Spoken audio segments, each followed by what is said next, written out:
Okay, let's start. Distinguished guests, dear colleagues, and friends of the media, thank you very much for your presence. Good morning, good afternoon, and good evening for anyone anywhere throughout the world. And let me say, as Dr. Ines started and said, Happy New Year too. It's our pleasure to welcome you on board of the second annual international conference Ijcon 2021, the impact of contemporary changes on the international journalism between the first and the developmental worlds. Undoubtedly, the variety of changes the world has come across in the last few years, especially after the presence of the new American administration and the global power of China, COVID-19 pandemic, the regional economic crises, and the researchers should emerge to discuss how far press and the media in general were affected or had an impact on these global changes. That's why we invited our eminent participants to explore the real impact of the different serious changes in our contemporary world. On behalf of the journalism department, let me extend my greetings to welcome the participants from Egypt, India, Pakistan, Nigeria, Sweden, Namibia, Saudi Arabia, Kenya, Bahrain, Algeria, everyone. I wish to welcome our eminent sessions, chairpersons, moderators, speakers, and presenters. Honored by the support and the presence of His Excellency Professor Sidi Abdel Salam, our university presence, who greatly encouraged the continuity of this academic scientific conferences, we are delighted to welcome the reputable speakers of the welcoming words in the opening session. Honorable Dr. Sameh Abdullah, who will join us after a few minutes. He is the General Manager of Ahram Regional Institute for Journalism and member of the Egyptian Authority for Press. Dr. Ahmed Mukhtar, the Undersecretary of the National Press Authority in Egypt. Dr. Mahmoud Alamuddin, our guest of honor. It's an honor to share us this special event. Alongside the key success factors behind this conference, our faculty dean, Professor Ines Abu Yusuf, and the vice dean, Professor Amal Said, who both greatly helped in organizing the conference, overcoming all the difficulties coming by and making tireless efforts for this scientific conference to pursue its success for the second year consecutively. And yes, I cannot forget my team of the respectful assistant lecturers and teaching assistant in the journalism department who effectively collaborated throughout the process of preparation and implementation. Amal Munir, Hiba Mustafa, Sarah Francis, and Umneya Khalid. Our profound gratitude, great thanks, and heartfelt welcome for you all. And we wish you all to share us the next international conferences of our department. I wish you a productive discussion over the course of the conference, and I very much look forward personally to continuing the conversation. I'm sure you will have fruitful and rewarding exchanges in the 2 Ijcon days. I wish you every success with this important conference, and I look forward to learning about the outcome. And let's start with our welcoming speeches. And let me introduce first Dr. Amal Said. Amal Said is a professor of journalism at the Faculty of Mass Communication, Cairo University in Egypt. And she is now the current Vice Dean for Education and Student Affairs at the Faculty of Mass Communication, Ahram Canadian University.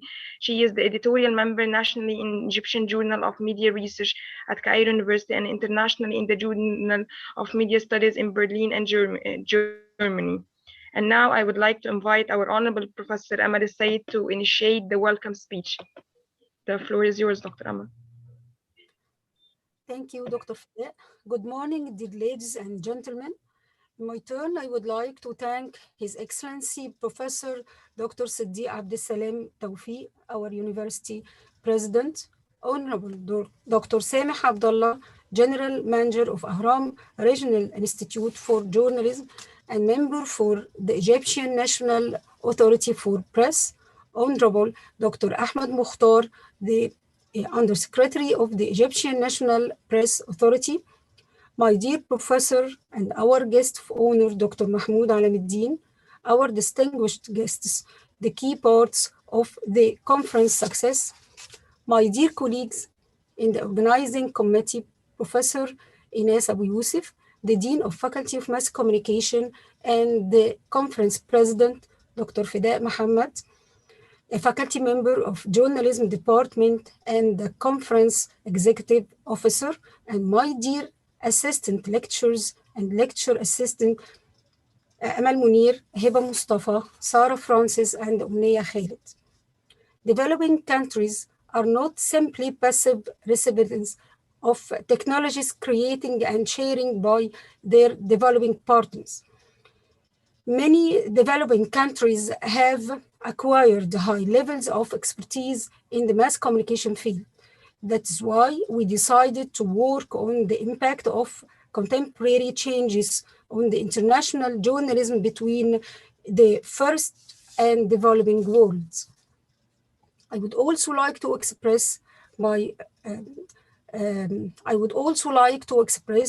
my profound gratitude to all those scholars who provide us with their papers. The agenda of our second international conference covers a wide range of very interesting research topics, as 20 papers were submitted by 23 participants from all over the world who joined the conference to exchange experiences and work together for 2 extensive days. A glance at the program of conference reveals that it has 5 sessions and a panel. The first session, on the first day, we have 3 sessions. The first session, chaired by Professor Dina Farouk Abu Zaid and moderated by Dr. Dinesh Babu, investigates international journal, a new wave of communication. The second session, chaired by Dr. Nurmeen Al-Azraq and moderated by Dr. Magda Baganid, is about journal in social media age. The third session, chaired by Professor Ines Abu Yusuf and moderated by Dr. Admire Meir, deals with controlling fake news, evaluating national and international experiences. On the second day, we have 2 more sessions and a panel. The first session will be chaired by Professor Amani Fahmi and moderated by Professor Dilip Kumar, discusses gender within different mediums.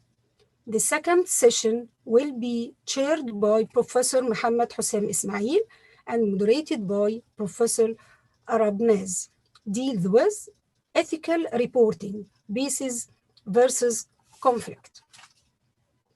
The conference panel is entitled Digital Citizenship and the New Public Affairs, chaired by Professor Hana Farouk.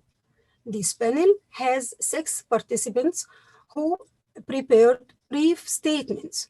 They are Professor Layla Abdelmajid, former Dean of Faculty of Mass Communication, Cairo University and Ahram Canadian University from Egypt. Dr. Professor Altafullah Khan, Dean of Faculty of Humanities, Foreman Christian College University in Pakistan. Professor Debashish Chakrabarti, Dean of School of Communication, Jionka University in India. Professor Rabab Abdulrahman, Professor in Mass Communication Department, Faculty of Arts, Helwan University in Egypt. Dr. Abdessalam Firati, Assistant Professor of Media and Culture Studies in Mohammed No. 5th University, Morocco. Dr. Sana Saleha, Literary Editor at Ahram Newspaper and Nos Dunya Magazine, and Media Instructor at ASST and ACU in Egypt. Since the conference is not intended to be just a talk shop, we intend to formulate by the end of the conference a set of recommendations to be known as the Ijcon 2021 statement. Thank you all and best wishes in the conference. Thank you, Dr. Amal, for your warm welcome. And let me introduce our perfect dean. Dr. Ines Abu Yusuf, the Dean of Faculty of Mass Communication, Ahram Canadian University since 2015. She is a professor of journalism, the editor-in-chief of the Arab Journal of Media and Communication Research, member of the Supreme Scientific Committee promoting assistants and associate professors in communication and media studies. She is a member in Media and Information Studies sector in Egypt and a referee in many local, international, and national journals. So now I would like to invite Honorable Dr. Ines Abu Yusuf to deliver the welcome speech. The floor is yours. Thank you. Thank you very much. Thank you for that. Good morning, everyone. And please, I want to welcome you all. Happy New Year and Merry Christmas for everyone. Hoping next year, inshallah, we will have better circumstances and you might be all our guests in Egypt. It would be a perfect opportunity having you all for Christmas and New Year in Egypt as well. At the beginning, I want to pass the warmest greeting from Professor Dr. Sidi Abdesalam Tawfiq, the president of our university. He is welcoming all of you to this conference. And I'm sending his apologies because he has a meeting and he promised once if the meeting finishes at the time where the sessions are running, he would be joining us as well because he is keen to welcome you all in our second international conference of the journalism department of Ahram Canadian University. One of the significance, actually, in my point of view, one of the significance of this conference, not only because it is unique in Egypt to have international conferences within departments and scientific departments. This is our second one. But also the significance is that it is reflecting Asian and African perspective about media issues. And I think this is very important to share, although yes, globalization, digitalization, post-digitalization is getting the world more into having too many common issues considering communication and media. Still, in Africa, in Asia, we are having also our specific issues that we should all be thinking about. We have our challenges that might be different than the first world challenges as well.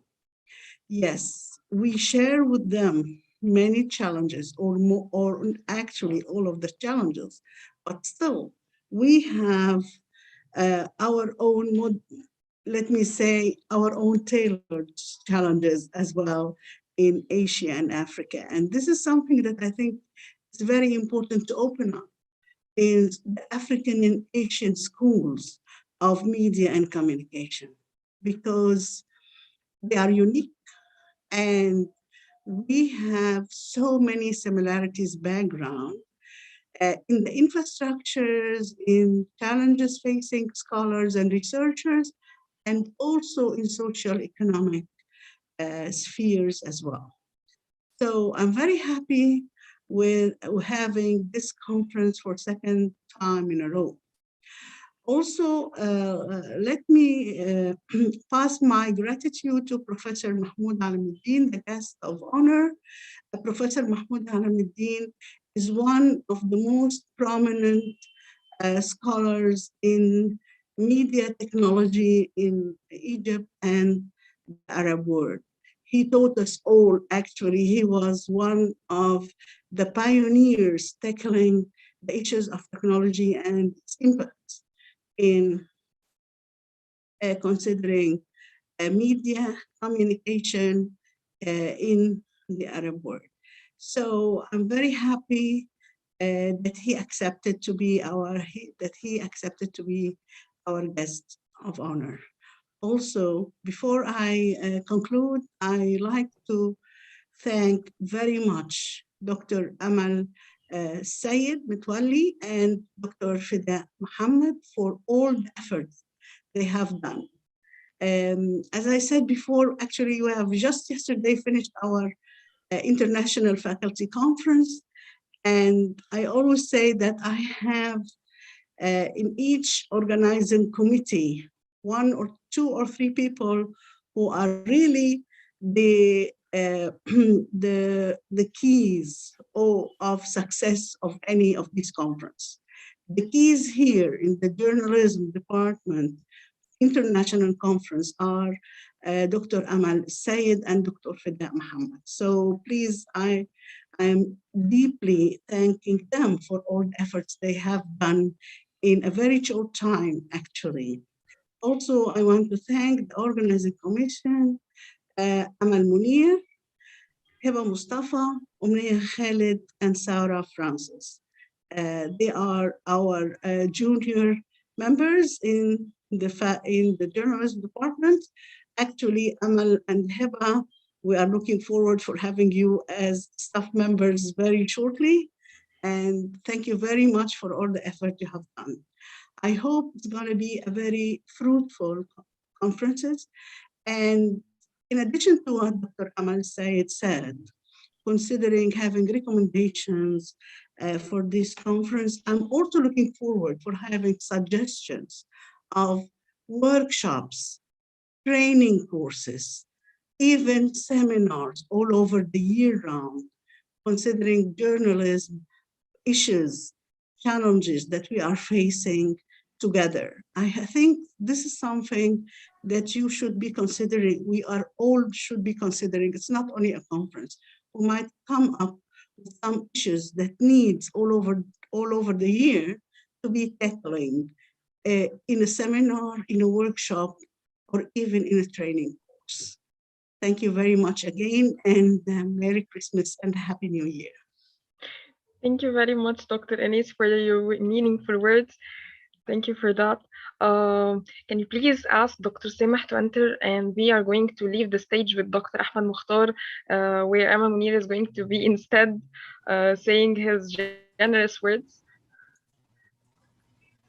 Dr. Amal, are you ready? Yes, I'm ready. Please, my dear. Okay, so hi, it's Amal Munir. Today I'll be telling the speech of Dr. Ahmed Mukhtar. So on behalf of Dr. Ahmed Mukhtar, I would like to salute Professor Dr. Siddiq Abdessalam, President of Ahram Canadian University, Professor Dr. Ines Abu Yusuf, Dean of the Faculty of Mass Communication, Professor Dr. Amal Said, Vice Dean of the Faculty. Ladies and gentlemen, dear audience, peace be upon you. It's my pleasure to have the opportunity for the second consecutive year to speak in front of such distinctive group and exchange our visions and experiences in a vital and important issue. Dear audience, international journalism has witnessed what looks like a tornado because of what the world is facing from constant and fast changes in the social media means, in which every human being can own his own newspaper and TV channel, thus being a journalist, a TV presenter, and an anchor. These consecutive changes carry the side that is yet hard to be achieved for the traditional journalism, which is the fast interactivity between the audience and the producers that results in making the audience extra keen to follow up with the content, especially that the social media in general is not subjected to any type of censorship except the self-censorship. With a quick look over the impacts of the contemporary variables to the international journalism in the advanced and developing countries, I believe that both sides of the equation include several levels that make any general conclusion somehow biased. This goes back to the fact that it's not fair to deal with the progress and development criteria based on the economic changes only, because there are countries like India and the Southeast Asian nations that can be classified as developed countries as per the economic criteria, but considered technologically an advanced country. The same can be noticed in countries that are economically classified among the big countries while they are only consumers of technology. I guess the risk that journalism faces, given the contemporary variables, are like a survival test that may differ from one country to another, whether it's a developing or an advanced country. And I confirm that this doesn't necessarily mean that we do not give a closer look to some other influential aspects that can highly be impacted by the economic level in the advanced and developing countries, such as the level of democracy and freedom of speech and writing and the financial and educational ability to qualify the journalists. Here, we cannot deny the several challenges that the journalism industry in the developing countries faces, with the decrease of the reading rates and the increase of the illiteracy rates and the lower expenditure on the cultural needs in general. challenges that the advanced countries and societies do not face, which give it an advantage in dealing with the technological, societal, and political variables. At the end, despite that said, I see that although the contemporary variables might seemingly include some challenges and risks, but they also give the journalism huge opportunities once we use them along with the internet in order to produce distinct journalistic content in different forms, whether in the traditional form or using the new forms that attract the attention and make it easier to reach and present at the suitable time. And I believe that the journalism can work on their advantages compared to other methods, especially when it comes to credibility and considering the ethics of the society. Finally, I guess that we cannot disregard what the advanced countries offer from financial and professional aid to the journalists working in the developing countries, whether by offering some trainings or by funding the development of the newspapers and its tools with no requirements that may affect the cultural privacy of the society or its ethics and traditions. At the end, I would like to salute all of you, and I would like to thank you for giving me such an opportunity to join in this conference for the second year. Thank you.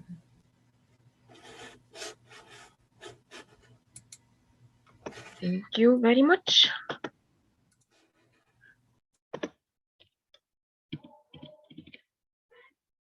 And we are just a second waiting for Dr. Samah Abdullah to join us. Yes.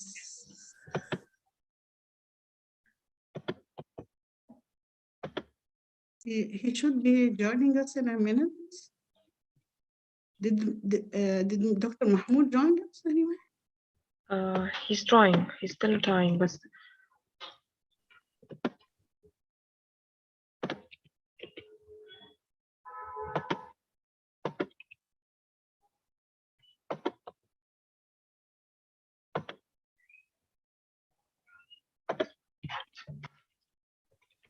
دكتورة فداء اقترح على الدكتور علم الدين يدخل عن طريق بيانات الهاتف مش الواي فاي.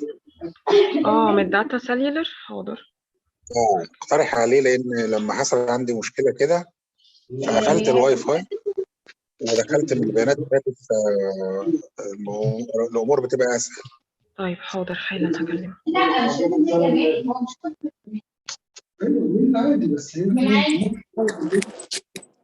صباح الخير دكتورة فداء. صباح الخير دكتور دينا. How are you doing؟ دكتور إيناس صباح الفل، أخبار حضرتك إيه؟ تمام. صباح الخير دكتورة دينا. أنا صباح الفل للجميع. أنا طالعة أهو من اجتماع حالا، والله ما خلصتي عشان أكون معاكم أهو حالا. Okay, نبدأ دلوقتي. we still got time يا حبيبتي. Thank you very much. It's an honor having you والله يا بنتي. Thank you so much. Do you want to start right now? No, we're still waiting for Mr. Samah Abdullah. He's gonna tell us his welcoming speech, and also Dr. Mahmoud Alamuddin, our guest of honor. He has problem with the internet, and he's trying as well. Dr. Dina, good morning. I'm sorry, I was just having a call with Dr. Mahmoud. Okay, this means still we are in the first opening session. Yes, we are still in the first opening session. Yeah. We're running a little bit late. I'm sorry. Good morning, Professor Dina. Hello, good morning. Yeah, Dr. Danish is going to be the moderator with you. So we are joining the hands to being in the first session. Yeah. Dr. Danish Babu, I pronounced it correctly? Dinesh Babu. Dinesh. Babu. Dinesh. Yes. Dinesh, yes. You're going to present the other speakers? Do you have short biographers for them? Yes, we have a biography of them, and still we are in the first session. That is of the speakers, Dr. Dina have them. The biography book includes only the moderators and the chairmans. Yes.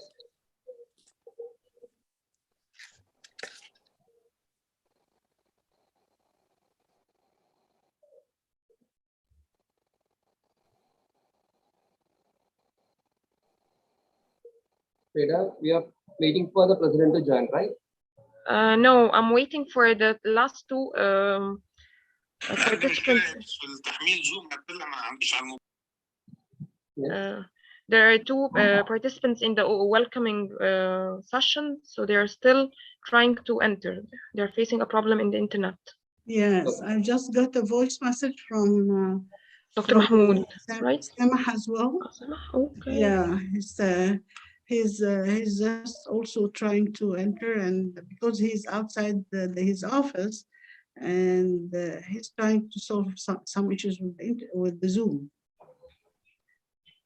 Well, it's nothing can be perfect, even virtual. It's technology. Yes. But Dr. Ines, you're making the competition very severe with your faculty. 2 conferences every year. To compete, we need to organize 3 conferences. Very hard for us. You think so, Dina? Well, what I think actually that we need to collaborate together. I think this is more better. Instead of competition. Yeah, we can think of something and then we can do like a collaboration conferences. And I think this would be a perfect idea. I think Dr. Mahmoud Alamuddin is already entered.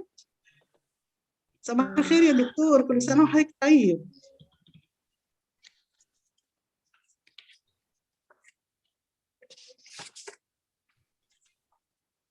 دكتور محمود just الميكروفون. يس، صباح الفل، كل سنة وحضرتك طيب يا دكتور. صباح الخير يا فندم. طيب يا فندم. طيب. Good morning دكتور، ازي حضرتك؟ ازي حضرتك؟ الحمد لله. الحمد لله كله تمام. And we have the word of Dr. Mahmoud يا فداء until Samah, because I don't want to. Yeah. Yes, please. Yes, sure. Let me first say a few words because he's my professor before inviting you to introduce Dr. Mahmoud. He is a pioneering professor in an Egyptian journalism, the iconic Professor Mahmoud Alamuddin, with whom I started my research journey as being my first supervisor in my master's, and to whom I owe great thanks. Thank you very much for doing so much for me, for journalism researchers in general, and for best owing us with your own presence. Thank you very much, Dr. Mahmoud. And it's now Dr. Ines' turn to introduce our professor, our guest of honor. Dr. Ines, unmute, please.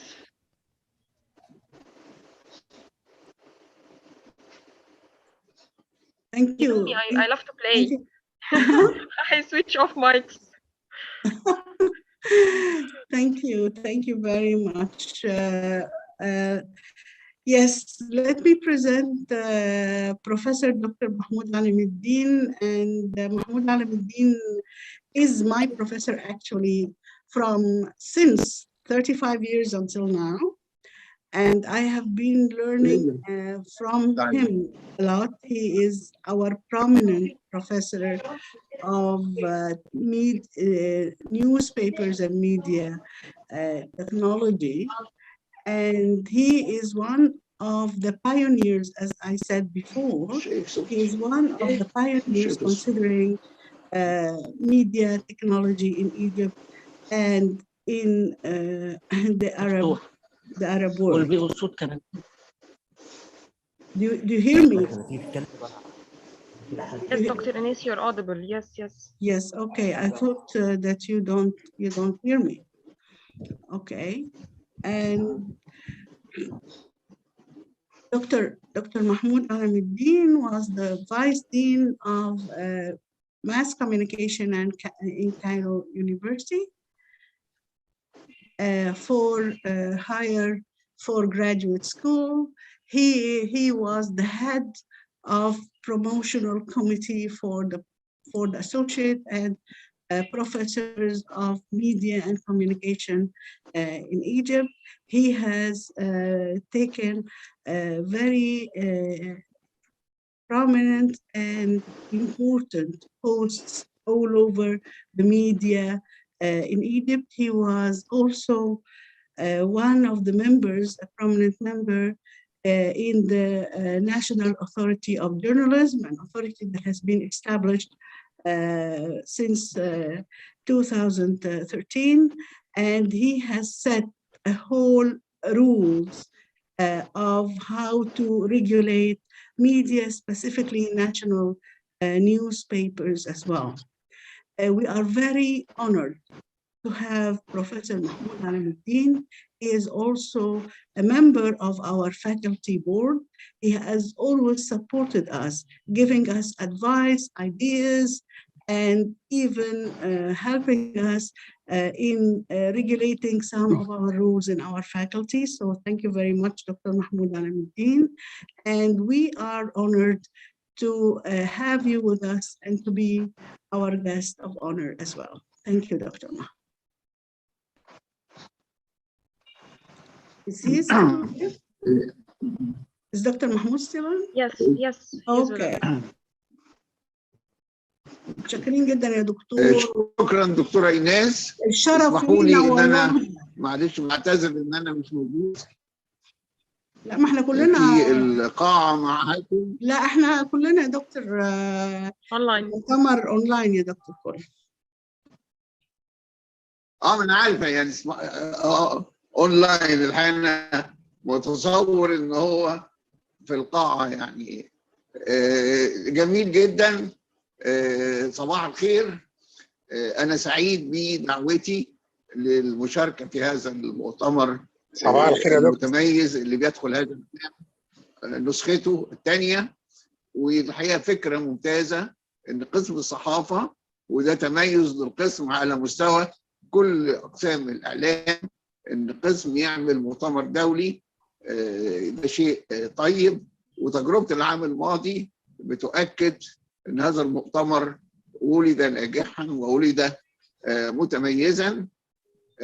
في البداية بشكر الأستاذ الدكتور صديق عبد السلام رئيس جامعة الأهرام الكندية، وبشكر ابنتي الغالية وزميلتي العزيزة الأستاذة الدكتورة إيناس عميدة الكلية، والزميلة الفاضلة الدكتورة أمل قسم الصحافة بجامعة الأهرام الكندية ورئيس المؤتمر، وكذلك الابنة والتلميذة المجتهدة الدكتورة فداء محمد على جهدها في الاتصالات وتنظيم المؤتمر وخروجه في هذه يعني الصورة المتميزة. هيسمحوا لي كده مش هطول في الكلام حتى لا ينقطع الارسال اثناء الكلام بسبب الظروف الصحيه، لان زي ما انتم شايفين انا قاعد على جهاز تنفس فربنا يستر. هذا العام المؤتمر ألف مليون سلام عليك. الله يسلمك. الله يسلمك. المؤتمر هذا العام بيتعرض لموضوع شديد الأهمية، وهو تأثير التغييرات المعاصرة في الصحافة على أوضاعها في العالمين المتقدم والنامي، وهو موضوع الساعة بالفعل. فكل ما يحدث الآن في صناعة الصحافة يعني يجذب الانتباه ويعطي مؤشرات ودلالات عن واقعها ومستقبلها القريب والبعيد. لكن يفضل سؤال مهم جدا: هل الصحافة ماتت؟ هل ماتت الصحافة أم لم تمت؟ الصحافة لم تمت بدليل الإصدارات العديدة التي ما زالت تصدر رقمية ومطبوعة. الصحافة أحسن تشبيه لها الآن أنها مريضة بمرض حاد وفي غرفة الإنعاش ويبحثون لها عن العلاج. هذا العلاج يمكن نقدر نرصده في عدة أشياء بدأت الصحف تتجه إليها. أهمها أنها بدأت تبحث عن نموذج جديد للتمويل يتمثل في نقدر نقول اللي هو الدفع مقابل التصفح، أيضا توظيف الإعلان الرقمي، والاهتمام بفكرة القارئ وإزاي يتحول إلى مصدر للتمويل. فضلا عن ذلك هناك توسع في النشر الرقمي بشكل ضخم وتخلي عن المطبوع، بل إغلاق العديد من المطبوعات. طبعا ده بيعود لإيه؟ لأن كان في مجموعة من الظواهر بتتراكم الفترة اللي فاتت في صناعة الصحافة، وما زالت هناك تراجع حاد في أرقام التوزيع أدى لإغلاق العديد من الصحف المطبوعة في مواجهة إقبال حاد على مواقع التواصل الاجتماعي قاربت 3 مليار شخص على الفيسبوك والإنستغرام والواتساب. هناك انخفاض في إيرادات الإعلان عبر الوسائل التقليدية والتوزيع العادي، في مقابل ارتفاع ملحوظ وبارز في عائد الإعلانات الرقمية. هناك يعني تسريح أو إنهاء لخدمة عدد كبير من الصحفيين، يمكن وصل 19 و20 في أمريكا إلى 37,000 صحفي تم الاستغناء عنهم. طبعا موضوع كورونا كان يعني زاد من الطين بلة، لكن الإيقاع في صناعة الصحافة بيميل إلى يعني التخلص من العنصر البشري كنوع من أنواع التوفير. طيب هنا ماذا فعلت الصحافة لتواجه ذلك؟ الحقيقة الصحافة فعلت عدة أشياء، يعني الحقيقة كل منها أثار معه مجموعة إشكاليات. لاحظنا أن الأداء الصحفي خلال الفترة اللي فاتت، يعني سواء كان السنة اللي فاتت أو العقد ككل، يعني بنقول إيه، اتسم بهذا الأداء، اتسم بمجموعة من الظواهر الجديدة اللي عكست حالة من التحدي للبقاء، دفعت الصحافة لإعادة إنتاج نفسها وتجريب أشكال وأنماط جديدة للنشر والتحرير والإنتاج والوصول للقارئ، قارئ الفيسبوك وقارئ المطبوعات والوسائط الرقمية. نقدر نلمح الحقيقة 10 نقط سريعة جدا عناوين. إن حصل نوع من الاعتماد على مواقع التواصل الاجتماعي كمصدر للمعلومات وكوسيط للتفاعل مع القراء، ومحاولة لإرضاء هؤلاء القراء، فظهرت ما يسمى ثقافة الترند. ويمكن من أيام أحد القيادات الصحفية المصرية المحترمة قال لي يبدو أننا في الواقع لا ننافس الفيسبوك، بل نعمل لحسابه وننفذ تعليماته ونسعى لإرضاء غروره وطموحه بل وجموحه المتزايد يوما بعد يوم، حتى نحافظ على قاعدة القراء والمشاهدين. هذه قيادة صحفية تعترف بأن الصحافة أصبحت، والإذاعة والتلفزيون طبعا، تعمل لحساب مواقع التواصل الاجتماعي. حصل نوع من التوسع في بعض المؤسسات الصحفية المتميزة في توظيف التقنيات الرقمية الحديثة في الحكي والسرد، مثل الترانس ميديا ريبورتينج والكروس ميديا ريبورتينج، فضلا عن توظيف الوسائط الأخرى والتقنيات الجديدة زي الواقع الافتراضي والواقع المؤسس. أيضا لاحظنا استمرار في الاهتمام بدور القارئ وعدم الاكتفاء بدفعه انه يكون مجرد متفاعل مع الصحيفه، بل سعيه لكي ينجذب ويكون مشاركا ومنتجا للمحتوى في اشكال مثل صحافه المواطن والصحف التفاعليه. نلاحظ ايضا ان هناك اشكال صحفيه جديده رقميه بتستغل كل التجهيزات والتطورات بدأت تبرز وبدأت تصبح أساسية في الصحافة الرقمية، وهي صحافة الفيديو، صحافة البودكاست، صحافة اللايف ستريمينج أو البث المباشر. أيضا بنلاحظ أنه الصحافة بعد أن فقدت هي وباقي الوسائل التقليدية كالتلفزيون والإذاعة مهمتها، وهي الانفراد بالدور التقليدي في مواجهة التويتر والفيسبوك والمواقع الإخبارية ومواقع المؤسسات الإعلامية. فقدت الدور الإخباري، بدأت تسعى إلى البحث عن أدوار ومهام جديدة سعيا وراء تحقيق العمق في التغطية الصحفية والإعلامية.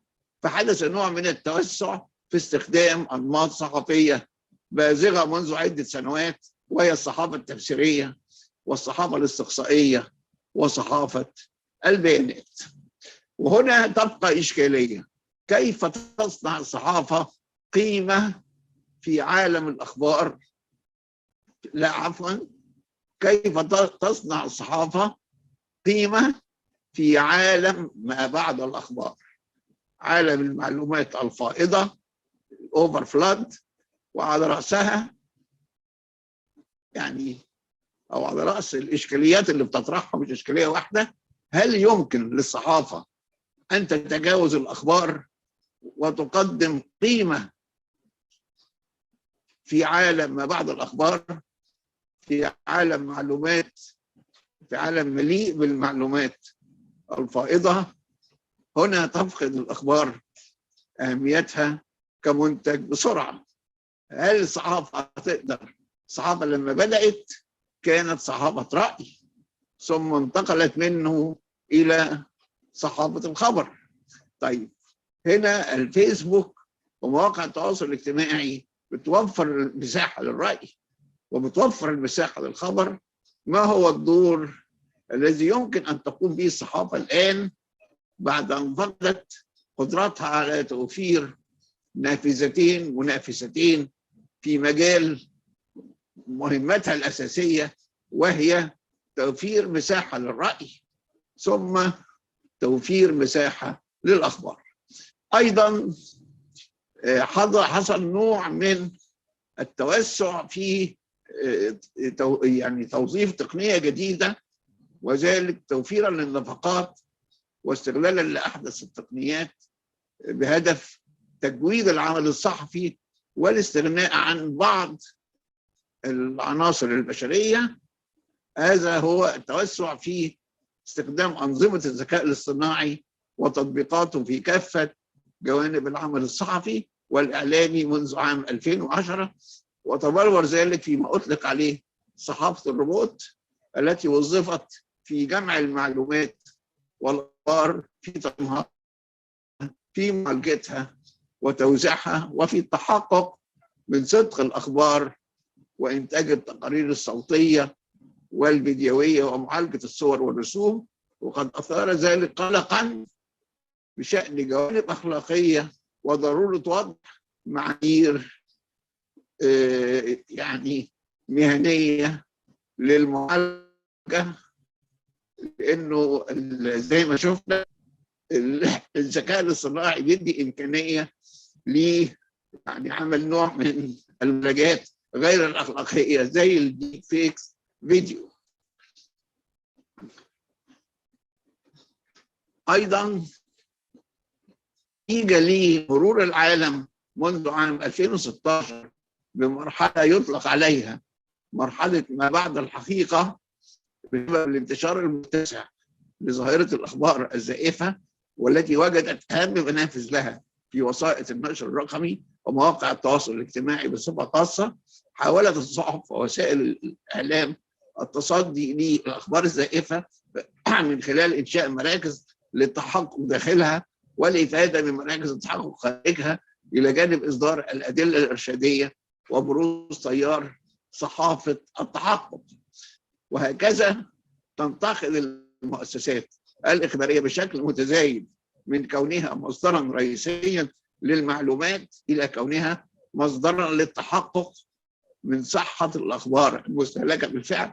سؤال: هل ستكون هذه وظيفة جديدة للصحافة المطبوعة والرقمية، أن تكون مصدرا للتحقق من صحة الأخبار المستهلكة بالفعل؟ سؤال يطرح نفسه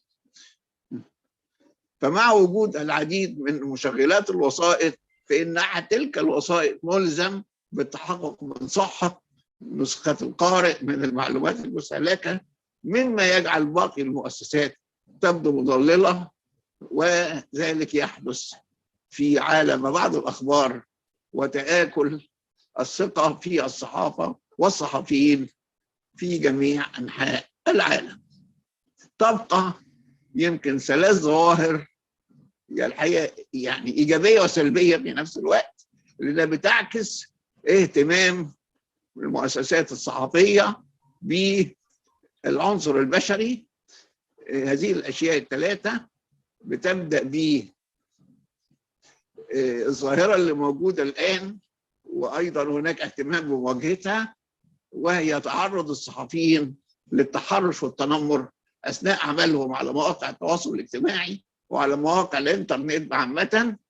وبدأت صيحات الدعوة وإجراءات المواجهة الآن، وهذه قضية مهمة. التحرش بالإعلاميين أونلاين أيضا نتيجة لطبيعة مهنة الصحافة اللي بتتسم به التوتر والدرامية والمفاجآت، وزاد عليها مؤخرا جائحة كورونا. هناك حالة من عدم الاستقرار النفسي وعدم الرضا والرغبة في ترك العمل الإعلامي والرغبة في ترك العمل الإعلامي كلها أعراض لما يطلق عليه الآن الاحتراق النفسي لدى الصحفيين، الذي زادت حالات الإصابة به خلال السنتين الماضيين في العالم الغربي وباقي العالم، بين العالم بنسب كبيرة مقارنة بسنوات سابقة. وهناك اهتمام في بعض المؤسسات بتعيين مختصين في هذا الموضوع، بنلاقيه في BBC وفي بعض الصحف الأوروبية والأمريكية. أيضا هناك إجراء الحقيقة مستمر، ولكن نتمنى أن يكون تيار أولياء، وهو توفير حماية للصحفيين اللي بيعملوا في مناطق النزاعات والعنف، توفير الشخصي لهم وأنظمة الحماية وتعليمهم وتدريبهم على توظيفها واستخدامها. لاحظنا أن التحديات التي يعني أمام الصحافة كثيرة وما فعلته الكثير، وكل منها يطرح إشكالية في التطبيق. أدعوكم إلى دراسة بعض جوانبها. أنا أطلت عليكم، كانت كلمة تحية تحولت إلى يعني مداخلة في موضوع المؤتمر. خالص أمنياتي لكم بالتوفيق والسداد في مؤتمركم الحالي ومؤتمراتكم المستقبلة. شكرا أستاذة الدكتورة إيناس بن يوسف، أستاذة الدكتورة أمل السليم، الابنة الغالية فداء محمد.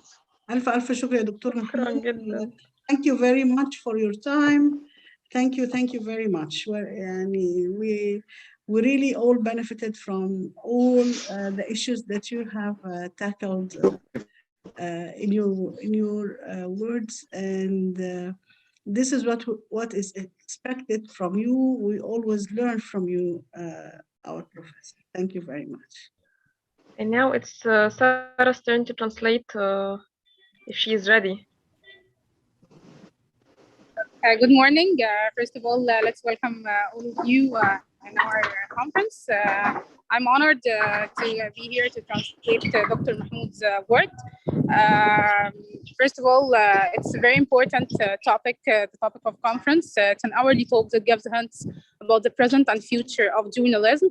Also, there is no doubt that journalism didn't die, and then evidence and introducing or discussing such topic as that of the conference is an evidence for this. Digitalization also and the advent of digital tools is another evidence. It is safe to say that journalism is a sick person who is seeking or finding ways to come back to life normally. And this is apparent from the seeking or looking for funding resources, sponsors, what we see all the surrounding journalism institutions and media organizations doing nowadays. Also, one major challenge journalism is facing nowadays is firing journalists because of the lack of funding resources, and evidence for this could be argued to be that 37,000 journalists in the United States were fired the last year because of the lack of funding, and also the bad financial status at media organizations caused by the pandemic. What did we observe from the changes throughout the last year? Apparently, it's that many phenomena came by and that made the journalism format develop to be able to reach the reader, and for the journalism as a profession to survive. Reaching the reader is the major interest of journalism. Whether it's a Facebook reader, digital reader, or a traditional user like a TV viewer, journalism leaders now openly admit that they serve the digital readers and social media user primarily. This is no more. This is not a secret anymore. This is the major and the openly told purpose for journalists and media organizations, whether in Egypt or worldwide. It is also observed that the message developed in both its format and the used technologies to be able to gain more trust and wider reach. Also, the emergence of citizen journalism and their interactivity made the message receive more attention, and made also, on the other hand, made the receiver no more a passive participant but an active one in the process of communication. Intrusion of live streaming and video conference added a new dimension to the whole communication process. Whether in the type of communicated message or news, and also in its reach. Investigative journalism and data journalism became the fruit of attention of traditional media, where traditional media were struggling at first at the emergence of online media or social media to find or to be able to offer an alternative for their viewers.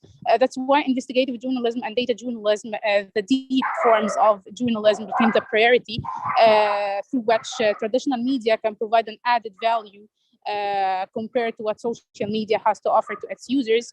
The big question is, what is the role of journalism now? The mission is provision of a space for both opinion expression and news for the reader or the user of online media. The advent of AI or artificial intelligence journalism can be perceived positively, unlike what the tone of addressing the AI in journalism is going on.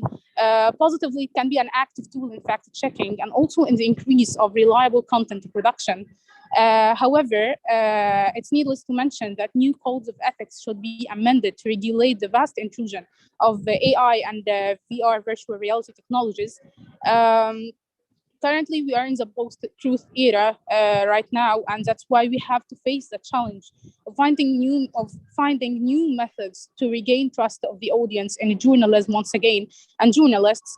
One thing to mention at last is what journalists have faced throughout their profession. And increasingly, because of the pandemic, of bullying and abusing, which made a lot of journalists and the media workers in danger of leaving their jobs and their daily routine because of bullying and because of suffering from a lot of psychological problems. And that's why it's time to praise the media organizations, the well-established ones, for hiring professionals to be able to provide a more safe work environment for journalists. And let me seize this a chance to say that it's important to amend more codes and amend more regulations that care for the well-being, psychological well-being of journalists, and to have such a professionals responsible for this in the well-known and well-established media organization. Thank you. I think Sarah decided not to leave one word from Dr. Mahmoud's words. So thank you very much, Sarah, and definitely thank you, Dr. Mahmoud, for giving that speech. My pleasure. We usually learn from you as we usually. Thank you very much. Thank you all, and you are invited for the first session entitled International Journalism, a New Wave of New Communication. And then the floor is going to be with Dr. Inesa Yusuf to introduce Dr. and Professor Dr. Dina Farouk Abu Zaid in order to start the first session. Dr. Ines, unmute.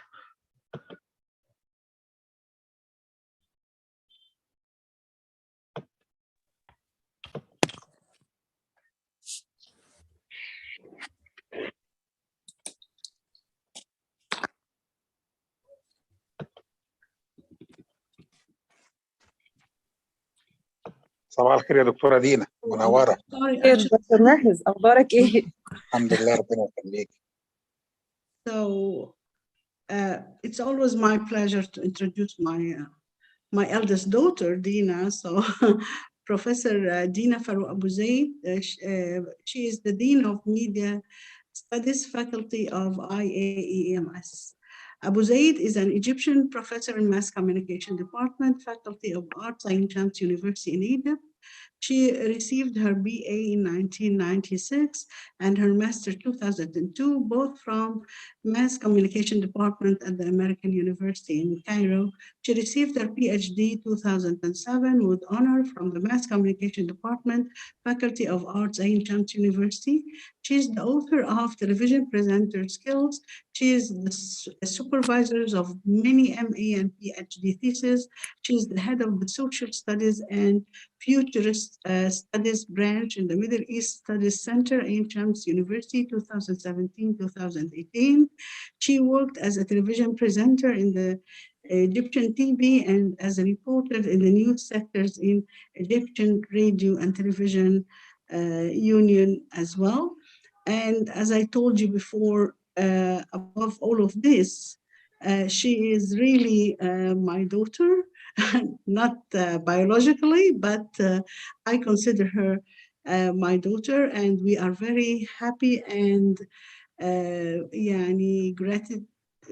this is a gratitude and honor to have you with us, Dina. Thank you very much for being with I us. seize this opportunity also, Dean, my lovely sister, Dr. Ines, to express my gratitude that you give me this chance to join this marvelous and excellent conference.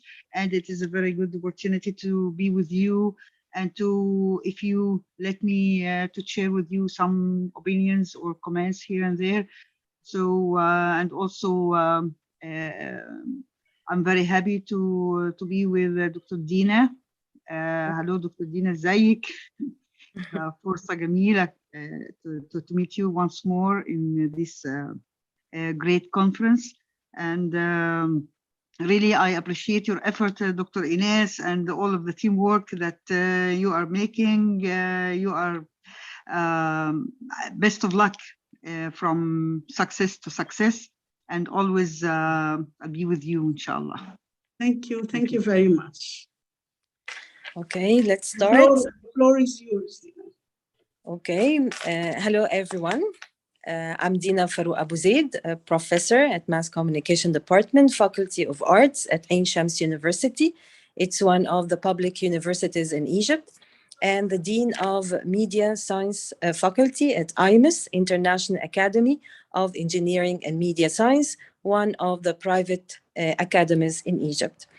I will be chairing this session, the first session entitled International Journalism, a New Wave of Communication. But first, I would like to thank Dr. Ines Abu Yusuf, the Dean of the Faculty of Mass Communication at ACU, Ahram Canadian University. Dr. Ines, she's my role model, and she's an academic icon in Egypt and in the Arab world. And also, of course, I thank Professor Amal Sayed, the Vice Dean, and she is the most active journalism professor and one of the very distinguished professor in media in Egypt and the Arab world. Also, I thank all the organizers of the conference for this great conference, as usual. It's not the first time, it's my second time. And I believe that this is really the only conference that can be considered international due to the participants who are from all over the world. This session will run from 11:30 a.m. until 12:30 p.m. Cairo time. I hope it's not too late or too early for our non-Egyptian speakers. Dr. Dinesh Babu, Head of Visual Media and Communication at Amrita School of Arts and Science in India, will be the moderator. There will be 3 presentations about very important topics and issues, including peace journalism, media translation, and the current changes in traditional and international journalism. And our speakers are from different academic institutions in Pakistan, India, and Saudi Arabia. Now, I would like to hand over to you, Dr. Dinesh Babu, the Head of Visual Media and Communication, Amrita School of Arts and Science in India, our moderator, who will introduce the speakers. Dr. Babu. Thank you, Professor Dina. And good morning to everyone. I'm Dr. Dinesh Babu. I'm heading the Department of Visual Media and Communication of Amrita Vishwavidyapitham in India. And it is a wonderful opportunity for me to be a moderator in this second annual international conference. In the first international conference, I'm being a keynote speaker, and it is the most memorable conference for us. And we are continuing that, and we are cherishing that moments, and it is getting continued. And now I just want to introduce the speakers who is going to present the papers. We have in the first session, we have 3 papers, 3 research papers, which is going to be presented by 3 eminent researchers. The first is like Professor Arabnas, Dr. Imtiaz Ahmed, and Dr. Sanullah, Dr. Masood Hassan. And their paper titled as Peace Journalism in Incendiary Era of 2000s, How Dan and Jang Editorialized Karachi's Ethnic Turmoil. And they are affiliated towards University of Malakand, Chakdara, Dir Lawyer, Khyber, Pakistan. And the second presenter will be of Dr. Mohammed Hamid El Sharif, and he is affiliated towards Taliban University, Kingdom of Saudi Arabia. The topic area which he is going to present is the borderlines between media and cross-cultural communication, the journalist as a communicator. And the third paper, which will be presented by Sheikh Muhammad Shami, is affiliated towards Koti, Srimullu, Telugu University, Hyderabad, India, in the topic area of contemporary changes in the international journalism. And I welcome all the speakers who is going to present in this particular session, and going to be more fruitful and more informative session. And this particular session has to be, each presenter has to take their own time for 10 minutes to present. And we will be rounding the clock, and I will give an alarm before the 2 minutes to wind up this 10 minutes of session. Once all the sessions is getting over, the 3 paper presentation is getting over, we can go for a QA and discussion on the presentations. And over to the first presenter, that is Professor Arabnas and Dr. Imtiaz Ahmed, on the topic Peace Journalism in Incendiary Era of 2000, How Dawn and Jang Editorialized Karachi Ethnic Turmoil. Over to you, Dr. Imtiaz. Do you like to share, or do you want me to share for you, Dr. Imtiaz?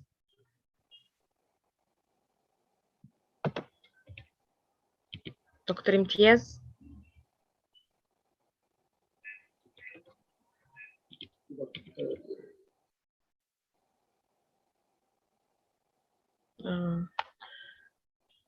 He was there at the moment.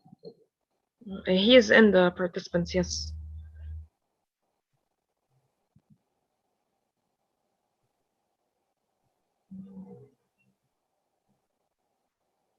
Dr. Imtiaz, can you hear us?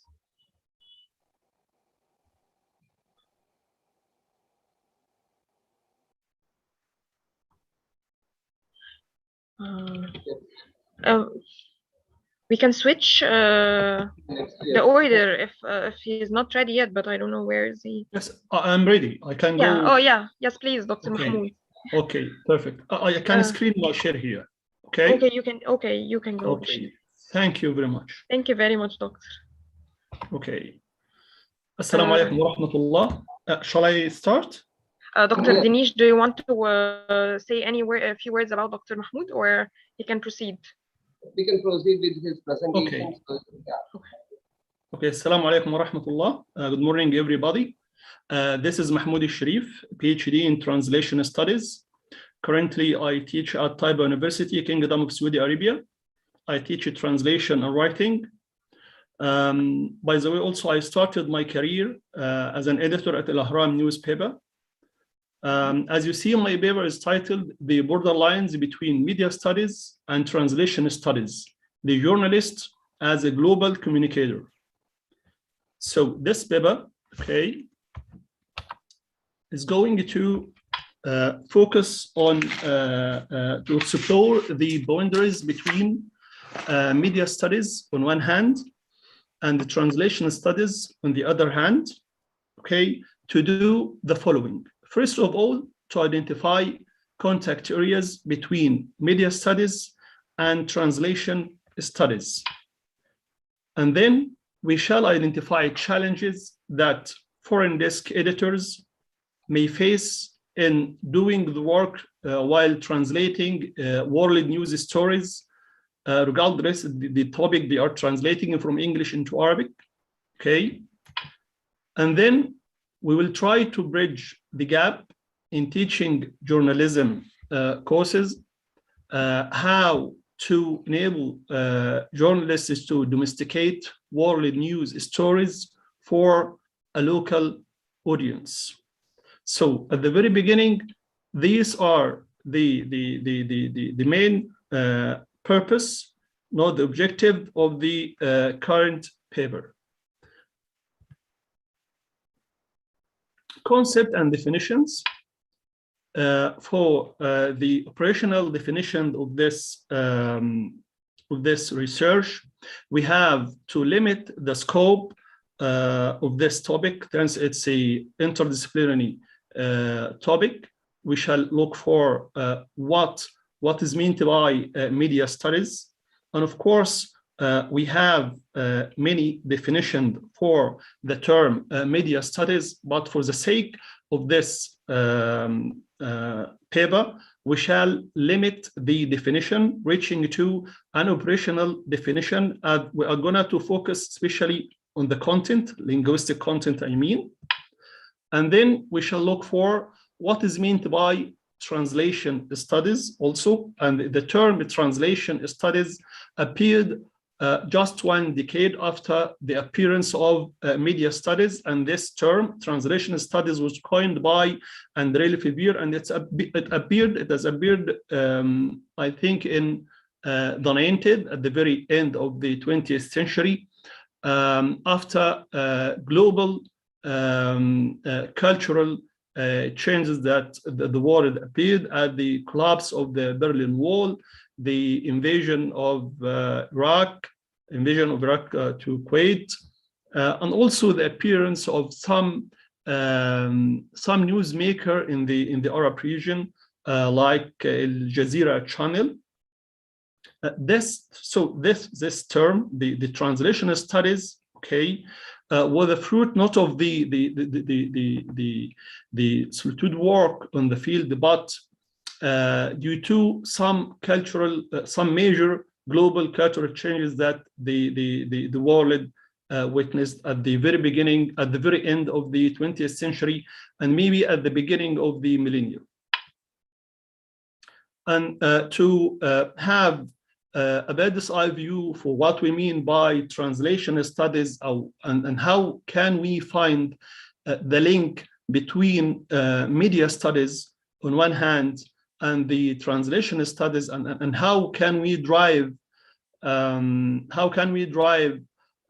insights and conclusions that may help us in developing curricula for training and teaching journalists working at foreign desk editors, at news agencies or newspapers, news websites, or whatever.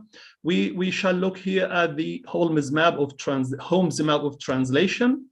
As you see, this is a map showing the scope of translation studies as a field.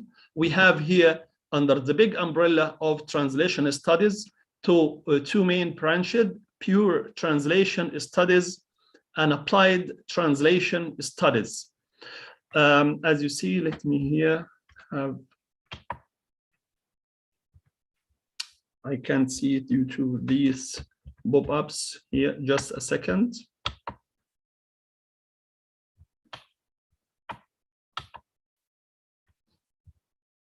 I shall comment here, but I cannot see the rest of the, yes, I may comment here in this.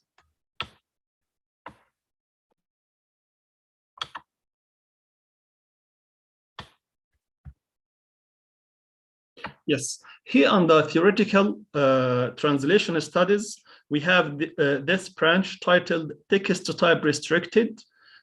This branch of media studies focuses on the text or the register we are working on. Here, the work will be focused on journalistic text, especially not on any journalistic text. It should be on news stories, not any news story. It should be world news stories. Of course, in this regard, we shall exclude opinion article. We'll be focusing only on pure news stories. And then if we have a look here at the applied part, we have here translation aids and translator training. As you see here, we can select and come up with a collective approach from these branches that may help us in developing a specific course for training journalists. Next slide. And then we shall be outlining media studies, okay? And according to Harris, media research framework focuses on three main areas. They are content, exposure, and effect. And of course, we shall be limited only to the content, and the content, by content here, we mean the linguistic content, I mean the text itself, because as you know that content can refer to the layout, pictured infographics, and so on. So the research is going to limit the scope only to the content, I mean the linguistic content itself, not any content.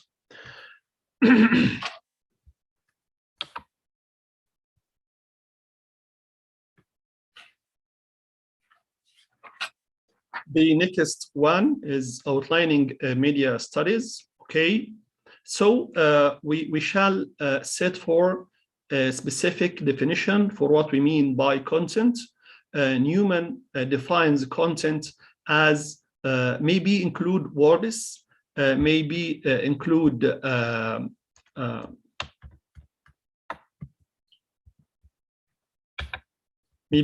words, may include meanings, may include pictures, may include symbols, may include ideas, may include themes, and any message that can be communicated and can be analyzed. But once again, I repeat, the content here will be limited to the linguistic text that conveyed through the media, whether it's broadcasted, it's a website, or it's print media.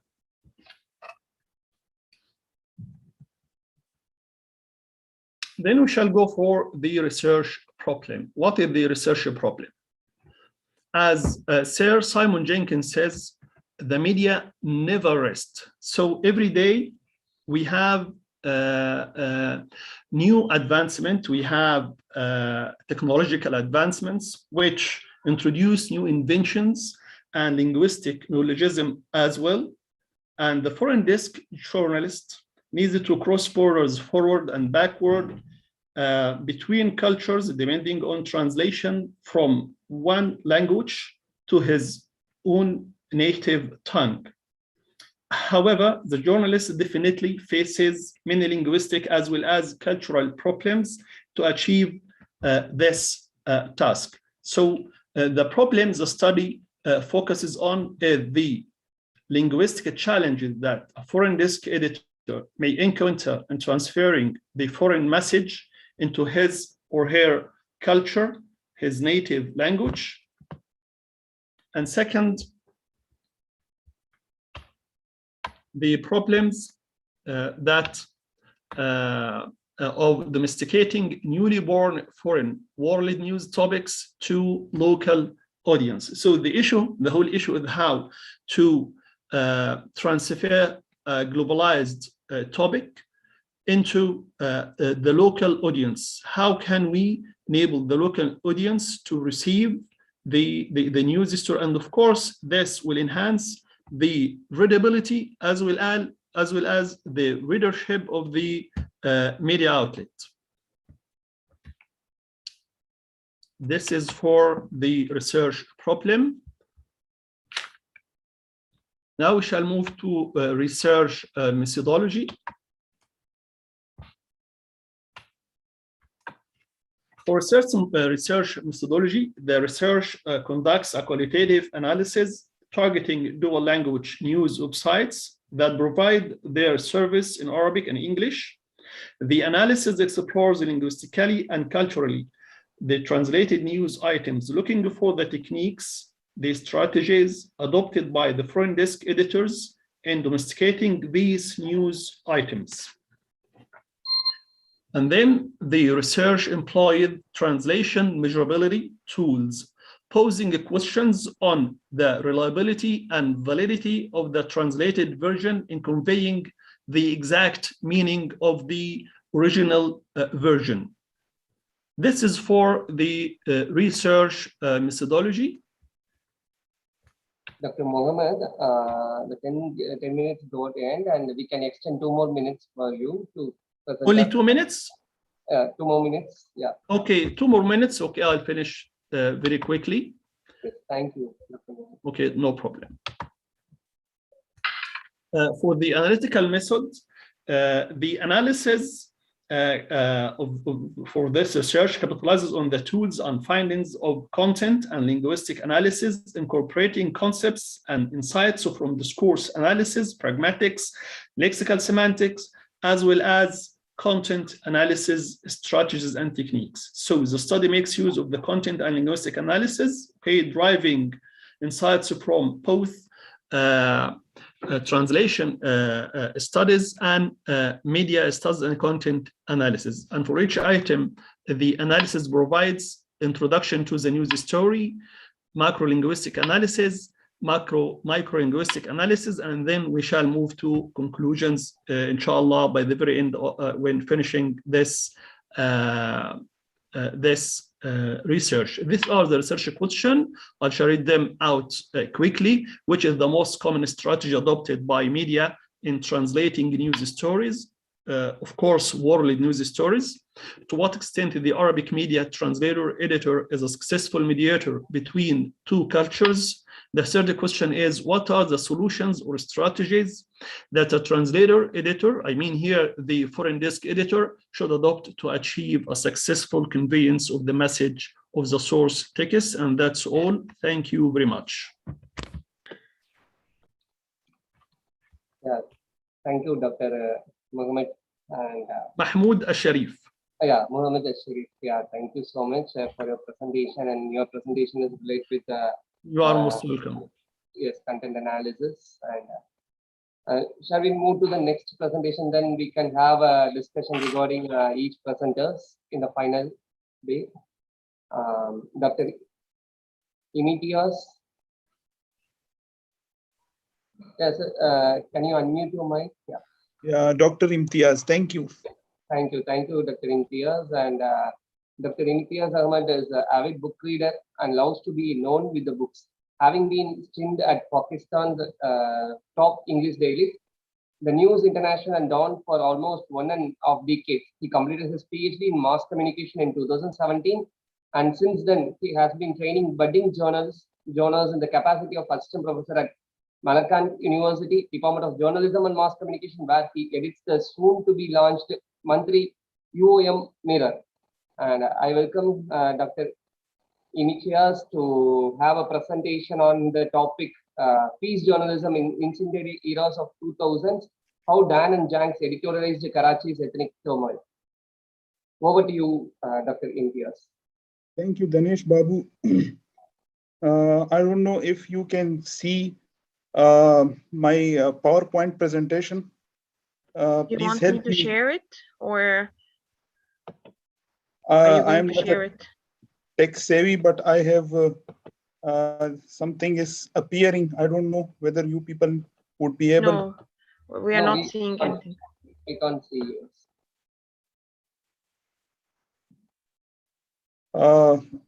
Anyhow, I'm starting it. If Yeah, Feda, he shared his presentation in the chat box. I already have it. If you want me to share it from my please, laptop, okay, please sure. share it. Yeah. Yes. Okay, just a second.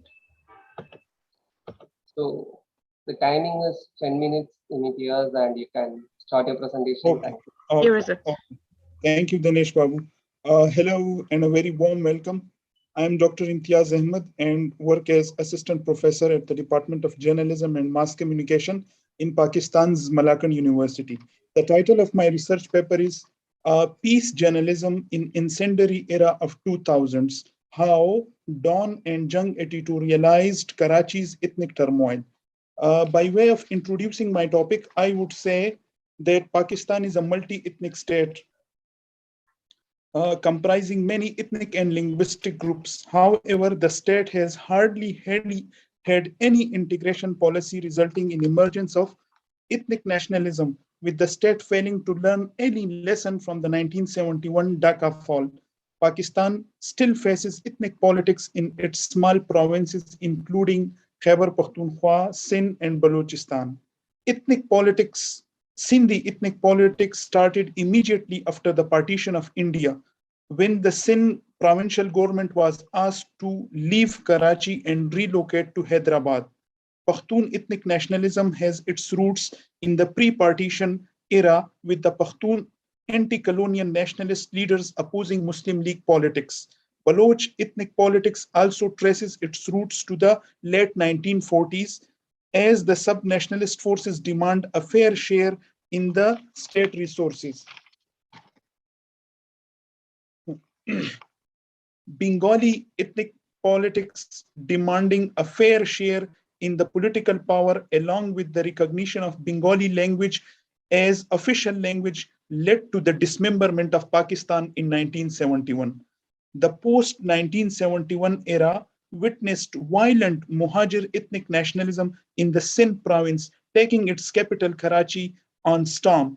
Muhajirs are the Urdu-speaking Indian Muslim refugees who migrated from India, remained harbinger of state nationalism in the pre-1971 era, but feeling squeezed during the 1970s, the refugees launched their violent ethnic politics in the late 1980s to demand a fair share in the state resources. Statement of problem. Putting the problem in simple words, Karachi is Pakistan's multi-ethnic city, which has witnessed violent Muhajir or refugee ethnic nationalism, polarizing every walk of life, including the press. The city, experiencing violent clashes between groups, also witnessed violence committed against common people, journalists, and their offices. The research aims to see how Karachi's top English and Urdu newspapers editorialized ethnic violence in the incendiary 2000s, which saw colossal violence on May 12, 2007, claiming 34 lives.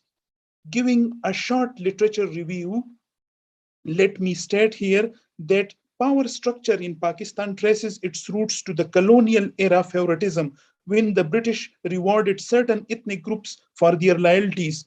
Two loyal ethnic groups in the British India were ethnic Punjabis and Muslim elite of the minority province known as Uttar Pradesh or UP in the United India. In their return for their loyalty to the colonizers, the Punjabis were inducted into its army, while large tracts of land were awarded to the UP landlords. National integration in the post-colonial Pakistan.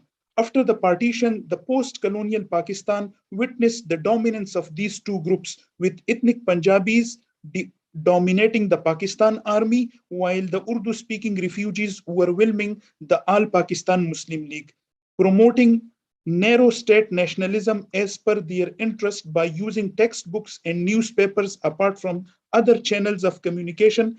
Ethnic Punjabis and Indian migrants, among other groups, suppressed other groups, including Pashtuns, Sindhis, and Baloch, among others, which forced these groups to launch their ethnic nationalism to demand a fair share in the state power. With the power structure of the state dominated by ethnic Punjabis and Indian Muslim refugees, both linguistic groups succeeded in gaining socio-economic power, which in turn made them to make it to the press, not least in the post-partition era. On the other hand, the weak socio-economic background of other linguistic groups, including Sindhis, Pashtuns, and others, prevented them from making it to the press, leaving them voiceless in the ethnically structured state of Pakistan. What are the challenges to peace journalism? As mentioned earlier, the poor socio-economic status of ethnic Pashtuns, Sindhis, and Balochs, among others, made their media presence the smallest. The environment for peace journalism was squeezed, with the dominant group suppressing voices of the dominated and oppressed groups. In fact, Karachi's ethnic turmoil saw ideals of peace journalism being trampled upon when journalists were given death threats and strong-arm tactics were used against their organizations. Homogeneous workplace environment caused by the dominance of Muhajir journalists from homogeneous workplace environment caused by their dominance also prevented Muhajir journalists from practicing peace journalism. On the other hand, other ethnic groups, due to their low socio-economic background, hardly made it to the press, contributing to the skewed coverage of ethnic groups. Getting down to the research methodology, the research aims to see how the Karachi press editorialized the incendiary era of 2000, which also witnessed May 12, 2007 ethnic mayhem. For the purpose, editorials of English and Urdu newspapers were compared through scientific methods of discourse and content analysis. Two newspapers, namely Dawn and Jung, published in 2007, 2008, and 2009, were selected through the purposive sampling method.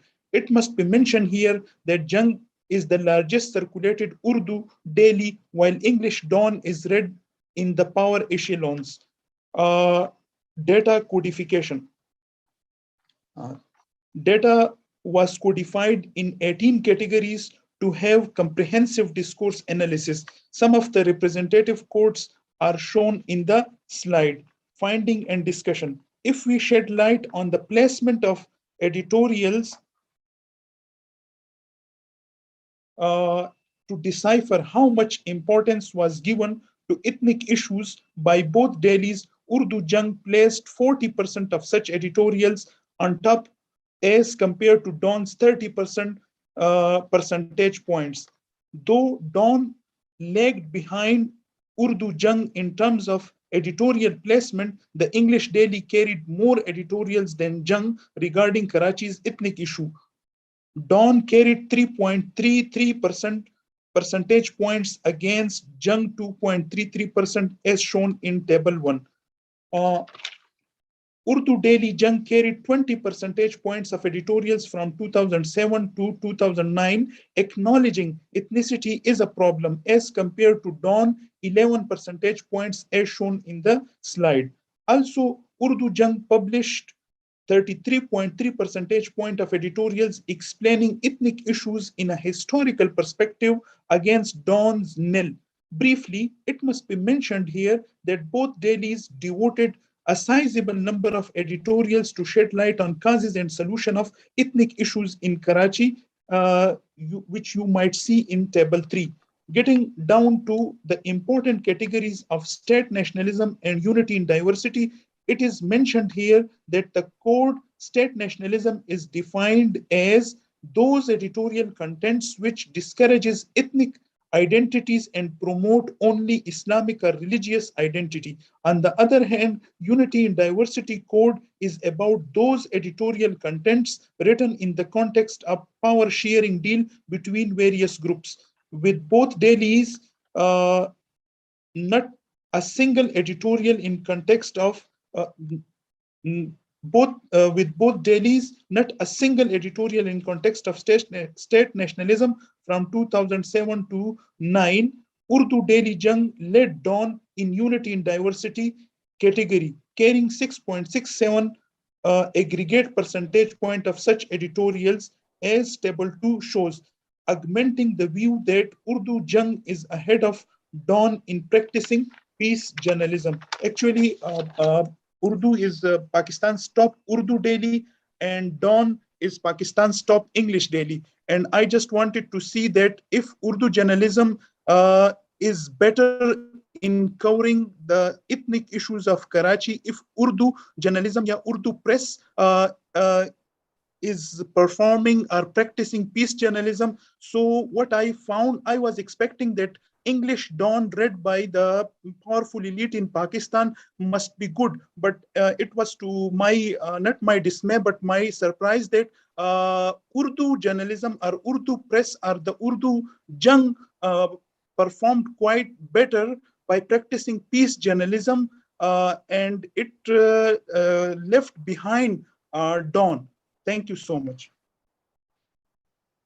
Thank you, Dr. Imtiaz. Thank you for your presentation. We will be moving towards the next presenter, Sheikh Mohammed Shamir. Dr. Sheikh Mohammed Shamir, affiliated to Kotti Sri Mallur Telugu University, Hyderabad. His presentation topic is on contemporary changes in the international journalism.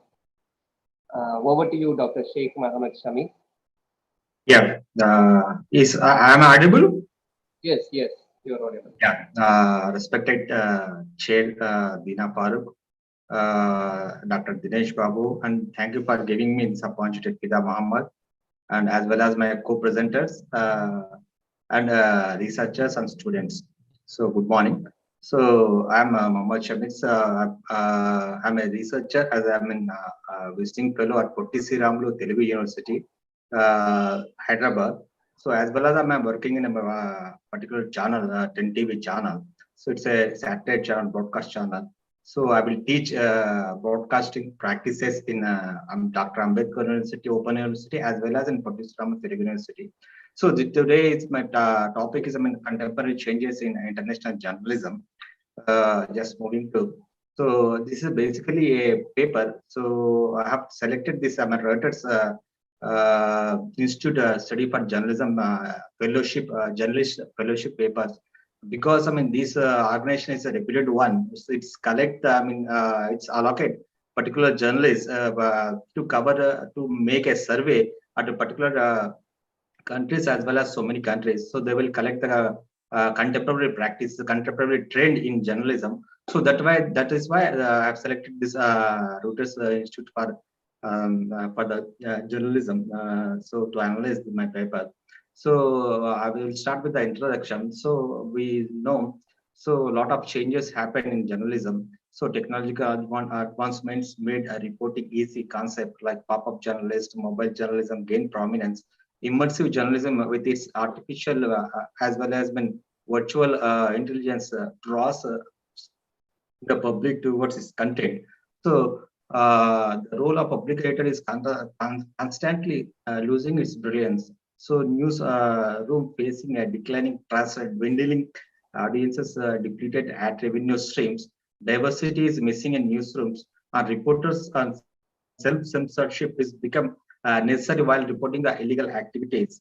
So this is the main interaction. So changing the main concern is changing newsrooms and remote working. So we have now.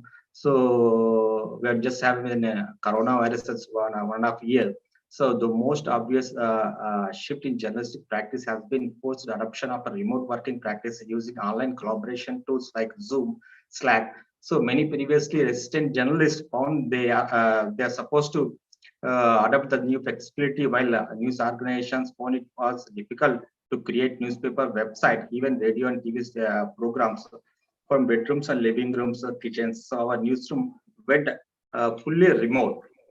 So the one thing, I mean, hybrid working style has been crop up. So as I mean, got the prominence, some move to hybrid setup. What is a hybrid setup? So it's give the flexibility to work from home as well as, I mean, some people work from office. So this is one yes survey. So shows that, I mean, how this was efficiently. So getting this hybrid working, how it's, I mean, efficient, how it's I mean, organization feeling better. So in this figure shows some efficiency is 70%.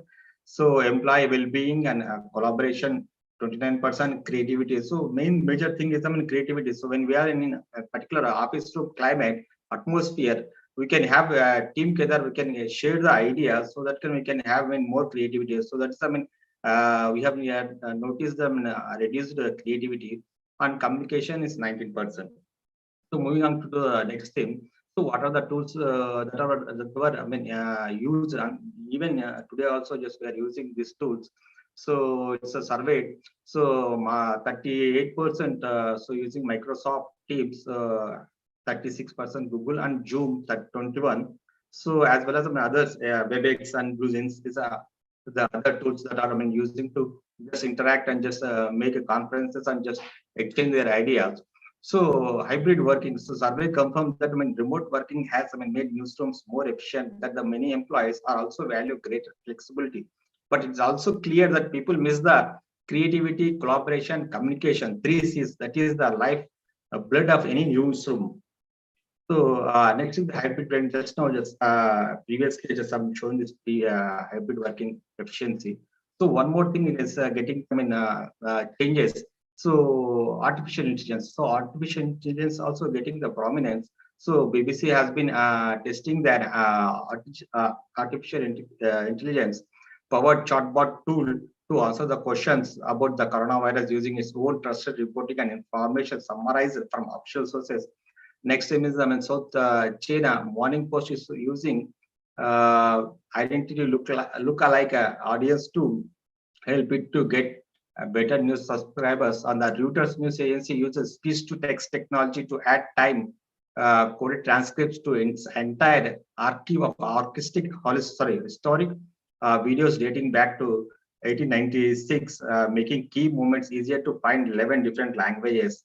So Globe and Mail in Canada has delegated many of the editorial choices on its homepage, other landing pages to an artificial intelligence-based tool called Sophie.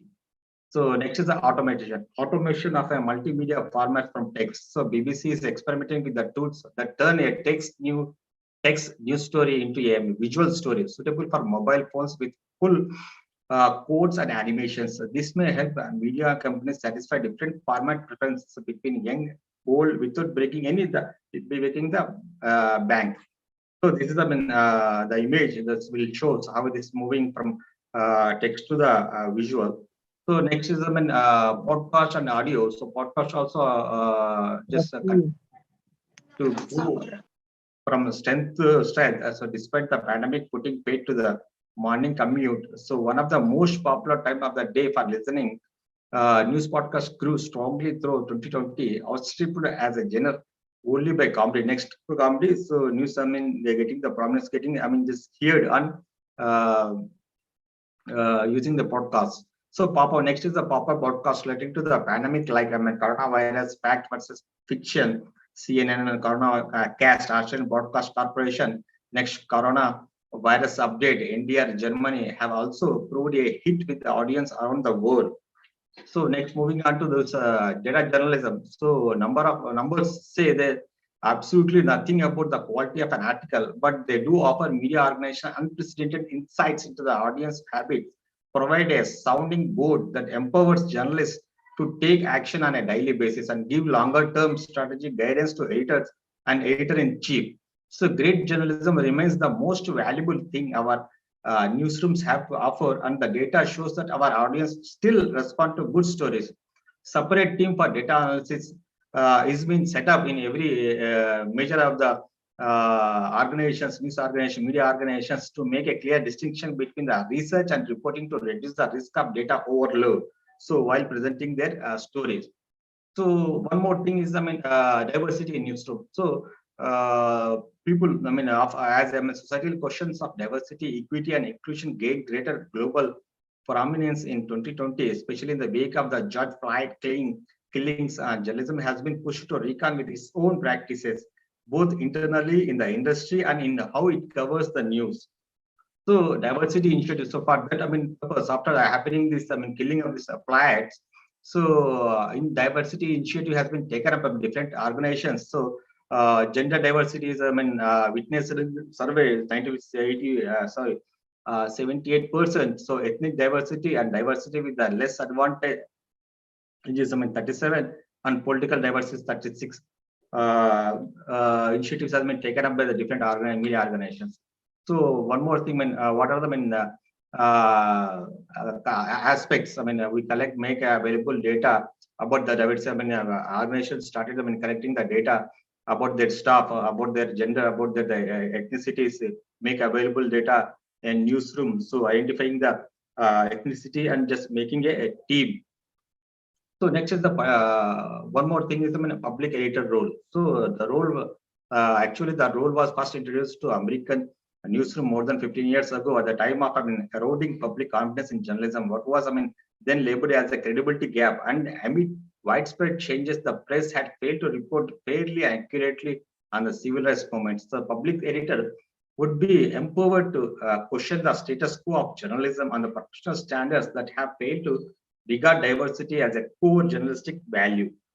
So next, one more thing is, this continuously changing in contemporary journalism. It's a pop-up journalism. So pop-up journalism was, pop-up concept. Actually, Canadian Broadcasting Corporation launched the bureau in 2018. So sending a solo multimedia reporter. Pop-ups therefore are especially useful in geographically vast places such as Canada, where newsrooms may struggle to reach remote areas. Pop-up are small and temporary bureaus within the coverage zone of existing news agencies. Each bureau is staffed usually by a single reporter embedded in a community that otherwise would have been underserved by the main newsroom. So pop-up at minimum, pop-up bureau requires a laptop, smartphone, and reliable internet connection and a vehicle. So that you can change the feed to the main office. So ideally, newsroom managers will consult with the prospective pop-up reporters before finalizing the assignment, as multimedia journalists often have preferences for gate. So next, one more concept is most evolving, so getting in prominence. So immersive journalism. Immersive journalism over the past few years, major advancement in the field of technology have been made. So and a result, so journalism has undergone a flurry of immense content creation. So most hype about formats have been virtual reality, augmented reality, and 360 or omnidirectional. So I just concluding this. I will take 2 more minutes. Thank you for permitting. Immersive journalism. So, you can take 2 more minutes. Yeah, thank you. Media companies are showing growing interest in creating slower and more immersive journalism that manages to communicate complex issues and give the user some choice and control. High quality immersive piece allows the reader to get lost in a true story. So among forerunners in the field were New York Times, USA Today, and CNN, and the Canadian and the BBC. So immersive journalism storytelling expert Martin Edstone, who first started the experimenting with the VR in 2012. So immersive journalism requires a multidisciplinary work in newsroom. When it comes to mastering new technologies, there are 2 approaches. Something everyone should know the little bit of coding, other prefer deep specialization in a narrow field. New format will ultimately take more time to master. So BBC initially started using YouTube for their 360 video news. So media houses like Al Jazeera are building setups, studio sets, and game engines to use VR, virtual reality. So and AR in their news broadcasts. So Watson believes this will all come together in the next line of studios. So this is person who is making taking up making up this virtual reality in Al Jazeera. So next one was the lock screen news consumption. So news consumption has started using Android devices. So if you have a smartphone, research shows you likely look at its lock screen as often as 70 times a day. So we can generally just look at the smartphone 70%. That's why it's shown from research that 70 times a day we can see. So lock screen is also used to deliver quick information, time, date, battery levels, mobile network signal, Wi-Fi connection, among other things. It uses a wallpaper, images, and concise information. So two are the known features for news distribution on lock screen: push notification wall stories. While push notifications have been used for many years to deliver news alerts, wallpaper stories are considered more recent and currently only available on selected Android devices.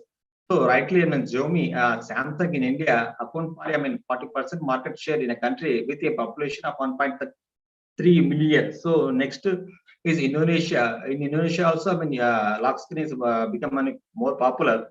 So your lock screen probably looks like the one picture below. So I'm showing the picture. So how it will lock screen look like. So this is a lock screen and the next step. So entry point on the lock screen. So you can have them wallpaper stories from the right. Moving the swipe, when we swipe to the particular wallpaper, so we will move on to next click. So from there, it will unlock and then just will go to the news app. There it will, the content will be showed. So this is the three-tier step.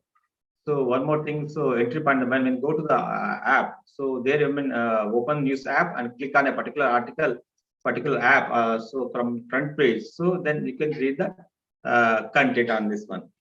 So lock screen research suggests that mobile news consumption is shorter or less deliberate and happen more frequently throughout the day on mobile phones compared to other mode of distribution. So this is observation. This is analysis that from the fellow journalist research papers. So thank you for giving me an opportunity. So I will thank the organizers as well as Dinesh and the respected chair. Thank you so much. Thank you, Mohammed Shamir. And the floor is now open to the audience to have a question and answer. You can raise your hand in the Zoom and you can raise your questions, which is related to peace journalism, cross-cultural communication, and contemporary changes. Yes, Professor Hannah. Hello, everybody. Yes, yes. Yeah. You hear me? Yes, we can hear I you. make myself clear, okay. In a very a quick points, the three papers presented in this session arise very important, in fact, topics for the future studies relating to modify our point of view to journalism in its broad scale and its role and functions in the contemporary digital era. From this approach, I suggest our need globally to initiate an international study about the new journalistic formats across different communities and different technical formats. I'm talking about analyzing new journalists formats like structured journalism, immersive journalism, video reports, virtual reality, augmented reality, applied to journalism, news games, and docu-games also. These fields and these sub-fields for journalism, for the future of journalism is very important to be tracked across communities and across its technical formats. So there will be an opportunity to make this multi-study. It will be, I think, will be very important for the future of digital journalism and for the academic fields and academic researchers.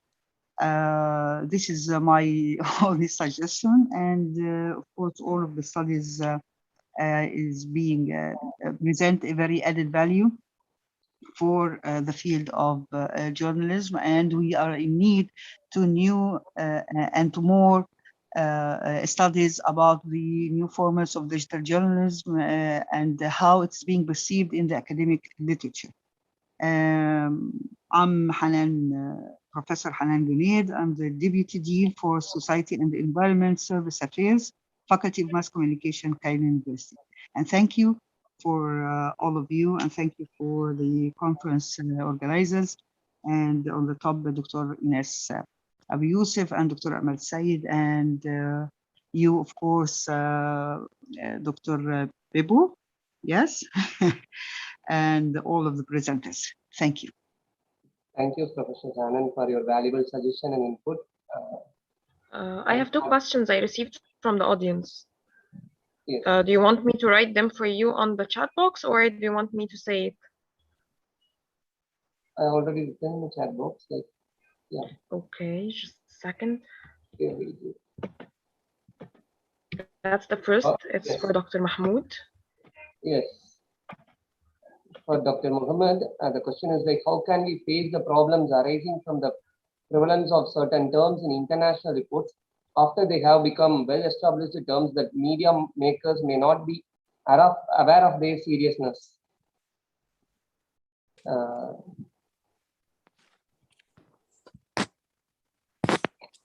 Yes, and the second, I just inserted it. It's for Dr. Imtiaz. Yes. The first question is towards Dr. Mahmoud. Mahmoud. Yeah. Yes. Yes. You have a question? Yes, one of the audience have a question. How can we face the problems arising from the relevance of certain terms in international reports after they have become well-established terms that media makers or communicators in general may not be aware of their seriousness?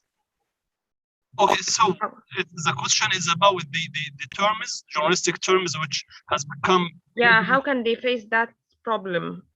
Okay, of course, we have some research skills that each journalist should master. First of all, we shall locate and identify the field of the term.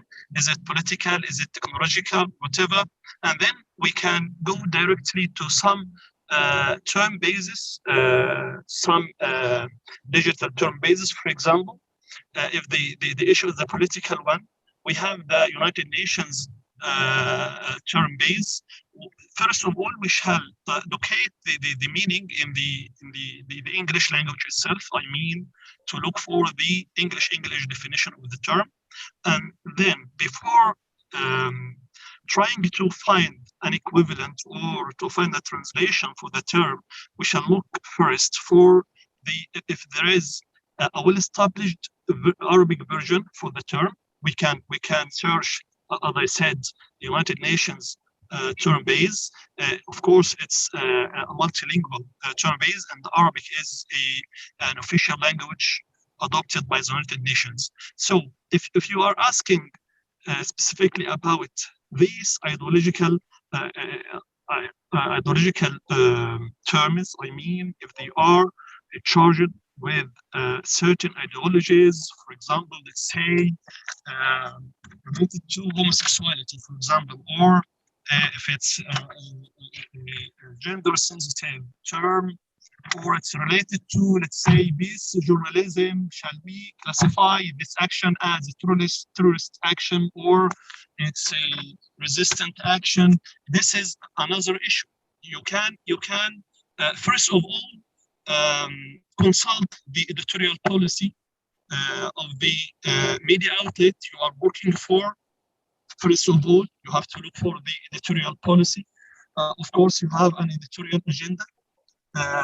If you are asking about the different ideological terms, this is another issue, because my paper, okay, is not concerned with these ideological terms. I mean, I am after neologism, a term that has no equivalent in the Arabic culture, and we are trying to simplify and domesticate this term to the local audience. I hope I have answered your question.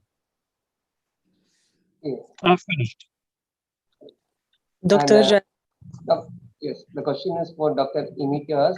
How can we push in the directions of preparing reports that focus on diversity away from the idea of conflict and fueling feelings of hatred? especially in the countries that suffer from sectarian or ethnic problems?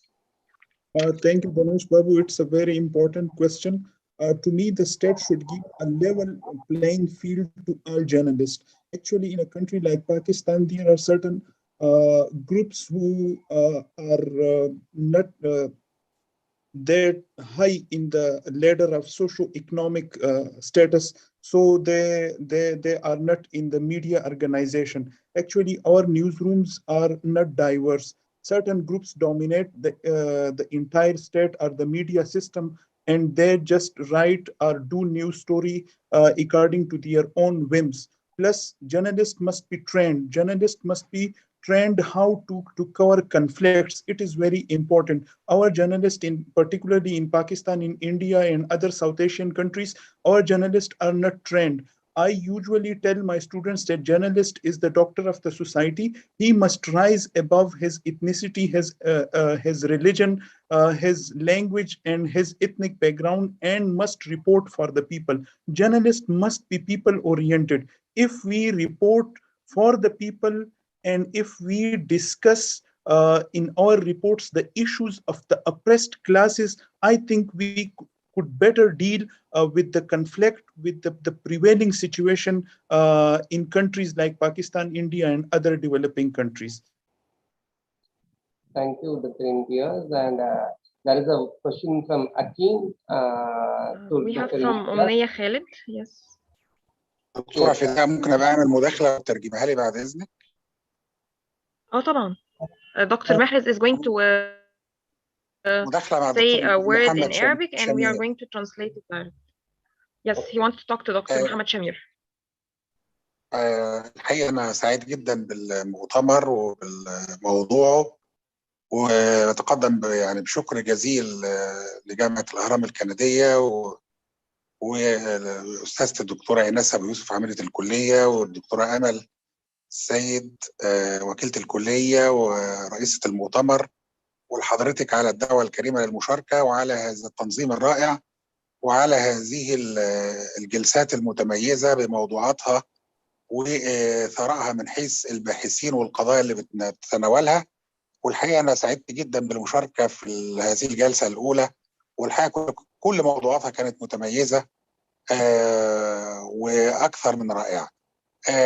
أنا هعمل مداخلة صغيرة مع الدكتور محمد شمير فيما يتعلق بتأثير التطورات التكنولوجية اللي حصلت في مجتمعهم وبدأت تستفيد منها غرف الأخبار من حيث تطوير وظائفها وتطوير الوسائط والأدوات التكنولوجية اللي بتشتغل بيها وأساليب العمل وأساليب التنظيم والإدارة. هل هذه التطورات اللي حصلت على مستوى الوظائف وعلى مستوى التقنية وعلى مستوى يعني حدود الاستفادة من التكنولوجيا أسهمت في تحسين الأوضاع المالية والاقتصادية للصحافة في مجتمعهم؟ يعني هل أدت هذه التطورات التكنولوجية إلى تطور النموذج الاقتصادي لصناعة الصحافة؟ أم ما زالت الصحافة بتعاني من أزمات مالية من حيث تراجع أرقام التوزيع والعائدات الإعلانية لصالح شبكات التواصل الاجتماعي؟ وبشكركم مرة ثانية وأحييكم على هذا المؤتمر وعلى هذه البحوث المتميزة. Thank you very much. Dr. Sarah, can you please translate? Okay, the question, Dr.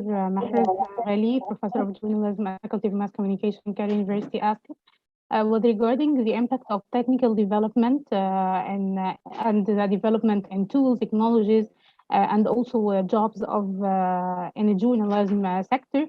Did this contribute in developing the economic status or financial state of the journalistic organizations or media institutions, or it's still badly affected in your country because of the deterioration of printing or distribution of printed papers? So the question is mainly about the impact on the economic status of journalism institutions and journalists. The question was for Dr. Mohammed Shamir.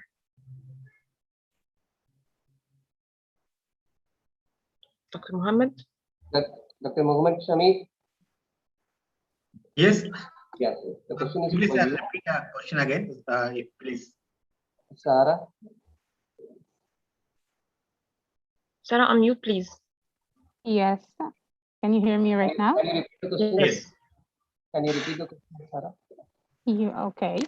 The question Dr. Mahrez posed was about the impact of technical development and developing tools that was mentioned in the research on the development of economic or financial status of journalists individually and journalism institutions in general.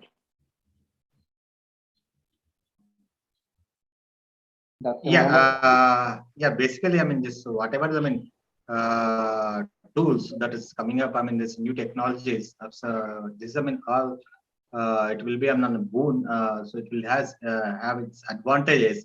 So earlier, I mean, journalists are not able to, I mean, adapt the new technology. Now, even we have in drone technology, drone journalism has a pop up. So even when not reaching the faraway places, we can send the drone. So in a terrain to identify the maybe forest fire, maybe the, I mean, gravity of the situation. So we need to, I mean, all journalists or maybe all journalist fraternity or new technologies we need to adapt and just utilize this for the benefit of the society. So give the real picture, give the real reality of the existing, I mean, what is, I mean, happening there particular place. So that will be, I mean, more useful using this all these technologies. I mean, every day. So we have even we take up this, I mean, virtual reality also. So even just, I mean, journalists has given, I mean, even BBC has started, and other also, I mean, Al Jazeera also, I mean, started the virtual presentation. So when we give virtual presentation, it's very near to the, I mean, reality. So the person will can immerse as well as, I mean, just get into the story to understand the, I mean, the content very easily. So that makes the technology to give the audience more easiness to understand the depth of the content. Hope I have just addressed the question. Yes. دكتور محرز هو دلوقتي جاوب على السؤال. حضرتك حابب تضيف حاجة تانية؟ Okay, thank you, Dr. Denish. We have Omnia with us. Yes. We can have one last question from Omnia. Yes, to Dr. Muhammad also. I wanted to ask, based on your research results, would you predict that journalism is taking a full switch to the digital formats? Yes, Omnia, this question is towards? Dr. Muhammad. Yes, Dr. Muhammad.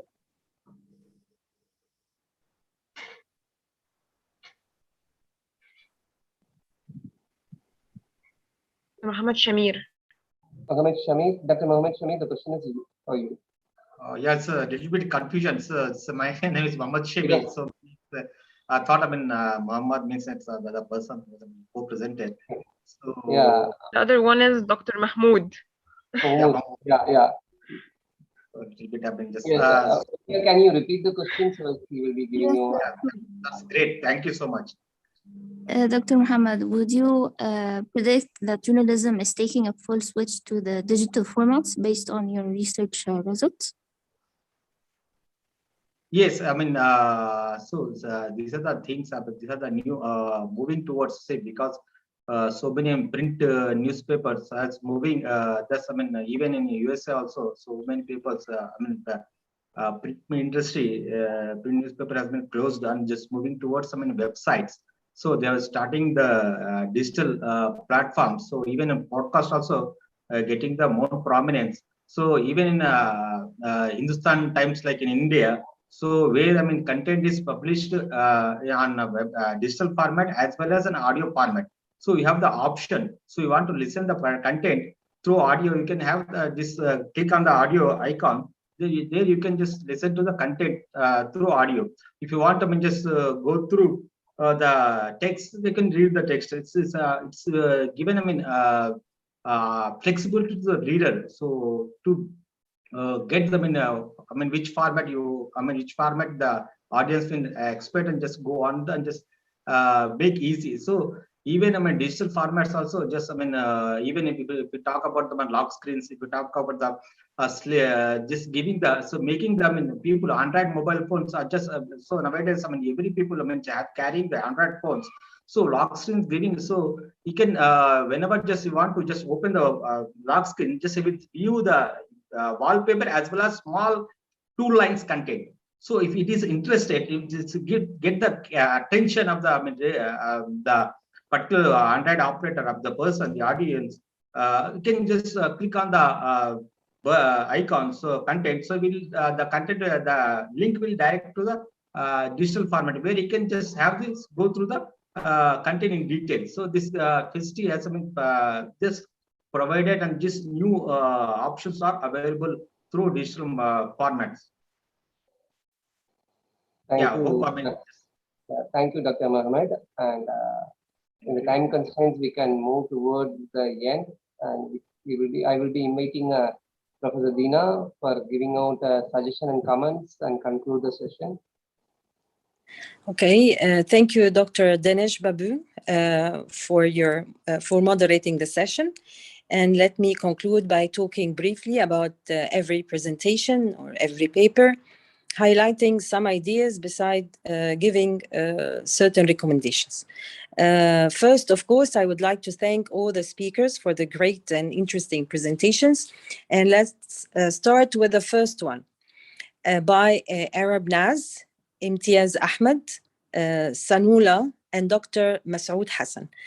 First of all, I really like the idea that it's a group research study, a group work. We really need in Egypt to conduct research studies with groups of researchers.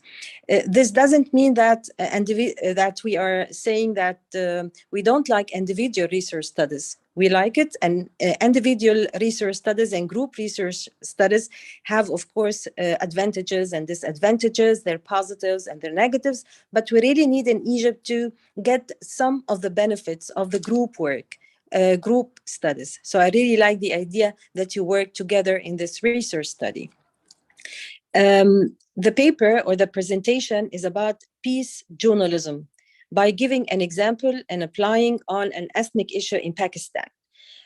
Concerning peace journalism is considered an example of constructive journalism or positive journalism. And by the way, I'm very interested in conducting research studies and in reading in these last years about these two terms, constructive journalism and positive journalism. And I'm planning to spread awareness in Egypt and in the Arab world about these two terms. So I'm very happy that your presentation and your paper is giving us an idea or an example of constructive journalism and positive journalism. Concerning peace journalism, it's very rare, not only in Egypt, not only in the Arab world or developing countries, it's all over the world. It's very rare to find research studies about peace journalism. And we need more research studies all over the world about it. Peace journalism can be included not only in research studies about politics or political issues, and even in sports, in different fields, in different domains. In Egypt, for example, we have two football clubs, Al Ahli and Zamalek. We can create research studies using the peace journalism background or theoretical background, even while dealing with issues like sports and so on. Also concerning peace journalism and constructive journalism and positive journalism, we need theoretical background. We need theories, we need models talking about these new terms and these new issues. The only suggestions that I'm giving you, the researchers, concerning the title. When we're writing a title for international or global researchers, I think it's better to write it a general title. For example, if I will write a title saying Al-Akhbar, without mentioning that Al-Akhbar is a newspaper, international audiences or readers or researchers won't know what's Al-Akhbar. So this is only the suggestions that I'm giving to you, that it's better while writing a title to make it a bit general, to make it easier for all the audiences or the readers or the scholars or researchers to understand. Thank you so much for your interesting and great topic and presentation. Concerning the second paper, Dr. Mahmoud Hamad Sharif from Saudi Arabia. First of all, it's very rare to find research studies trying to combine or to mix between translation and media. We need translation, and we need more research studies about translation and combining it or associated it with media, with newspapers, with the press, with journalism, with radio, television, and online journalism and new media and digital media. It's very important in our field, the translation. We needed, or the graduates, the journalists, the reporters need translation in press conferences while conducting interviews. They need to translate the interviews to get international and global sources. So translation is very important. And I teach translation. Therefore, I'm very interested specifically in your topic. And through your topic, we have to highlight the idea that we need to have guidelines, regulations, instructions, basically focusing on media and translation. All of the references and the books and the research studies that we are using these days while teaching translation in our classes, in mass communication faculties and departments, we use the books that are taught in, for example, languages departments, faculty of arts and languages departments. We need basics and regulations and instructions that are related to how to write news, how to translate news, how to write or to give translation subtitles for radio shows, for television shows, for movies in a very specific way, and not only focusing on the rules and the regulations that are taught in the field of literature and arts. Also, it's very important to focus on translation and its relation to media, because we need to be part of globalization. And if we need to be part of globalization, we should enhance and we should improve our language skills. And some of our language skills, of course, would be our translation skills. And if we need to be part of globalization, it's important to translate or give translation subtitles for all our media content, websites, radio shows, television shows, and movies, and so on. And not only focusing on English language, it's very important to be able to give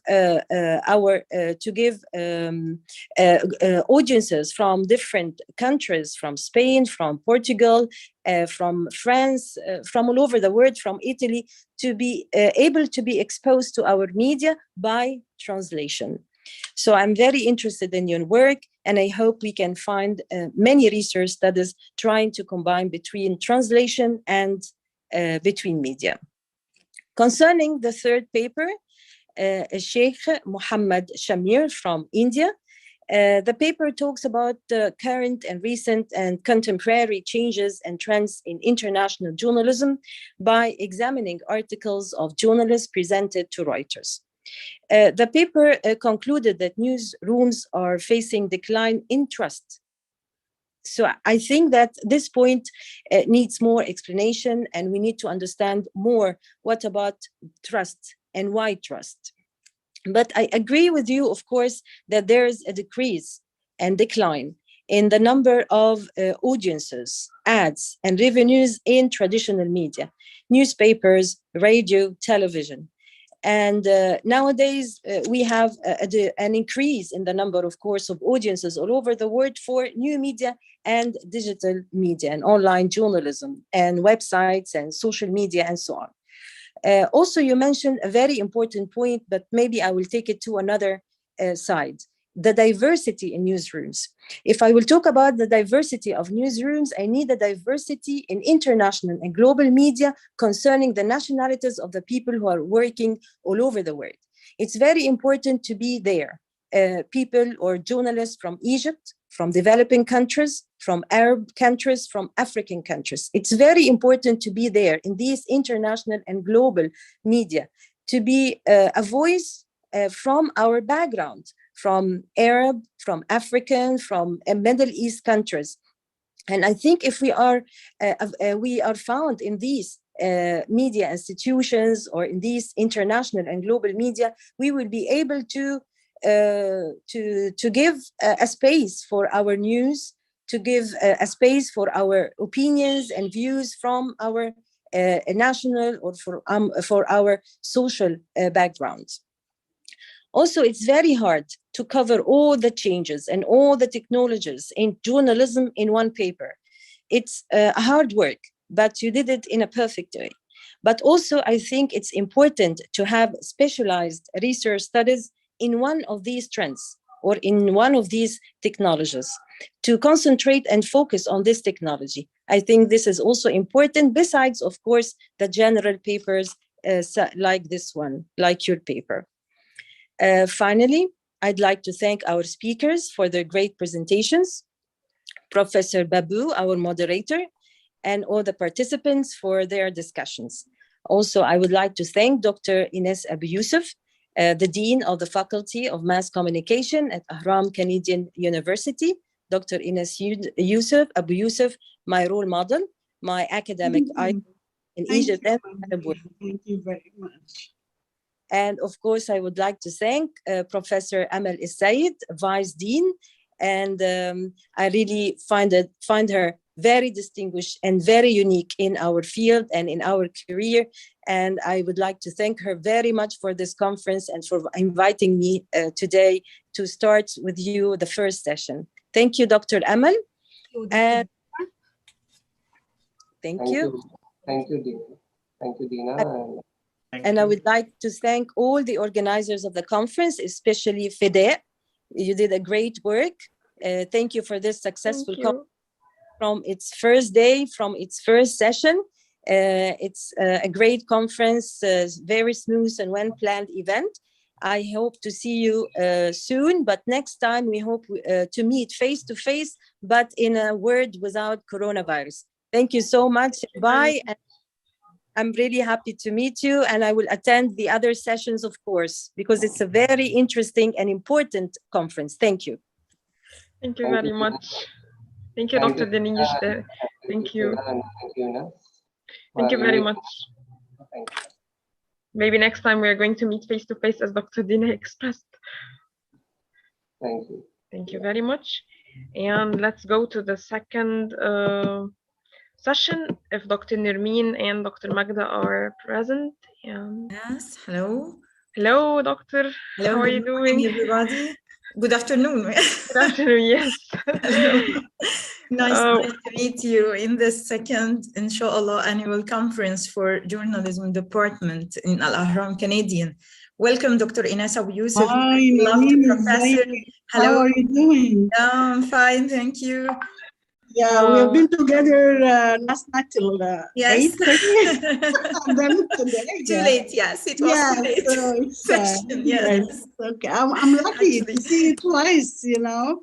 I've been very long. Yes, okay. So I'm so lucky, Dr. Ines. I'm so lucky. Thank you, my dear. If we are going now to start journalism in social media age, so Dr. Amal, can you please introduce Dr. Nermeen, and Dr. Nermeen is going to introduce Dr. Magda, and we can start our session. Thank you. Thank you very much. Okay. Hello, Dr. Nermeen, and hello, everyone, again. It's from my pleasure to introduce my lovely friend, Dr. Nermeen Al-Azra. Dr. Nermeen Al-Azra is an associated professor of journalism, Faculty of Mass Communication at Cairo University. She is the coordinator of English Department, Faculty of Mass Communication. She is the coordinator of international relationships in the Faculty of Mass Communication, Cairo University, and member in the Arab Association for Research and Communication Sciences.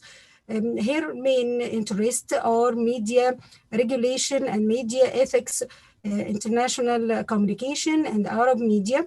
For more than 20 years, she has been teaching curriculum of media law and ethics. She works as a coordinator for a specialized diploma of media laws and ethics. She published many researches and chapters in several books. The latest chapter was in 2019 that discussed media freedom and journalists safety. And thank you, Dr. Nermeen, for coming and sharing with us your opinions and your ideas, and moderate chairman our session. Thank you, and we can start with you to introduce Dr. Magda Bagnid. Hello. Hello, welcome. Welcome to the second annual conference. My name is Nermeen Al-Azraq. Thank you so much, Dr. Amal Al-Sayed. Thank you, Dr. Ines Youssef. Thank you, Fida, of course. A great achievement. I'm so lucky to attend and participate in such a considerable conference about the impact of contemporary changes on the international journalism between the first and developing worlds. Today, we are talking about journalism in social media age, and we have different papers will be presented by different panelists from different countries, and I think it's a very rich panel today because we have Dilip Kumar from India, also Pakil Ceremony from India, with Dr. Rambo Saki from Ghana, and Dr. Nawal Boumeshta from Algeria, also Dr. Rokaya Boussinan. So we have diversified papers from different countries and diversified backgrounds and different cultures and different, of course, social and media contexts. We will start by Professor Dilip Kumar from Guru Gobind Singh Indraparsa University from India, and will present a paper about social media, the great movement mobilizer and its impact. I think it's very interesting paper because when I read the abstract, I felt that, yes, it will be added value to this panel. It evokes questions about can we develop our journalism nowadays? Can we develop our society actually? Can we stop suppression? Can we end injustice according to the social media and the new contents which are presented on social media? So we're gonna listen to Dr. Dilip Kumar about his paper. Thank you, and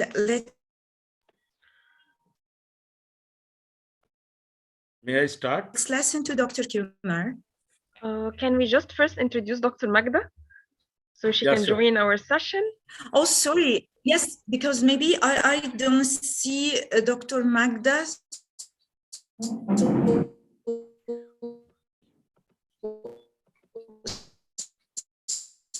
I can introduce her if... Of course, we have a great moderator for today's session. Yes, sorry.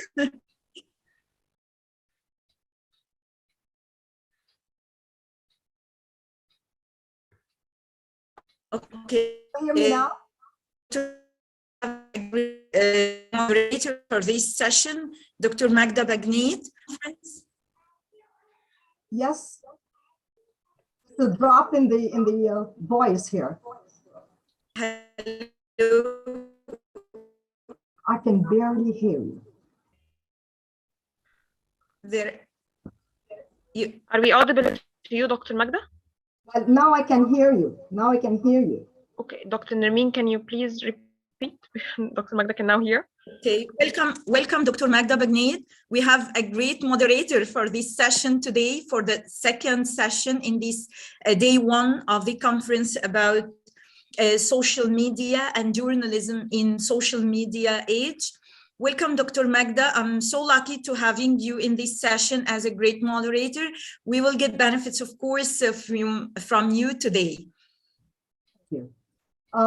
First of all, I would like to welcome all of our guests. In fact, this is the second annual International Journalism Conference for those of you who are attending for the first time. Also, I would like to say Assalamu alaikum for the Arabic speaking. Welcome to the Ahram Canadian Universities Conference. I would like to quickly to Dr. Dean, Dr. Sorry. I'm so excited about it. Dr. Ines, Dr. Amal, Dr. Fida. I would like to say something before we start. Most of the researches that we're gonna listen to today make me think back of the concept of all at onceness concept, which we are applying right now. It's not the global village. We are now in simultaneous coverage. In fact, which is something that we heard about years ago, but now we are living the experience, which is something very interesting. What I like about today's, speakers, journalists in social media age, we have a challenge today with the 5 research papers from distinguished professors. We have 2 from India and 1 from Ghana, 2 from Algeria. So we have, in fact, international speakers. And I wish that was televised, because when you hear what they have to present today, you will be very impressed, especially that I have met and talked before to Dr. Dilip Kumar. Last year, remember, I talked to you and you were presenting your work, and I was just reminding you of the famous family of Kumar, and I still insist that you're a famous one. Thank you, ma'am. I'd like to hear it. It's beautiful. Please. Thank you, ma'am. Thank you. Dr. Fida, can you share my presentation if you have? Yes, sure. First of all, good afternoon to all of you. It's a wonderful opportunity for me, even golden opportunity for me to even rejoin the family again. It's a kind of family, as Professor Magdas says. Yes, today my topic is, without taking much more time, social media, the great movement mobilizer and its impact. There are several, first slide please, if you can. There are several movements which wouldn't have been possible if had there been no social media. As you know, in such a pandemic situation, social media plays a vital role in the entire world. Even the data reflects all these things. As per, you can say, as per education is concerned, from primary to even secondary to even higher education. Yes, then we definitely can say, not only in education, in every aspect of the life, social media play a vital role. Imagine if we can use social media to bring about a change in something additional to keeping in touch with your family and friends, even in the society. It will be create a wonderful impact. Why I'm saying wonderful? Because sometimes it will be very constructive, and maybe sometimes it will be very destructive as well. If it will be constructive, definitely it will be wonderful. But as we all know, especially urban countries, even very well familiar about the constructive role of the social and destructive role of the social media. If we can take the social mobilization is a name given to overall process of change which happens to. Now the next slide, you can just change it. I don't have access to change my slide. Social media mobilization is a name given to an overall process of change which happens to substantial parts of the population in countries which are moving from traditional to modern ways of life. Social media is increasingly emerging as a tool for social mobilization. It is easier to organize and disseminate social mobilization because of huge followings and on social media. Social media, with its vast reach, is able to mobilize people across the globe for a common cause. And if we're talking about the rest of the study, the impact of social media in mobilizing support for various social movements in the world. The idea is to understand how social media is being used time and again to trigger a political or social changes, and if the objective is being fulfilled. You can take any examples from the world, even starting from environmental protection to else subject. And if you can take about the objective of the study, why this particular topic is very much even pinning to me in particular that direction. Of course, to figure out the role of social media in mobilizing support to various social causes, such as Me Too movement in India, you must heard. I Save My World, Lahu Ka Lagan, and more. Definitely we will discuss in the next slide to determine the factors which lead to lead to support of social movements through social networking sites, to study the effectiveness of these cases. These cases are very much important. And then for that purpose, what was my research methodology? My research methodology is the given studies based on the information and data available through secondary sources like newspaper, magazines, media reports, etc. The study is conceptual presentation of ideas, you can say. What were my findings and why I'm putting all those findings here? Social media today have become the essential part of civil society work around the world, involving regular citizens, activists, non-government organizations, and governments. Since the communication landscape is getting more participatory, the public is getting more opportunity to engage in public debates and enhance ability to take collective action. Social media has resulted in a democratization of communication. Today, if the activist feels that they have to mobilize support for a cause, for a social cause, or for positive cause, they will not wait to write a letter to editor or wait. Even in India, we can say there are now diminishing the tendency of the right to edit a letter. Even they will disseminate the information and gather support from social media activists.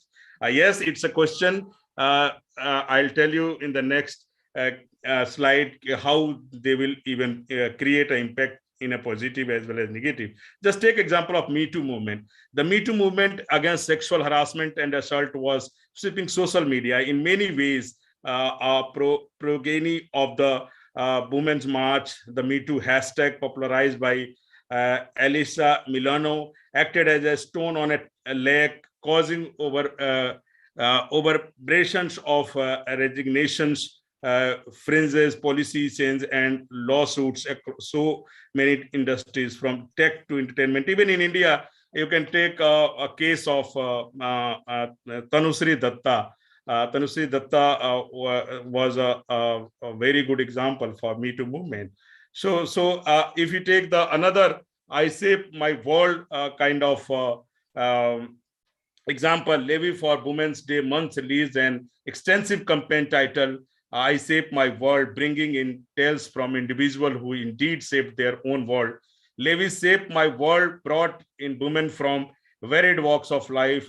Actor Huma Qureshi, hairstylist Sapna Bhavani, transgender model Anjali Lama, and comedian Malika Dua to narrate their tale of triumph. So these are the examples. You can take Know Your Lemons kind of example as well. Adopt. You can say another one like Adopt, Don't Shop. You can change the slide as well so that the other can even take an idea how I can how I have already done the research regarding all those. Pooch Over Pataka. Pooch Over Pataka is an awareness campaign for good cause promoted by Alia Bhatt. She posted a video on Instagram related to Diwali animals, which went on heat on social media. The video gave a simple and sweet message that not just human animals are suffering too. And it is time that we take a charge of the environment with a caption as this Diwali, I choose to Pooch Over Pataka. Do you? These things, even Lahu Ka Lagan, the idea behind the campaign is to urge Arun Jaitley to exempt women's sanitary products from the GST. So these are the examples. You can change the slides. Peda. Social media, the preferred medium for mobilization. Social media break the monopoly of communication that was previously confined to traditional elites such as government, church, or political parties. It empower each individual to become a political broadcaster and voice his her opinions on equal footing with any other users. It fosters pluralism because in cyberspace there are no set answer in the form of dominant ideology. Another strength lies its accessibility. The users can access the network in their own time and be in instant contact with whoever is connected. The internet can potentially connect the sender to an unlimited number of users. Social media could mark a turning point on the trend empowering common citizens. It can potentially have an enormous impact on young generation. However, technology is not sufficient in itself provide for social activism. Social media also offers the advantage of the following individual members: the possibility of documenting and processing facts and information concerning relevant issues and development which traditionally are reserved for those in authority. At last, we can conclude in this way. While social media help political activates to organize protest and easily communicate with the followers, it is naive to say social media was the only thing that influenced Arab Spring revolution. Social media is not the only driving force behind political change. Research suggests that protests, when effective, are the end of process rather than a replacement for it. For people who have felt powerless against repressive regimes, social media enabled political activists to level the political playing field to become one of the most important components of the successful revolution. Not only this, we can take a lot of examples, and for that purpose, this is the reference. Thanks. One quote just I want to quote in my presentation: talk to yourself once in a day, otherwise you may miss meeting an intellectual persons in this world. Swami Vivekananda. Why I'm saying? Because if you want to do the unbiased research regarding any field, not only in media field, not only in social media changes, you have to talk yourself, you have to listen your inner voice, so that you, whatever you feel after observation, after your experience, after your readings, you can easily even do the depth study on particular that, and put your views for the intellectual words are the student like me. Thank you very much. Thanks. Thank you very much, Dr. Professor Dilip Kumar, for very interesting and informing and putting together what we have in mind into words, which is excellent, in fact. I mean, you have pointed many points here that you talked about family gathering, about people getting together, about even the role of the activists. We have seen that even in our own country, in Egypt. You know, remember when we had this uprising of the Arabs and so on? You pinpointed the main points, which is, in fact, we are living the experience now. People were against social media, but you're trying to show the other side, the positive maybe side of the social media. Now, this is not much being talked about, but when you hear it from a professor like you, sir, that's great. I mean, and we're glad because we know what is happening in India, is happening in the United States, is happening in the rest of the world. And this is what makes your research paper, very estimated. And I'd like to thank you very much. Now, I would leave, if any of the people here, guests and so on, would like to ask questions to Dr. Philip Kumar, please do. Can we leave the questions to the end, Dr. Magda? We can, but they can write it down and then we can move to the next. Do you have something else to say, Dr. Kumar? No, not at all. If you allow me to take a question right now, then I'll take. Otherwise, at the end of the session, I'll take it. Great. Now you can put your questions, ladies and gentlemen, here, and then Dr. Kumar will deal with it and he can take his time, right? Okay.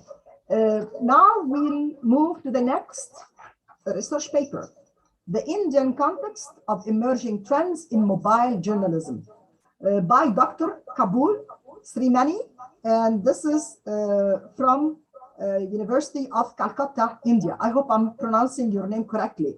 Again, here we have very interesting research paper talking about us now today.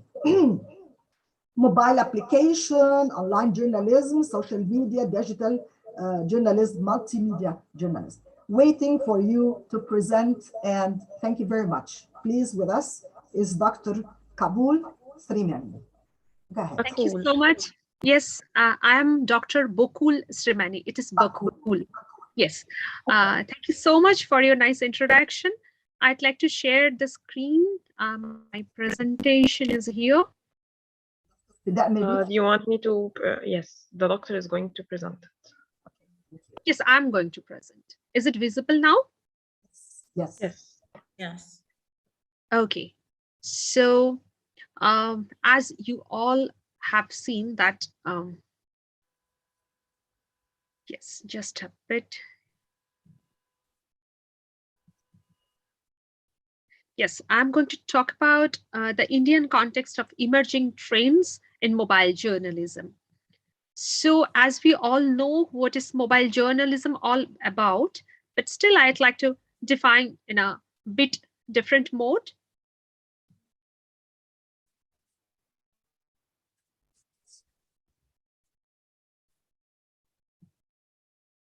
With the constant changes and advances in technology, news and information have always found new means to reach out to their audience through print, newspaper, radio, and broadcast. In recent years, a new and more unusual approach to news reporting has arisen all across the world. This new journalism approach is popularly referred to as mobile journalism and or MOJO. In simple words, mobile journalism is a process of gathering news information, carving it in a rightful story through editing applications, and finally publishing it for the audiences. And all of this is done on a single device, that is your mobile phone or in your smartphone. Now moving to the next, let's discuss a little bit about the background of this research in Indian context. Initially, mobile phones were just used as a tool of crowdsourcing where the citizens sent visual information of events such as natural disasters or accidental reports to the news organizations, mainly in India. On learning the potential of video journalism through mobile phones, a mobile organization in collaboration with a mobile company started an experiment by providing their journalists with mobile kit comprising a Nokia smartphone and other equipments such as solar batteries and tripods to cover various events like New York Fashion Week or Olympics Beijing on mobile phone. The success of this experiment took on a serious business in the news world when a news organization replaced heavy cameras with mobile phones in order to cut down to the cost of the production in the newsroom in 2008. Indian media too have recently started to realize the potential and usage of mobile journalism in the Indian media industry. Few renowned Indian media organizations have already begun working towards adopting the new practice and improve audience traffic on their website and pages. It can be said that mobile journalism is a toddler for Indian media with a very short history and little experience in hand. Growing trends in internet connection and smartphones handset are important variables supporting the possibility of mobile journalism as an emerging journalism practice in Indian media. A lot of studies reveal favorable growth circumstances which may be favorable for the development of mobile journalism in Indian context. Now, let's have a look to the objective of this study. Here, I have fixed the objective in a very short manner to investigate the cultural shifts that have occurred in Indian newsrooms with the introduction of mobile journalism. And the second one will try to comprehend the expansion of mobile journalism practices in India. Now, let's have a look at research methodology, how I have structured it. So, as the mobile journalism is still in the process of being recognized and defined throughout the world, there is no specific approach or formula to perform a study. As a result, the study used a variety of strategies. That is, I have mainly used non-distinguished participatory observations of newsrooms, semi-structured interviews, and few case studies. The study has divided media into broadcast, print, and digital journalism to simplify the research and provide a realistic comprehension between different media platforms and their MOZO methodologies. During the span of time spent in newsroom in understanding the role and space for new media, various points were learned. As a participatory observer, Facebook Live's shots from the studio were taken as an important element. Also, anchors, journalists, and reporters who are conducting FB Lives through phones direct from the studio were also interviewed. In order to secure information from the print and web media houses, semi-structured interviews were conducted with journalists practicing journalism through mobile in their respective media houses. These interviews were conducted over phone calls and communication applications such as WhatsApp and Google Meet. Now, let's have a look towards the finding of the study, what I found from this study. The cultural shifts in any newsroom can be easily determined with changes in the functioning of a newsroom. As the question was put up to all the participating journalists belonging to their respective media organizations, it was learned that all organizations have their own different outlooks and approaches to process the news stories. Most of the Indian media houses, though they are practicing MOZO, they continues to process the stories and information in their conventional style. That is, treating and editing visuals on the softwares after restoring them to the desktop and then passing on to the rundown for broadcast. MOZO works like a kit for the broadcast media in India. TV journalists carry MOZO kit, which includes an iPhone, lapel mic, and a selfie stick to place where it is difficult to get heavy cameras for shoots. Therefore, MOZO has not really affected the working of broadcast newsroom as they continues to follow their conventional ways to process the stories. The new forms of journalism is yet to make an impact in the broadcast industry and to make it prevalence to the television journalism in India. And the next, mobile journalism emerged with its own set of challenges in Indian environment and work culture, like lack of advanced infrastructure, network service issues, illiteracy, inadequate knowledge about the online portals, and many more. The hurdles emerging from the new form of reporting are, in a way, faced from both the ends. That is, from the content providers, that is, from the reporters, producers of the news, and the crowd source, and on the other hand, content receivers, that is, from the audience and viewers also.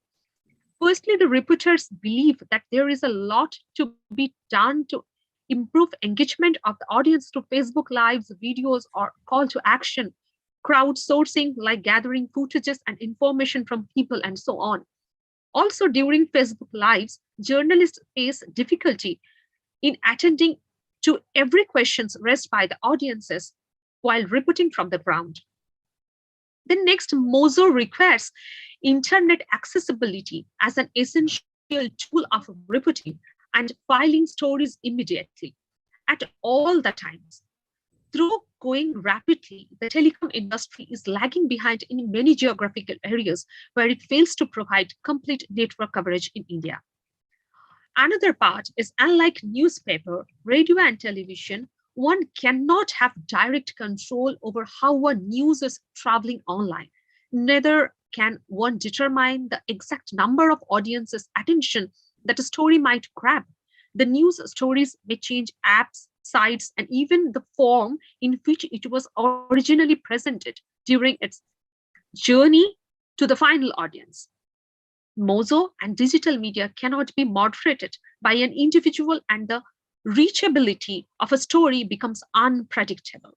For an instance, in rural areas of India, word of mouth has always played a major role, but recently, WhatsApp messaging apps supported in basic phones have advanced the process of communicating almost all among the rural population. Now, the issues arises when data get doctored during the this trickle-down process and is served with real fake add-ons. So these all are the basic findings I can present over here. And let's conclude the story with the fact that the nation has developing and changing, and that we cannot completely ignore. Recent 4G network boom has altered the scenario in small towns and villages, where faster internet has more dominant than any network could be ever. Media organizations have just begun with experiencing cultural shifts in their newsrooms. When Mozo begins to extend its empire, it is projected that current newsrooms will experience a large and more in-depth cultural transformation in terms of methods, equipments, editing procedures, and even in the broadcasting method. The editorial departments are projected to be the most influenced by this Mozo development. Mobile journalism has introduced in Indian media to a new and trending era of reporting and engaging audiences. The organizations, as a result, are undergoing and experiencing cultural shifts, but not all of them have been exposed to the possibilities of employing these methods. To summarize, mobile journalism would result in more aesthetically attractive stories, multitasking journalists, and audience-controlled news content in a new method. This appears to be an excellent passage for restoring media credibility and demonstrating the functions of the fourth estate by giving actual voice, that is, inhabitants of a country like India, a new platform. Thank you so much for this opportunity. I'd like to thank you very much for your introducing such an interesting topic in which we are dealing with nowadays, in fact. Just one word, did you coin the word mojo, meaning mobile journalism? Is it yes, yes. Is your definition, or is it in India used? So yeah, I mean, India used so India, Bangladesh, and these all the people, they use mozo for mobile journalism. Oh my God. You know, for me, excuse my ignorance. I wanted to just to know mobile journalism. You know, for the general listeners, because some of the people think it could be an Indian word without, you know, realizing that it's a summary for the whole research. In fact, no, that's what I mentioned in my first slide itself when I was defining what was mobile journalism at all. So I said mobile journalism, that is mozo. The term is used in India, Bangladesh, and most of those zones used. Yes. Even we say data journalism, DIZO, so it's come mozo like that way. Ah, okay. Thank you for explaining. I know it's kind of late, but I couldn't interrupt you while you were talking. No, it's okay. Thank you so much for this. Okay, Dr. Kabul, I hope I'm pronouncing your name correctly. No, it's Bakul. B-A-K. Bakul. Yes, it's Bakul Shrimati. Do you have the meaning for the word, Bakul? Yes, Bakul means the best friend and a beautiful flower in India. Oh my God. Okay, you are that one. Sure. Thank you so much. Anyway, now for the general people attending, if you have questions, you can just write it down and then we will take it, and then Dr. Bakul will answer you, inshallah. Thank you very much for a very interesting Thank you so much. Now, should we introduce our next? Dr. Fida, should we introduce our next? Doctor, yes, please. By all means. Now we're moving to Ghana. Look at that. Now we have Ghana. The topic here, Twitter journalism in Ghana, an analysis of the activities of mainstream journalists on Twitter. Now we're welcoming Rainbow Saki. Now that's a beautiful name. Rainbow means all hope, you know, as you know the meaning of the word. University of Education, Wimba, Ghana. Can we see Rainbow, please? Professor, Doctor, Mr.? Yeah, good morning from Ghana. Okay, good morning to you. Are you ready with the great paper talking about Twitter journalism, mainstream journalism, yes. Digital and framing? Yes. Shoot, start. I am ready, but Dr. Fida, can you please share the slides for me? Yes, sure. And then also pardon me if Here is it. Hear some intermittent coughing because I've not been well for the past 3 days, but I try to be here so that I can present and then see the way forward. So if you hear any coughing, pardon me for that.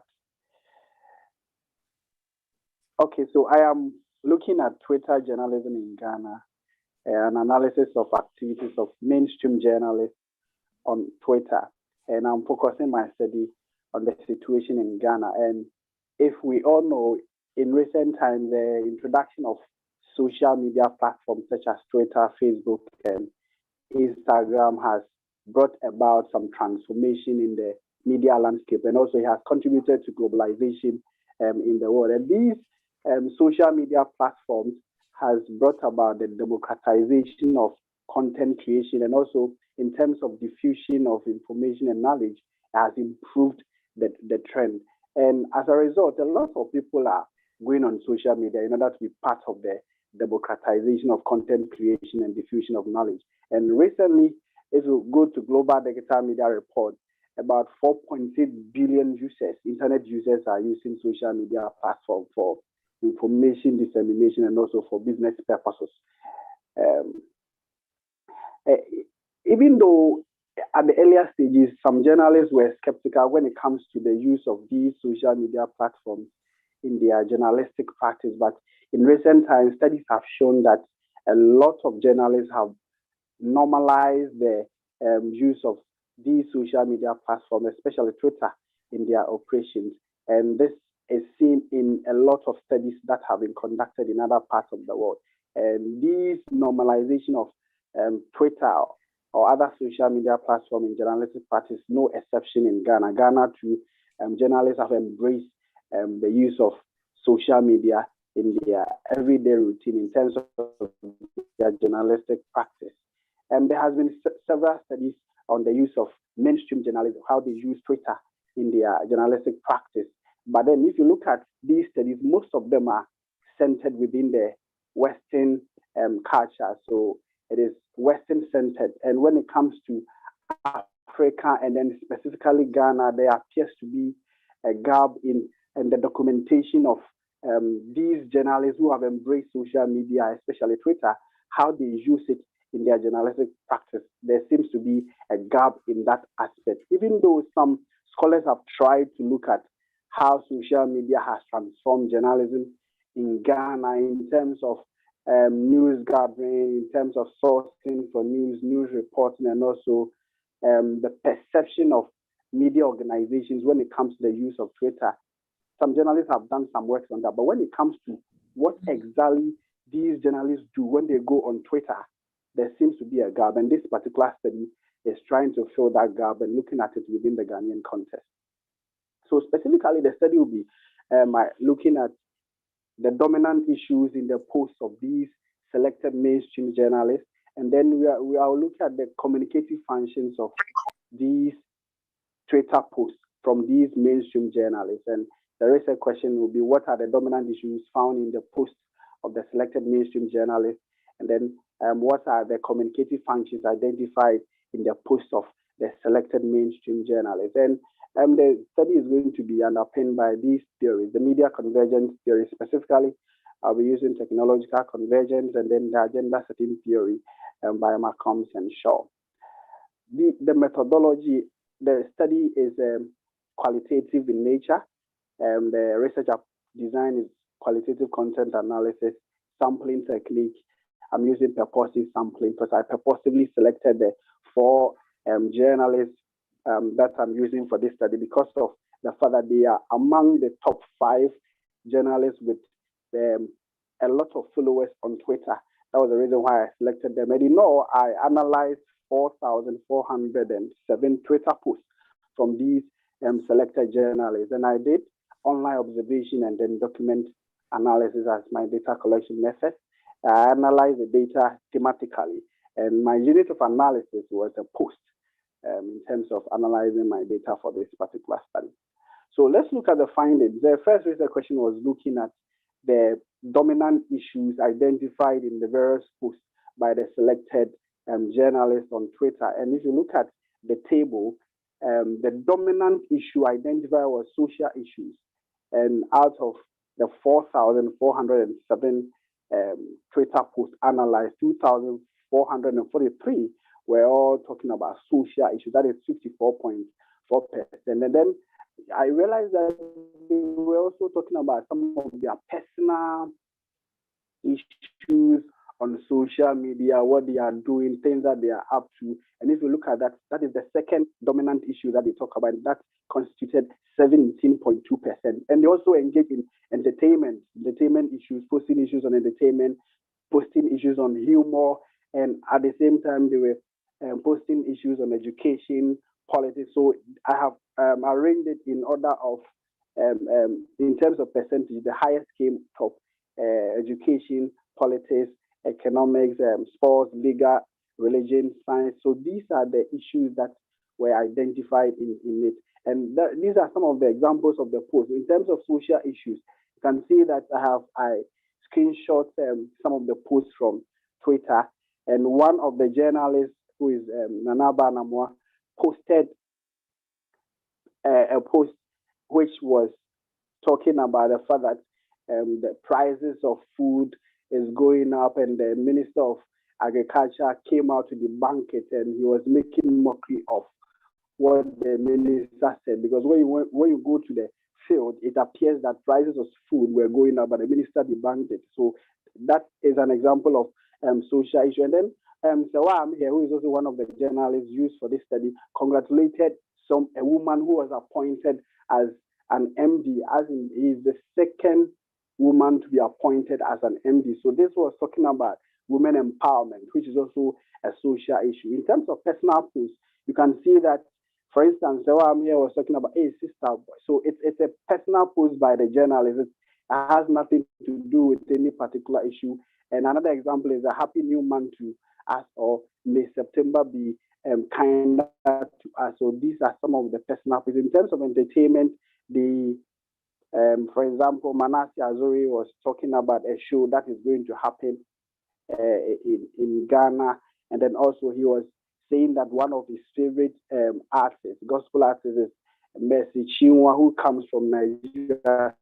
So these are examples of some of the posts that were supporting entertainment as a dominant issue in the posts of these selected journalists. And the second raised question was looking at the community seeking to achieve. There are several studies that have come out with what journalists use Twitter for. And Brands 2008 talked about the fact that journalists use Twitter for audience engagement, promoting stories. So I was looking at it from that perspective, whether when you come to the situation in Ghana, what other scholars have identified in other parts of the world is the situation in Ghana is similar to what has been identified in literature or different from what has been identified in literature. And if you look at the communication funds, you realize that audience engagement, which has been identified by other scholars, is also happening in Ghana. And out of the 4,407 posts, 1,688, that is 38.3%, has to do with audience engagement. And one thing about audience engagement here is that, because of technological convergence, which allows people to use their mobile phones to access media content on the go.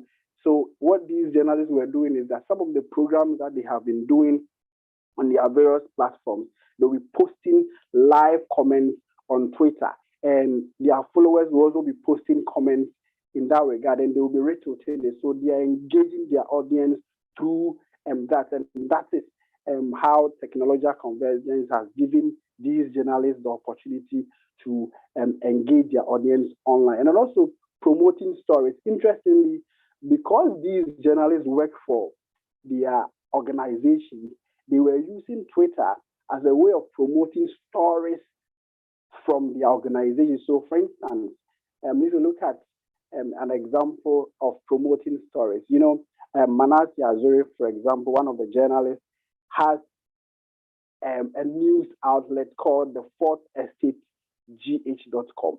So he will post a story on Twitter, and then we'll bring the link to the story from his website. So he's directing his followers to go and click on it and go and read it on his website. So in one way or another, he's promoting some of the stories that he has published on his website. The same way Bernard Able, who works for City FM in Ghana, will post a story and then bring the link of the story, which is on the organization's website. So they are promoting stories from their own website. The conclusion, because we're running out of time, Mr. Rainbow. Okay, sorry. So in conclusion, the study concludes that social issues, personal thoughts, and then entertainment dominate the contents of posts from mainstream journalists on Twitter.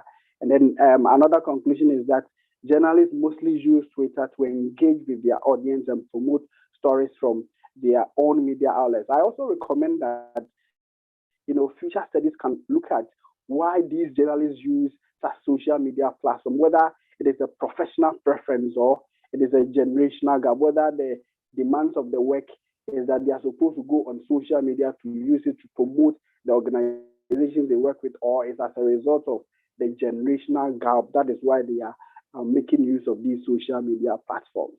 Thank you very much. Thank you very much for your informative, up-to-date information about the media, especially when you talk about Twitter.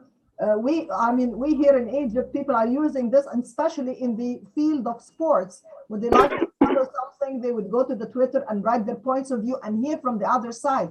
So in fact, we are connected with different activities and in different associations, which is something very interesting, that we are all at the same time using this. And also you're talking about the changes in the media industry is undergoing across the globe, which is a true statement that you have mentioned at the very beginning of your research paper.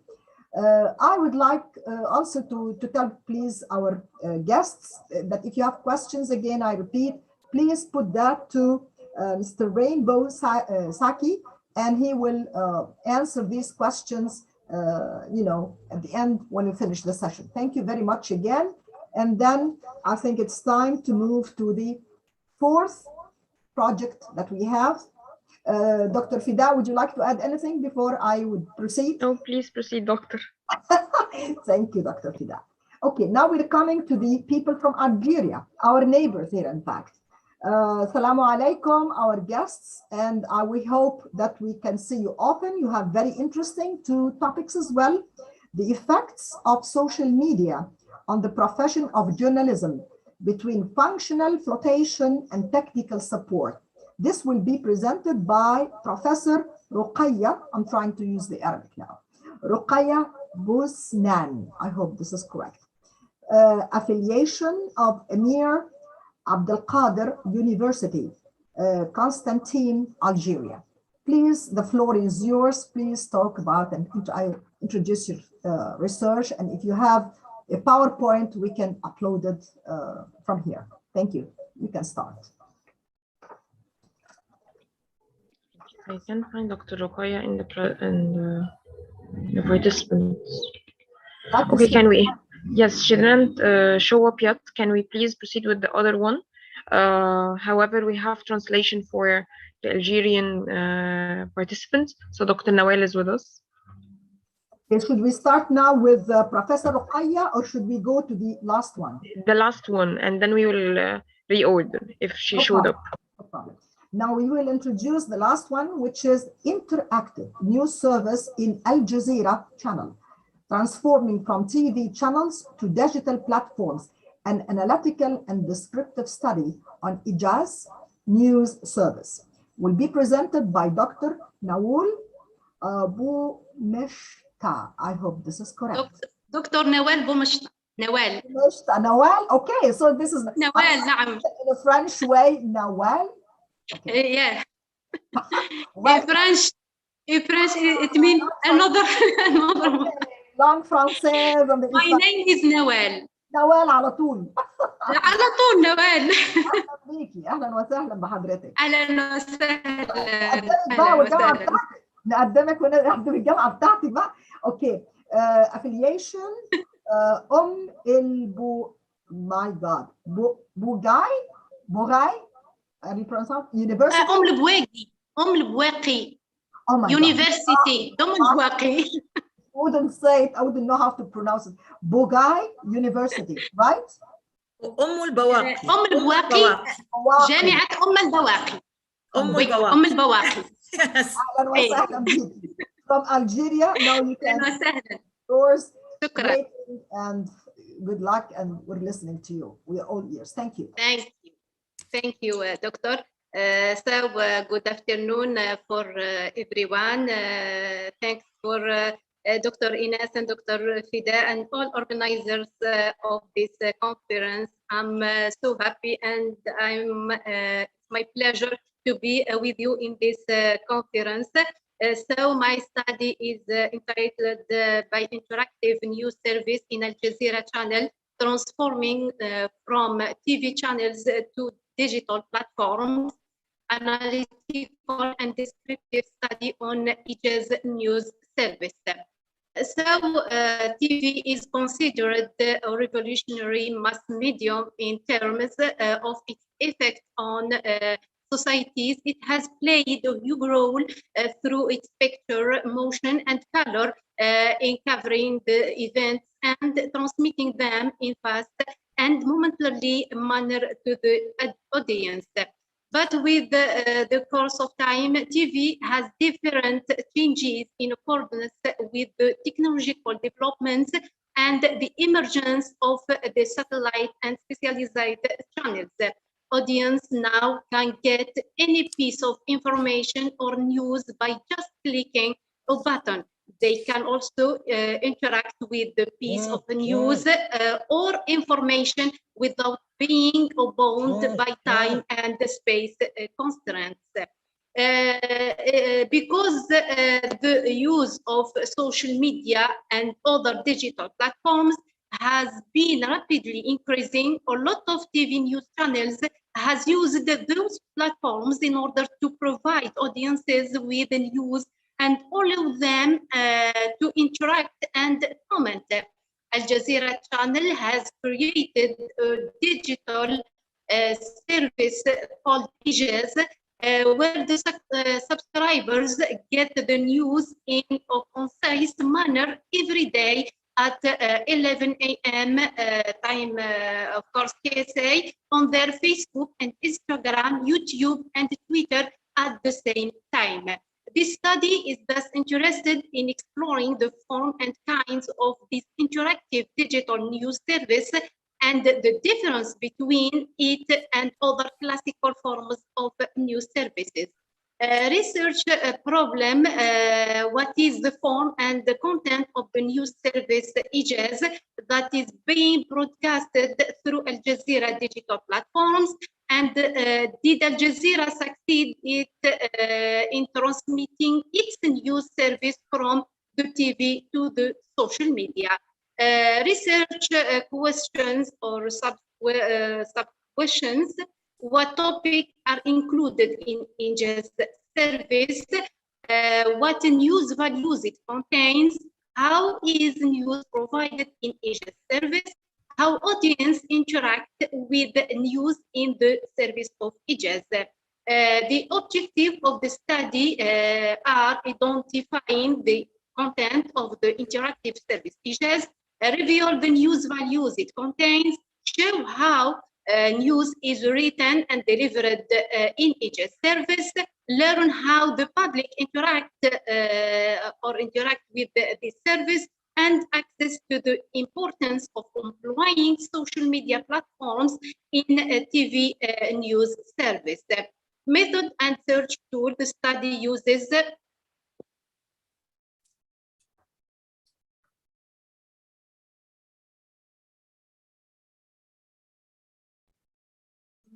You have a technical problem here?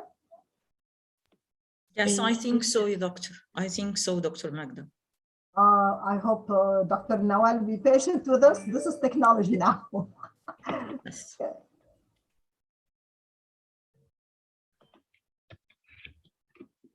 I think she left the meeting. No, she is. No. Dr. Nawal, we're trying to call you. Are you there? We are awaiting for Dr. Nawal. I'm trying just to we are here. Hello again. Internet always. It's okay. No problem. Continue. No problem. Thank you. Thank you. Yes, I will. Just a second, so we can put your slide. You can continue. Okay. Sure. I will share the screen. No, it's not yet shared. Can you please share? Yeah, I will share it. Good. The sharing is coming from Algeria, right?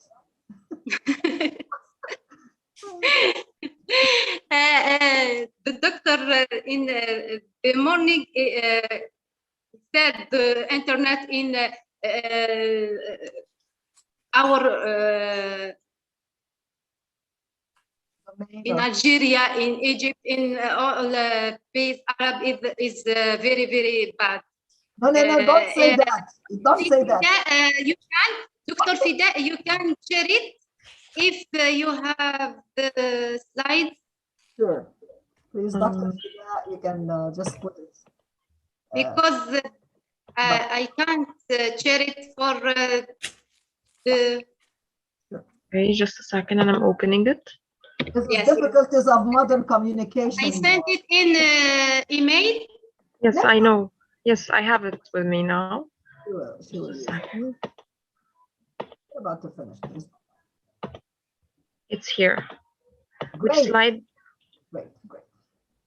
And methods. The methods, okay. This one? Yes. Thank you. So methods and the search tool, the study uses the analytical descriptive approach and the content analysis tool. The sample of the study is the numbers for the Ijaz service, which was published on Al Jazeera platforms from November 20 to November 30, 2021. Next slide, the concept of study.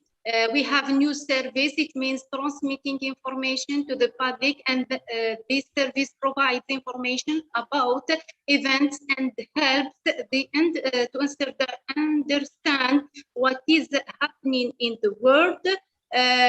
Interactive, it means being able to deal with other subscribers and sharing feedback about manual information.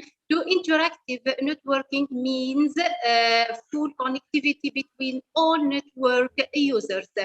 Interactive service Ijaz, it is a very short newsletter that it is prepared and presented daily from Al Jazeera newsroom. Ijaz provides a brief and interactive news by selecting the most prominent political, sports, and cultural news through story on Facebook, Twitter, YouTube, and Instagram, and at the same time. We move to the results for the time. The results of this study, Ijaz is a new news service on social media platforms which supports Al Jazeera's traditional news service. Ijaz is a digital service that helps the public get information in real time and directly. Ijaz is a short news service via the story on Facebook, Instagram, Twitter, and YouTube. This service includes a variety of topics, including political, economic, cultural, sports, making it a mini news bulletin. The news values of these topics are modernity, existment, strangeness, and human interests. Ijaz service is a short newsletter supported by images and videos that ensure the credibility of the information. Ijaz is a service provided by Al Jazeera journalists and employs the writing of important information on screen to attract public attention, and the public interacts with this service by like and comments. The conclusion, in the end, it can be said that Al Jazeera channel has benefited from digital platforms and social media through short news services via Facebook, Facebook Story, Instagram, and YouTube, and Twitter, trying through this interactive news service to provide a variety of news in a short time relying on the image and video to bring information closer to the public. Al Jazeera has employed social media to create a new space on the internet to achieve an interactive news service that has become hybrid between television and internet.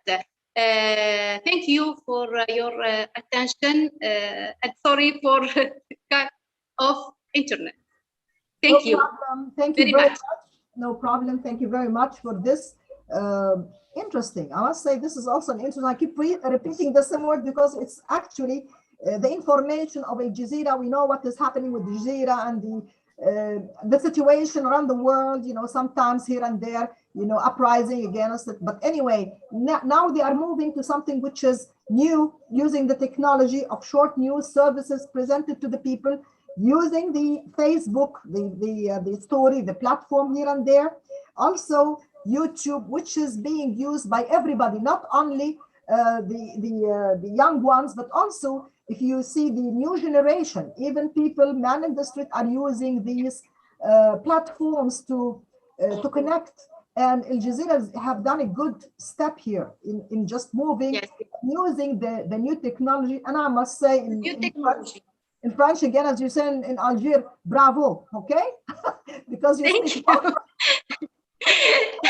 Merci, merci. Anyway, go further.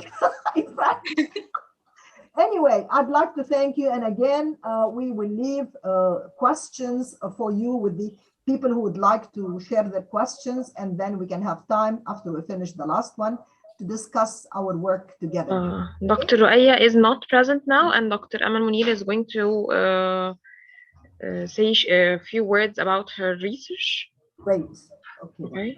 Thank you. Thank you. Ruqayya Busnan.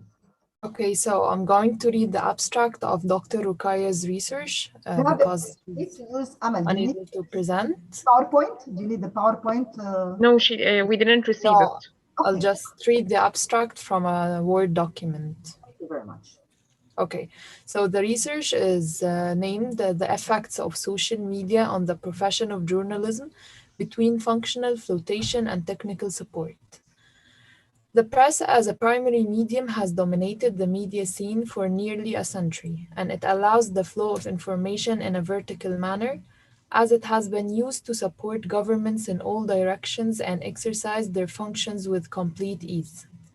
One of the issues in circulation, but after the huge explosion in information technology, is new forms of communication and media have emerged to impose their dominance in this field and provoke widespread controversy in academic spaces that are still looking seriously for the effects and changes imposed by these forms on the profession of journalism. Controversies emerged in this context about the extent of the power of social media in exercising the communicative and media role in new ways and providing the opportunity for everyone to broadcast information and participate in expressing opinions on public. Specialized international and national issues, a feature that embarrassed the press and pushed it into cold water in order to float it and eliminate it. On its media appeal, and on the other hand, there are those who see that social media, with its unique characteristics, has helped the press in carrying out its duties and facilitated the task of spreading and communicating with its audience. This research paper comes to discuss the dialectic of flotation and support imposed by social media on journalistic practice, and it attempts to highlight the effects and changes it has brought about in the medium and communication space to provoke a new discussion of direct influence theories, agenda theories, uses, and actor network perspective through the following axes. The first axe is the dialectic of dealing with the press, news, and communication networks. Secondly, the strength of the characteristics of social media and the face of the press. Third is the adoption of the press on social networking sites. And finally is the anticipating of the role of the press in light of the dominance of social networking sites. Thank you. Thank you very much, Amal, for presenting, the work of our distinguished Ruqayya, Professor Ruqayya Busnan. And if she's here with us, we maybe should postpone the question until, as I said again, at the end. No, it's now. Today? Okay, fine, no problem. No, she didn't show up, so. Oh, she's not No, in, right? she's not here. Anyway, there are some points that I'd like to shed light on it. Maybe Amal, our colleague, she did shed light on it. The research paper itself, talking about the clashes and the initiation and support imposed by social media on journalistic practice. Also, we have, again, discussion of direct influence theories, like agenda theories, uses an actor network perspective through the following axis. Some points, in fact, she summarized, which is a good summary here, the dialectic or opposition of dealing with press news and communication networks. Number two, the strength of the characteristics of social media in the face of the press.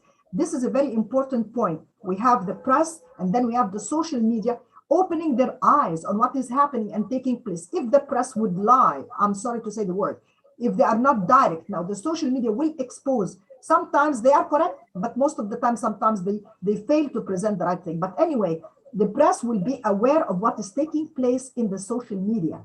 So here is a power, an emerging power, which is the social media, and we are in this age. Okay, again, number three, adoption of the press on social networking sites. Now, the press has to find a way in order to explain if something goes wrong. Social networking sites, that they can answer some of these questions. And then four, anticipating the role of the press in the light of dominance of social networking sites.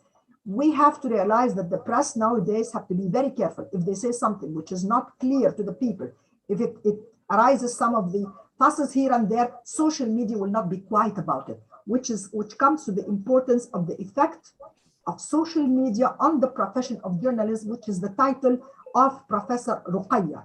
It's between functional flotation and technical support. Now, if you have any questions, ladies and gentlemen, we can just put it down and then we can have the discussion. Now the floor is open. We can take one by one. Yes, we have two questions. We have two questions. Dr. Omnia is going to proceed with the first one and Dr. is going to proceed with the second one. Okay. Omnia, can you start? My question is to Dr. Nawal. Did Ijaz acquire a larger sum of audience than their television audience since it provides easier and quicker access to the news? Dr. Nawal, could you please answer the questions here?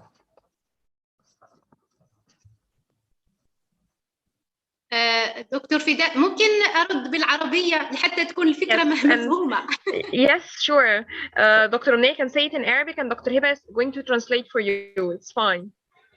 أعتقد سؤال الدكتورة حول جمهور إيجاز هكذا. بالضبط. هل كان عددهم أكبر من جمهور نعم. تقصدين أنه جمهور خدمة إيجاز على السوشيال ميديا طبعا هل هو مقارنة بجمهور الجزيرة كتلفزيون هل هو أكبر أم لا؟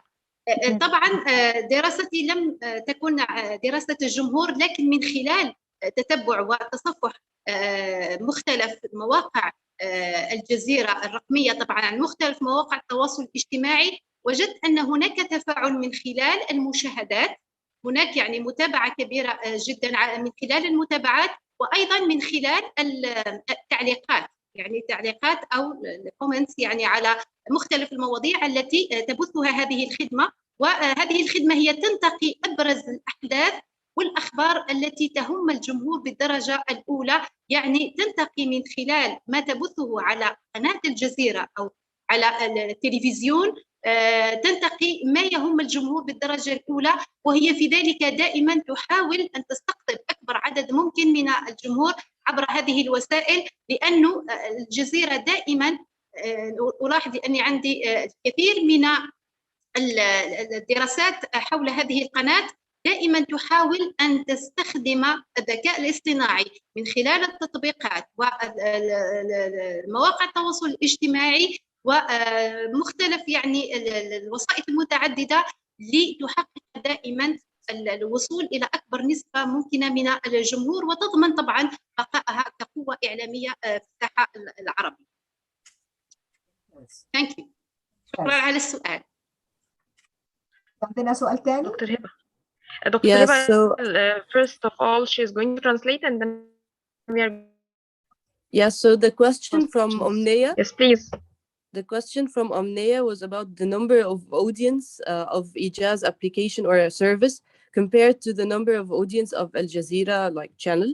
So Dr. Nawal said that although her study didn't tackle this issue in specific, but she can say that the number of audience who interacted with the news that the service provided was huge, as Al Jazeera uses this as one of its techniques to keep its audience, and chooses the most important and attractive news to attract the audience to its news service. Okay. We move Dr. Fida. Hiba have another question. It's the same to Dr. Nawal. She can say it in English and then she is going to say it in Arabic. Hiba, you have the question? Then I'm going to say the question and she is going to translate. That's fine.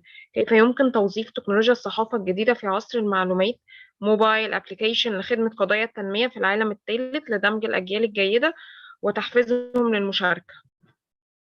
The question is to Dr. Nawal.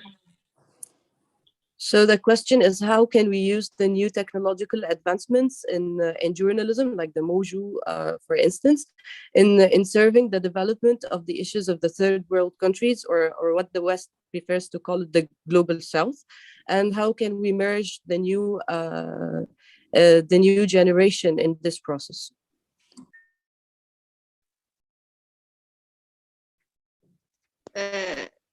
Thank you.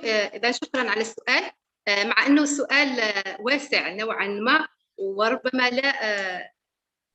ليس له علاقة مباشرة بموضوع الدراسة التي شاركت بها، لكن سأجيب ربما حسب وجهة نظري. توظيف التكنولوجيا الحديثة طبعا في الصحافة من أجل تحقيق أو من أجل الوصول إلى تنمية المجتمعات خاصة في الدول النامية، ربما هذا هو التحدي الجديد أمام وسائل الإعلام المختلفة وأمام الدول في استثمار في هذه التكنولوجيا الحديثة من أجل الوصول إلى أهداف التنمية، خاصة وأن العالم كله ربما يمشي في أو يتوجه في هذا المسار، وهو مسار التنمية في مختلف المجالات.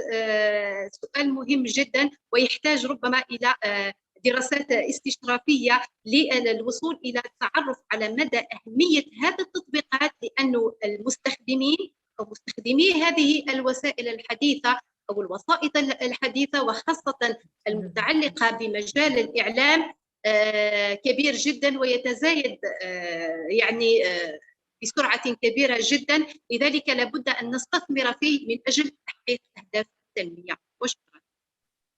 شكرا لك. محتاجين ترجمة يا دكتورة فداء؟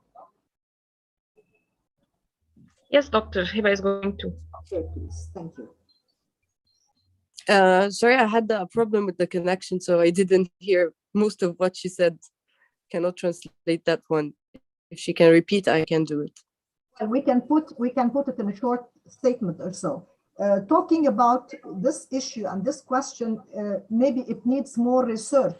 She said, although this is not my field, but and she said that this is her opinion, her personal opinion. Yes. We do it. Okay, we can ask the same question to Dr. Bakul. Maybe she is interested to share us her opinion.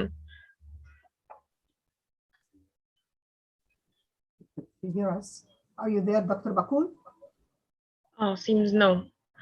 It's okay. I think there is an internet connection. Yes. Would okay, then we are.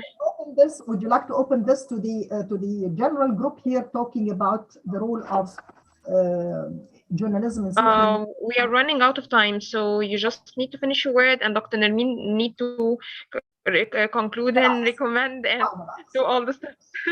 Okay. I'll do my best quickly in a short time. Okay. in today's very informative session, we had journalism in social media age. We did have very different point of views, but at the same time, they are connecting the world with what is happening now. For instance, if we talk about the first one, which is Professor Dilip Kumar, social media, the great movement, mobilization, and its impact. He talked about in details about the effect itself. For instance, the movement, how as a family we get together, and the primary tool for political social movement could be like, you know, using the technique itself. Okay, publishing and censoring, and also it checks over now the press is also checking over, because sometimes they can have an attack from the social media. So they make them more aware of answering and making them very careful in order to answer. It strengthens the existing network of political and social relationship among the masses. I'm using the words of Dr. Kumar here. And also the uses of the hashtags, and also we have on the same time the changes that takes place, catching up with what is latest in the field. The second paper, I'm trying to go by order.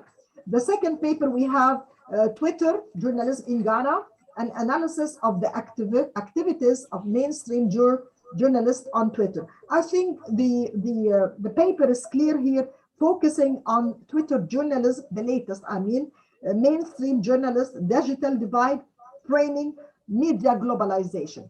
And we are living this experience, in fact, of what Mr. Rainbow was saying in his paper from Ghana.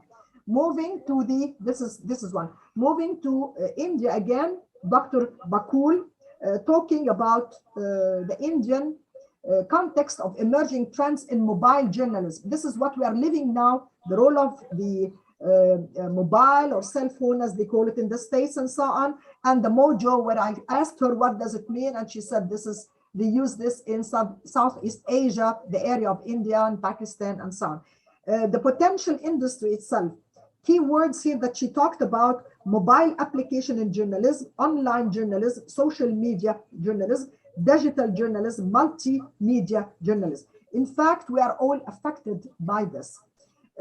Moving to Al Jazeera, which is a good paper again, like the rest of the ones that we have heard today. Interactive news service in Al Jazeera channel, transforming from TV channels to digital platforms, and analytical and descriptive study of Ijaz news service. Ijaz means something like the main points, you know, the summary. Ijaz in Arabic, that's the meaning of the word. What is good about the paper here is that showing us that Al Jazeera, instead of presenting some of the news in the traditional way, they started to have new platforms, the one that can attract more attention to different ways that they can have an interaction with the people to know what is going on. And they have a time that they can present. For instance, she said 11 o'clock, say in the morning, their time, and the rest of the people can join and ask and get to the conclusion. And also Jazeera would better the image of Al Jazeera, because at an early age, at early time, there was a little bit of attack on it, but now they are trying to change, to catch up with the new technology, which is helping everybody. Last but not least, we have Dr. Bakul, again, talking about the Indian context of emerging trends in, no, we talked about this. Fida, did I miss anything? Please have a look. Did I miss anybody here in the papers? Dr. Nawal and Dr. Rokhaya, and you already talked about them, so no, I don't think so. I think we covered most of them. Yes. I'd like Please move the word. Yes. Yes. I'd like to thank you all for a very distinguished and up-to-date research, which we all enjoyed, and we are living the experience itself. If anybody would like to add anything, I'd like to thank them all, and maybe the floor is to Dr. Nermeen El-Asra. Thank you. Thank you so much, Dr. Magda Bagnit. Thank you so much. So happy and so proud to be one of this panel today, and I enjoyed so much the different papers which are presented in this panel. Thank you, Dr. Nawal, Dr. Kapul, beautiful flower, Dr. Bakul, and of course, Rainbow from Ghana. Thank you so much for your very rich information and research. I can, in a nutshell, say my comments as 3 points mainly. Number one, social media is an address and a considerable tool of mobilization in all societies, as we all touched that from the diversified research and papers. Number two, all media services have to take into consideration the new media of communication and how we can get benefits from such media to improve our societies, of course, and to attain the knowledge and main information to the audience. Number three, the studies demonstrated that we need different new ethical guidelines to meet the new media, of course, and also we need new research tools and new approaches to study well new media, social media, and of course the artificial intelligence and all the developments and changes which happened in the media landscape. If I comment in brief on Dr. Dilip Kumar and his paper, it was very important one, and you actually put your fingers on a positive side of social media in democratization process and how it in fact stopped suppression and attained injustice.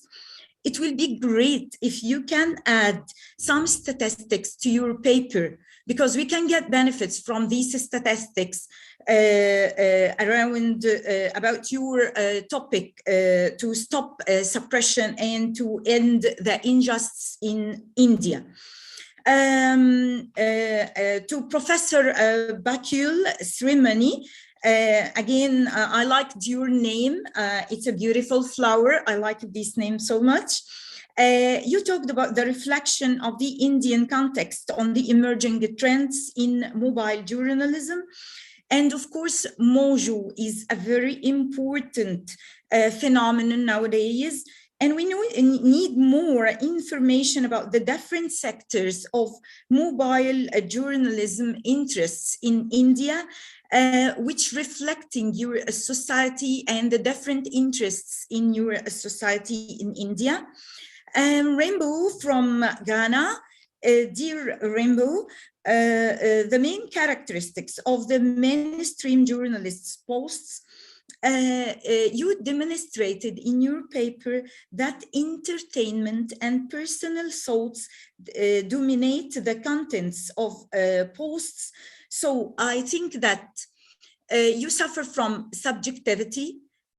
You haven't neutrality, you haven't objectivity in your media according to such posts.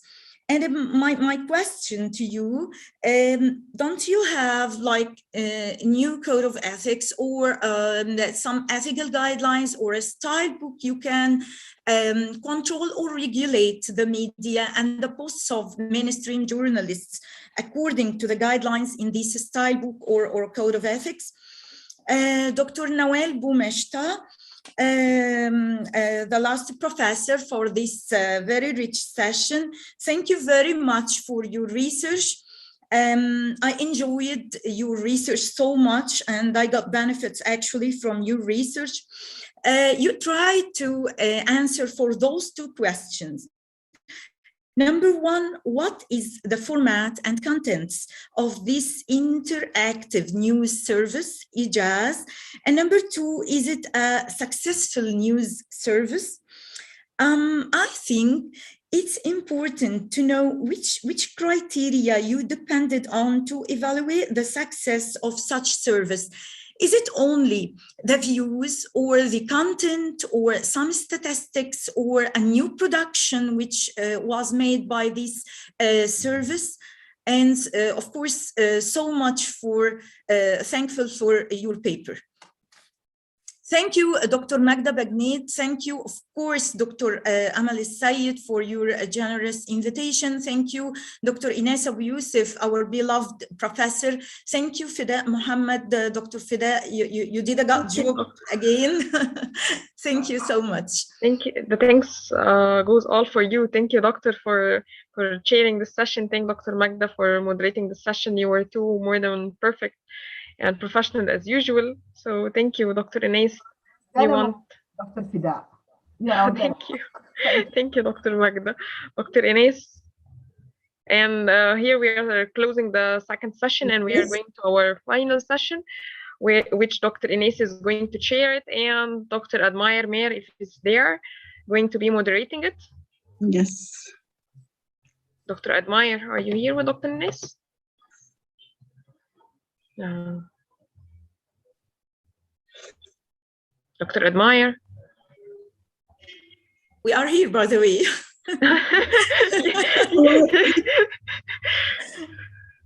Dr. Admire, he is in the participants, so that's why I'm calling. Recalling. Yeah, is he here? Yes, he is. Hear you, Doctor. Can you hear me? Hi, how are you? Hi, hello. We were searching for you because we want to start our last session today, which is going to be talking about controlling fake news, evaluating national and international experiences. Let me again introduce Dr. Ines, our beloved Dean, Faculty of Mass Communication, Ahram Canadian University since 2015. She is a professor of journalism and an editor-in-chief of the Arab Journal of Media and Communication Research, which is one of the high-ranked read journal in Egypt. She is a member of the Supreme Scientific Committee promoting assistants and associate professors in communication and media studies. She is also a member in media and information studies sector in Egypt. Professor Ines Abu Yusuf main fields of research interests are international communication, media and gender. Her PhD was a co-supervision between Cairo University and UCSD, where she has spent 2 years probing the coverage of the Arab-Israeli struggle in the New York Times under the supervision of the late Professor Herbert Schiller. If I talked, I will talk a lot. So we are already running out of time. Running out of time, yeah. Thank you. Thank you very much. Thank you for that. Thank you very much. Okay. Good afternoon, everyone. I'm very happy to be with you today. It's an honor. I've been in the welcoming, and now I am in the closing, the closing session.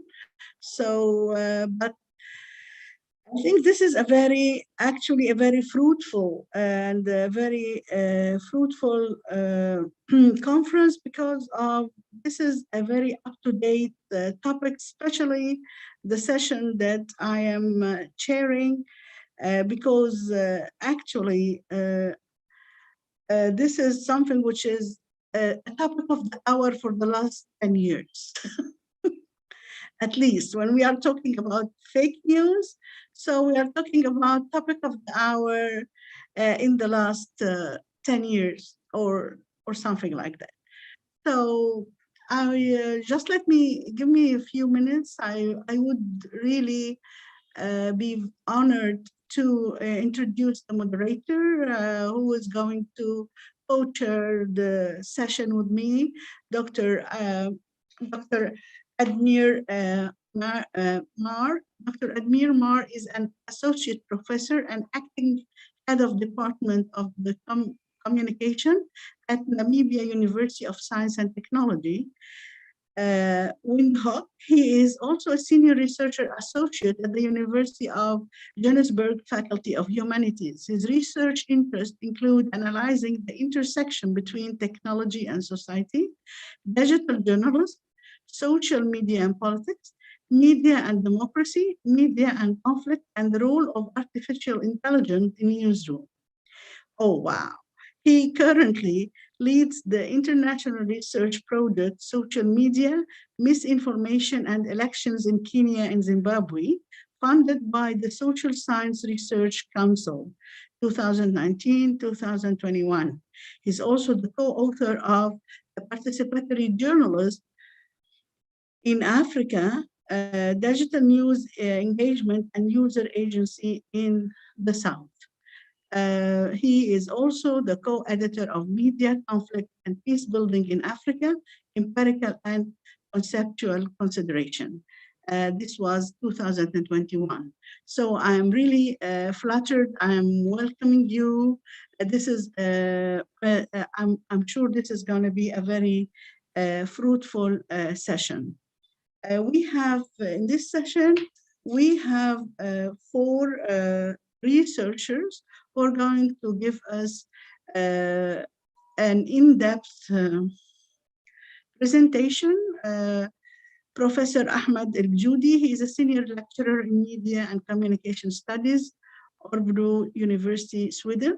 He is the author of Using Artificial Intelligence in Controlling Fake News, African Media and ICTs, published in 2008 by the United Nations Economic Commission in Africa. We have also Juten Gandhi, a journalist with over 24 years of experience across different media, newspaper, magazines, TV, and digital, and India's leading and internationally recognized brands, the Times Group, Indian Today, The Hindu, the Hindustan Times, the Indian Express, Star News, and also teaching media laws and journalism at the Times School of Media.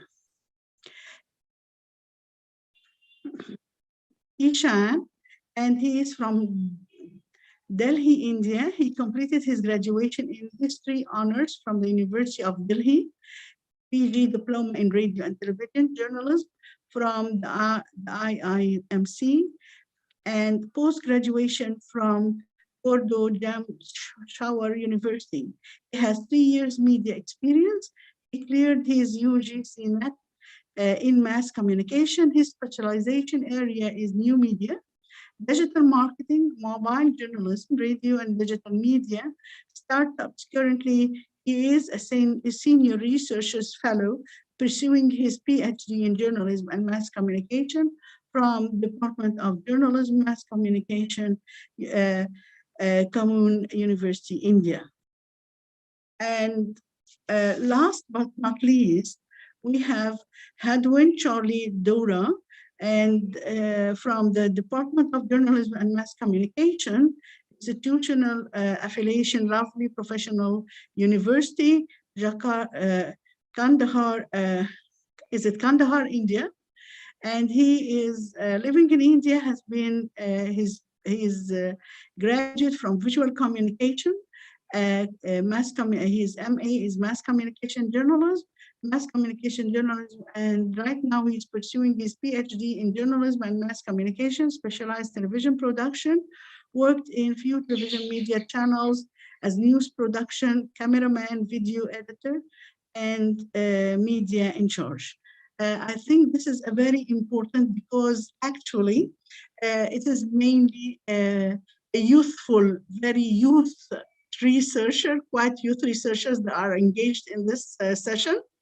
And this is something that, as if we are having a look to the future and how future scholars in media are pursuing fake news, how they are looking about fake news. So probably we're going to have like a 10 minutes presentation from each researcher.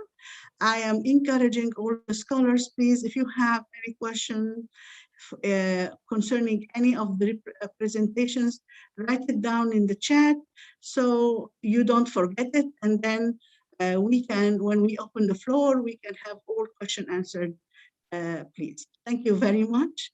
And I think we should be beginning this session. Dr. Ahmed El-Joudi. We'll begin with Dr. Ahmed, please. Yes. Hello. Yes. Hi, how are you doing? I'm fine. How are you? How are you, Dr. Ines? Hi.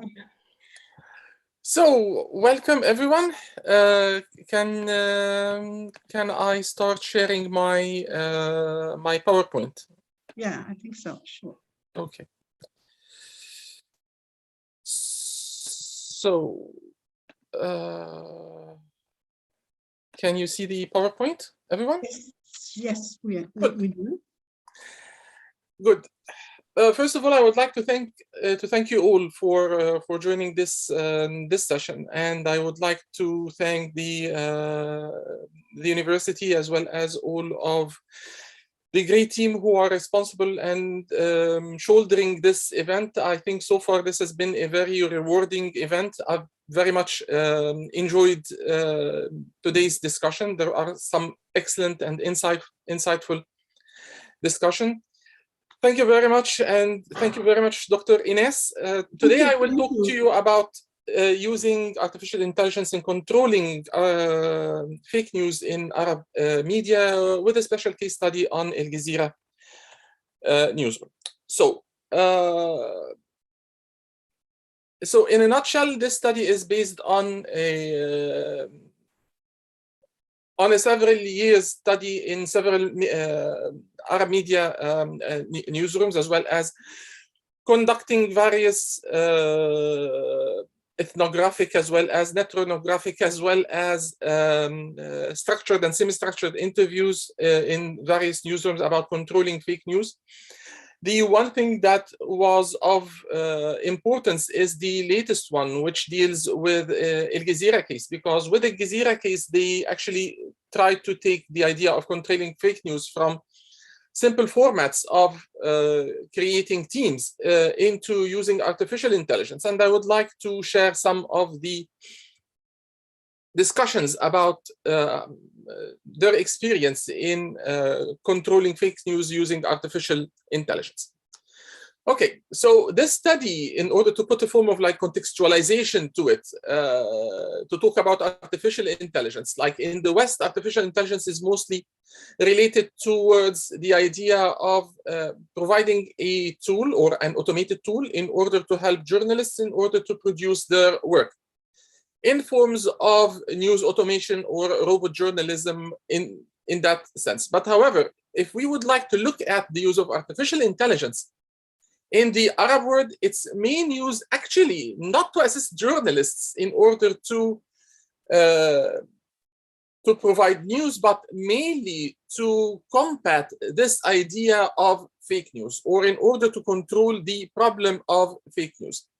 The idea of why fake news is such an issue, we just can only see it from the figures of the low penetration of newspapers as well as television during the past 10 years. Like in some countries in the Arab world, readership has dropped from 80% to 30%. Television viewership has dropped from 90 and 95% into 60 and 55%. So news industry, and here I'm talking about news industry in general, if it is newspaper or television, it has been a very challenging element. And one main element is the problem of fake news. Several newspapers as well as news organizations, they fell in the trap of disseminating or spreading of fake news simply by following social media, picking up information and just publishing it without dealing with the authenticity of the content, or questioning the sources, or looking at the sources of the problem. So in order to give like a much thorough understanding, we can see that every minute there is 120,000 new information every minute. 60% of this information is fake. 60% of this information is fake. At least 75% of the audience in the Americas, as well as 50% in the audience in Europe, they are subjected to daily forms of fake news. So in today's liquid society, fake news is becoming a problem. So if one would like to understand what is fake news in that sense, my study is basically stands with McIntyre or McIntyre definition, which looks at fake news as a form of deliberate, and here I am underlining the word deliberate, distortion of reality in order to manipulate the beliefs, emotions, and to influence public opinion. So fake news is seen as news articles that contain fake information and or are created with the intention to mislead readers or to intentionally cause public harm. So just to look at the exposure of fake news in its highest, it can reach like 50% in Turkey, 43% in Mexico, 31% in the United States, 19% in Canada, in Japan, in France. So if you look at the chart, it's a form of a global phenomenon. So it is not something that is can be more or less designated or discussed in one area or one region.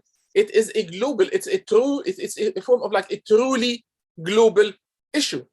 If we're living in a developed countries or in a developing countries.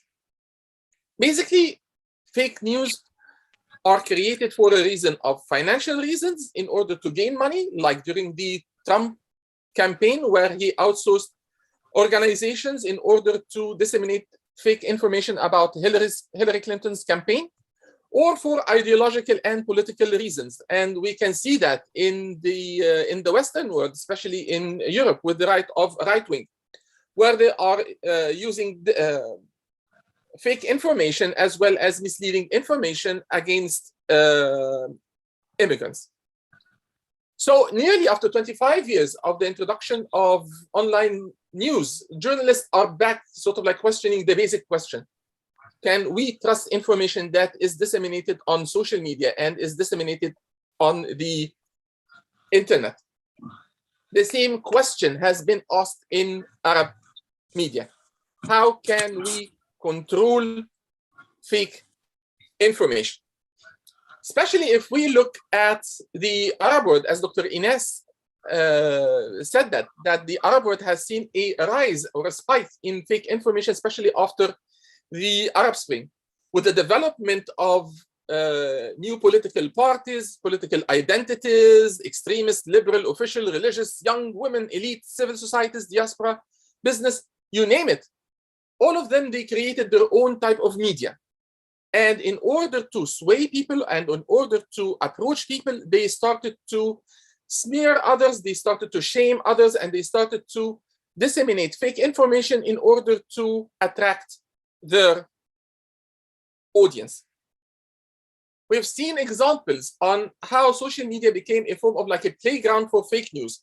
In Egypt, there was a spread of fake news about during the times of former President Mubarak till today's world, where President Sisi is in power. We saw how fake news affected the solidarity in Sudan and actually led public opinion to the separation of Sudan between Northern Sudan, between Sudan and Southern Sudan. And also we saw the role of social media in the rise and fall of another political party in Tunisia.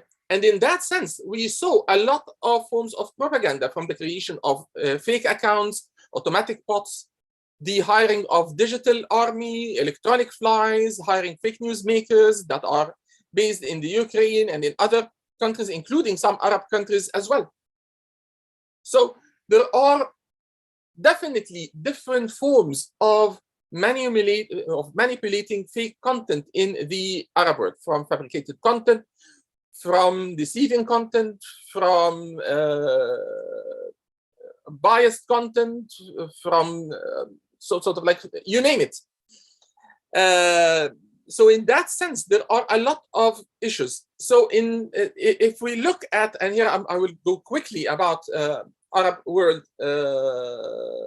how they first started to deal with fake news. They started to create teams in order to see if this information is true or not. We saw different initiatives like Mughaz, like InCheck in Tunisia, like Tanbih in Qatar, like Check It in Egypt, or like Dabgad in Egypt, or Fatabayanu, or others. And we saw it also on media and organization levels, and we saw it also on the educational level, where there was a spread of how can we control fake news. But the real problem is that now these websites, as well as these teams, they are talking about they are looking at news or fake news after it has been disseminated. And the speed of fake news in a society is 10 times more than the speed of real news or true news. And here I'm using quote and unquote. So in that sense, the damage has already been there. The damage has already been there. So there was a call for a need to see how can we control the spread of fake news from its sources. So going back to the basics or dealing with the sources of information.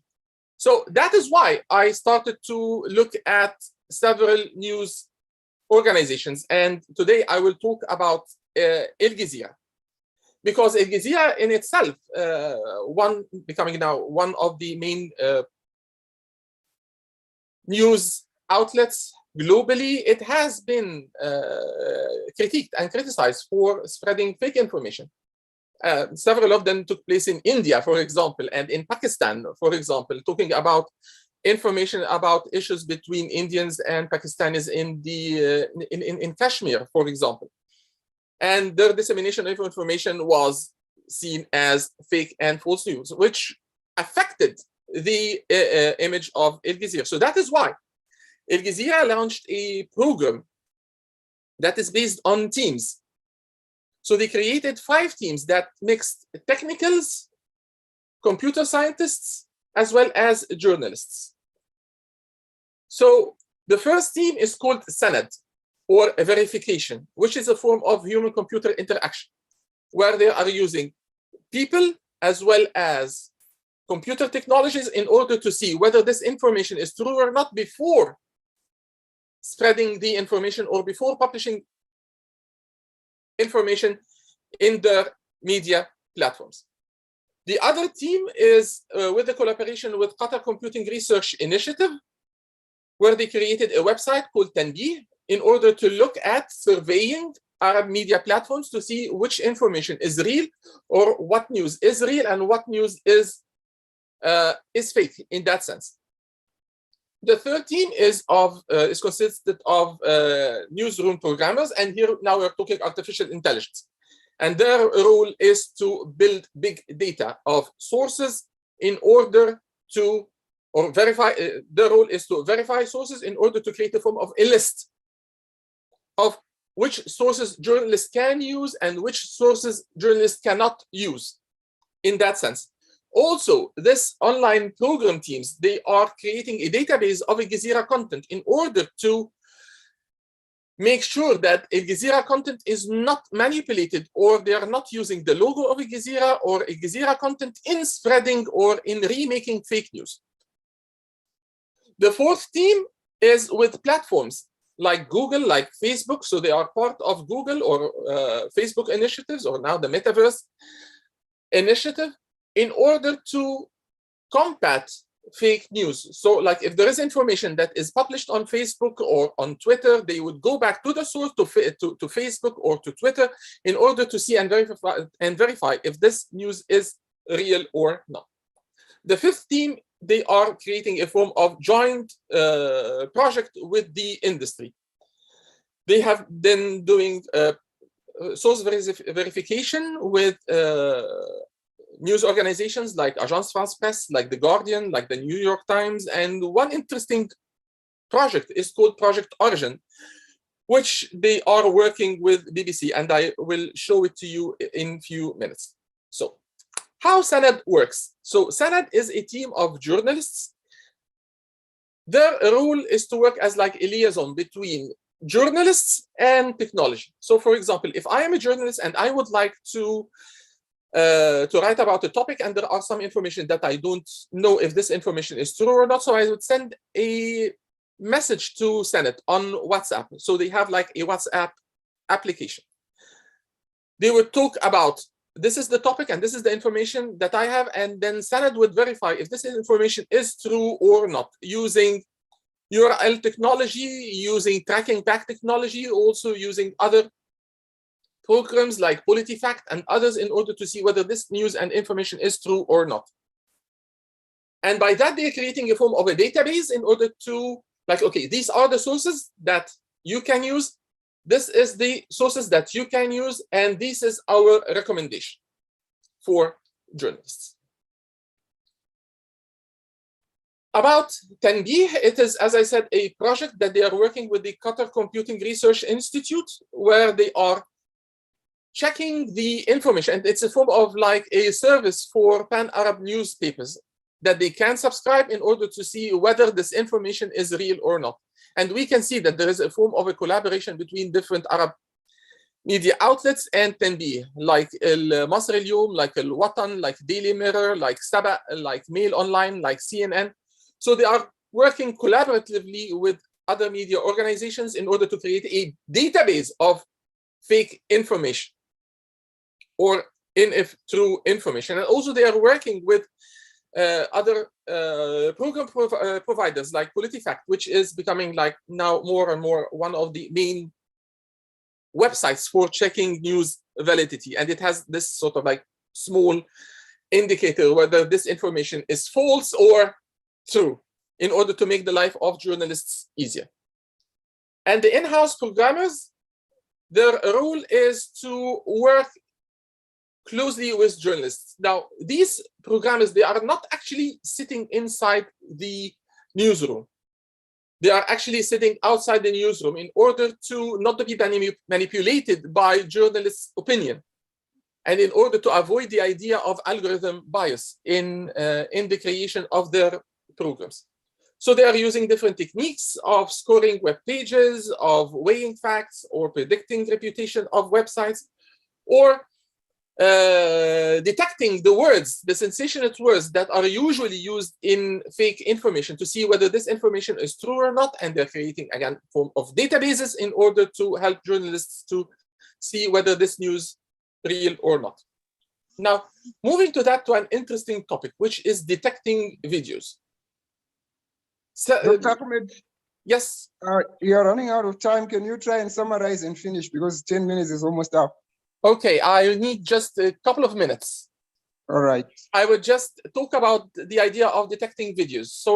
So this technique, they receive videos, and this video, it's sort of like it goes into artificial intelligence programs or natural language processing programs, where it detects sort of like the action detection, OCR, who are the people who are involved, sort of like the sign maps, sign routes. So it creates a form of like visual mapping in order to see whether this video content is real or not. The final form, a couple of forms, it is a form of like collaboration with the industry, especially the idea of collaboration with Origin, where they check information for its validity, reliability, interactivity, presence of sensation words, the logic of its presence, as well as its content. So I had few points that I would love to talk about, but let's finally look at issues if one would evaluate a Ijcon project. So this is based on teams, so it's a form of human-computer interaction. There is unfortunately a form of journalist resistance, that they are resisting the use of artificial intelligence, which is based on the problem of communication in newsroom management between different levels of journalists and editors. Of course, there is another issue that deals with the journalist capacity and their learning capacity in this high time, and whether they do have the time in order to learn about artificial intelligence technique in order to do their better job. There is, of course, the problem of resources. For some organizations, they're spending almost $1 billion. Mostly, of course, most of global organizations, they don't have the capacity of such form of investments. And there is, of course, a problem when it comes to the technology itself, that deals, say, for example, with the Arabization of artificial intelligence, dealing with different dialects, as well as dealing with different languages in the Arab world. And finally, there is a problem of the fake content creators, that they also smart, that they are building much smarter bots, especially on Twitter. They're creating much developed digital armies, and of course, the issue of deep fake. Well, thank you very much for your attention, and I will be happy to receive your questions. Thank you very much. Thank you. Thank you. Thank you very much for this very rich presentation. Now we'll go to the second presenter, Jyotin Gandhi. Yes, I'm here. Good Good evening afternoon. from How are India. you doing? Very well, thank you. Fine. Thank you, Professor. Yeah, we are all ears. Thank you. Would you May please? I share my presentation? Yes, sure.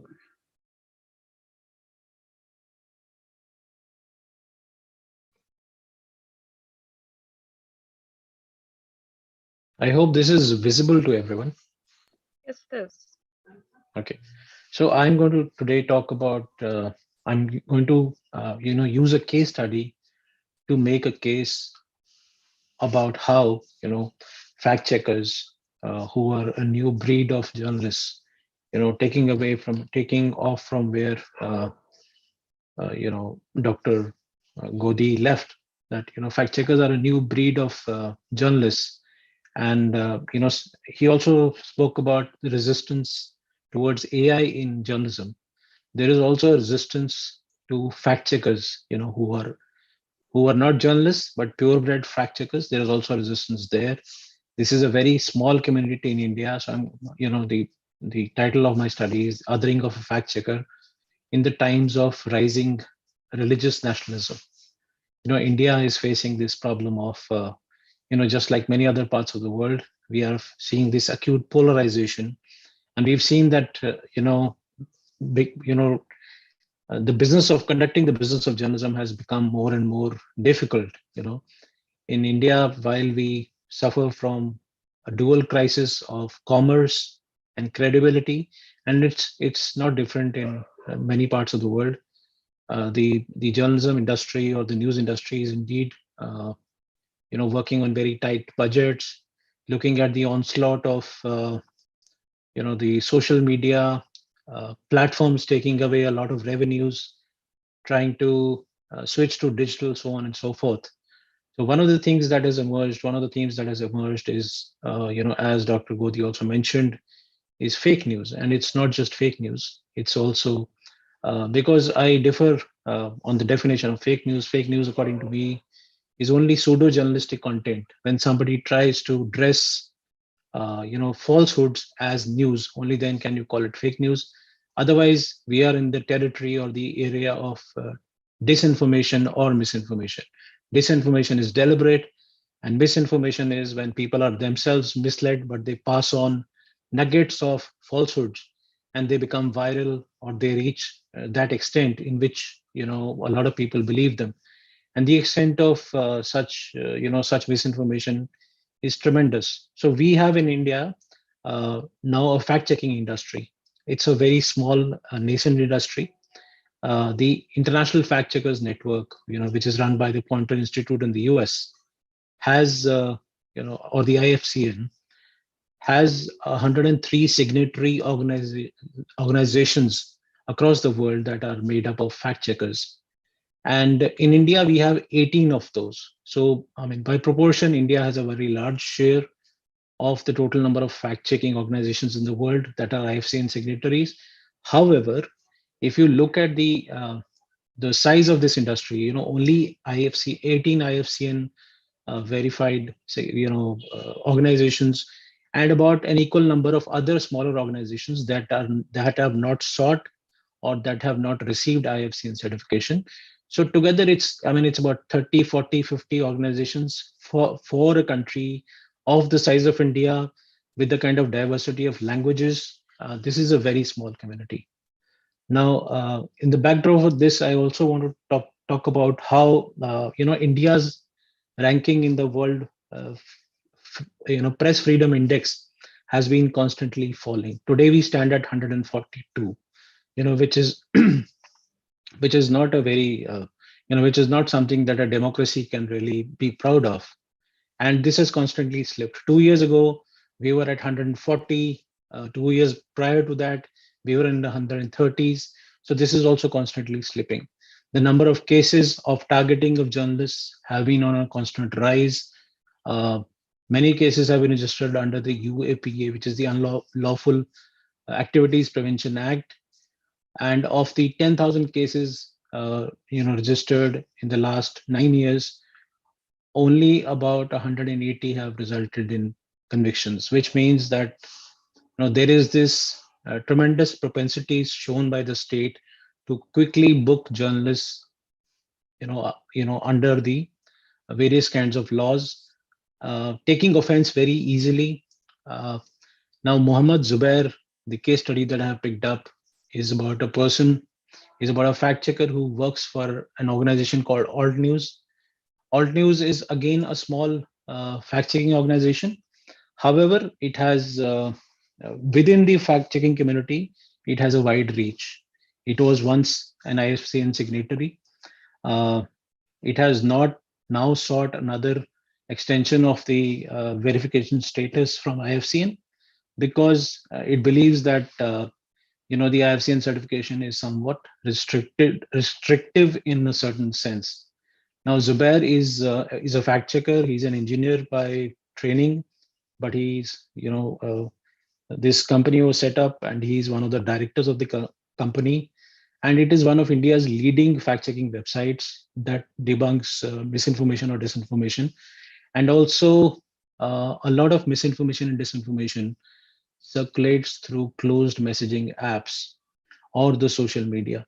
So largely, these are this is the catchment area for these people. This is the content catchment on which they work.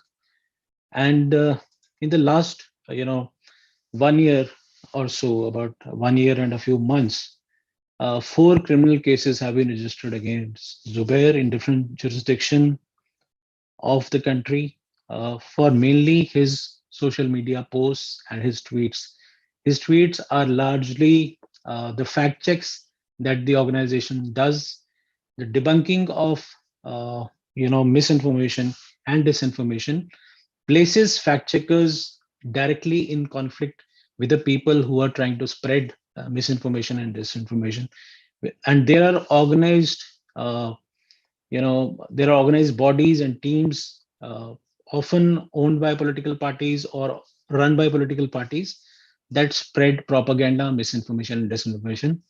And fact checkers have noted that it is very difficult to debunk political misinformation, or the most amount of resistance that they face is when they try and debunk political misinformation.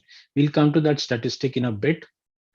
Now, talking about the kinds of cases that have been registered against him. In this case, that is there on the screen right now. Last year, he was booked. Not last year. This year. In July, he was booked by somebody who claimed that he was, a viewer of a certain channel which produces political content.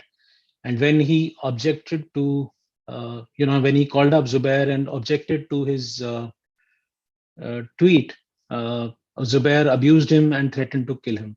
So just on the basis of this kind of a complaint, a case was registered. There are other cases against him. In September 2020, 2 criminal cases were registered in 2 separate jurisdictions of the country. Now, Zubair his company is based in Ahmedabad. He lives in Bangalore, which is another part of the country, which is south of India. Ahmedabad is the capital of Gujarat, which is a western state. The cases were registered in the national capital, Delhi, which is in North India, and in Chhattisgarh, the capital Raipur, which is in central India. So in India, we say that, in the justice system, we say that the process is the punishment. So this is a typical example of how the process can be punishment, because a person living in South India with his office established in West India has to travel to be in the court to present himself each time, or has to join the investigations or even be arrested by the police. In this case, he was not arrested because he got reprieve from the higher courts in both these states. So in India, we say that the process is punishment. Often what happens is that, once a complaint is made, a case is registered, and it is left to the lowest rung of the court to decide on the merits of the case. But it is for then the accused have to approach a higher court of justice, and that itself is a very tedious and a very stressful process.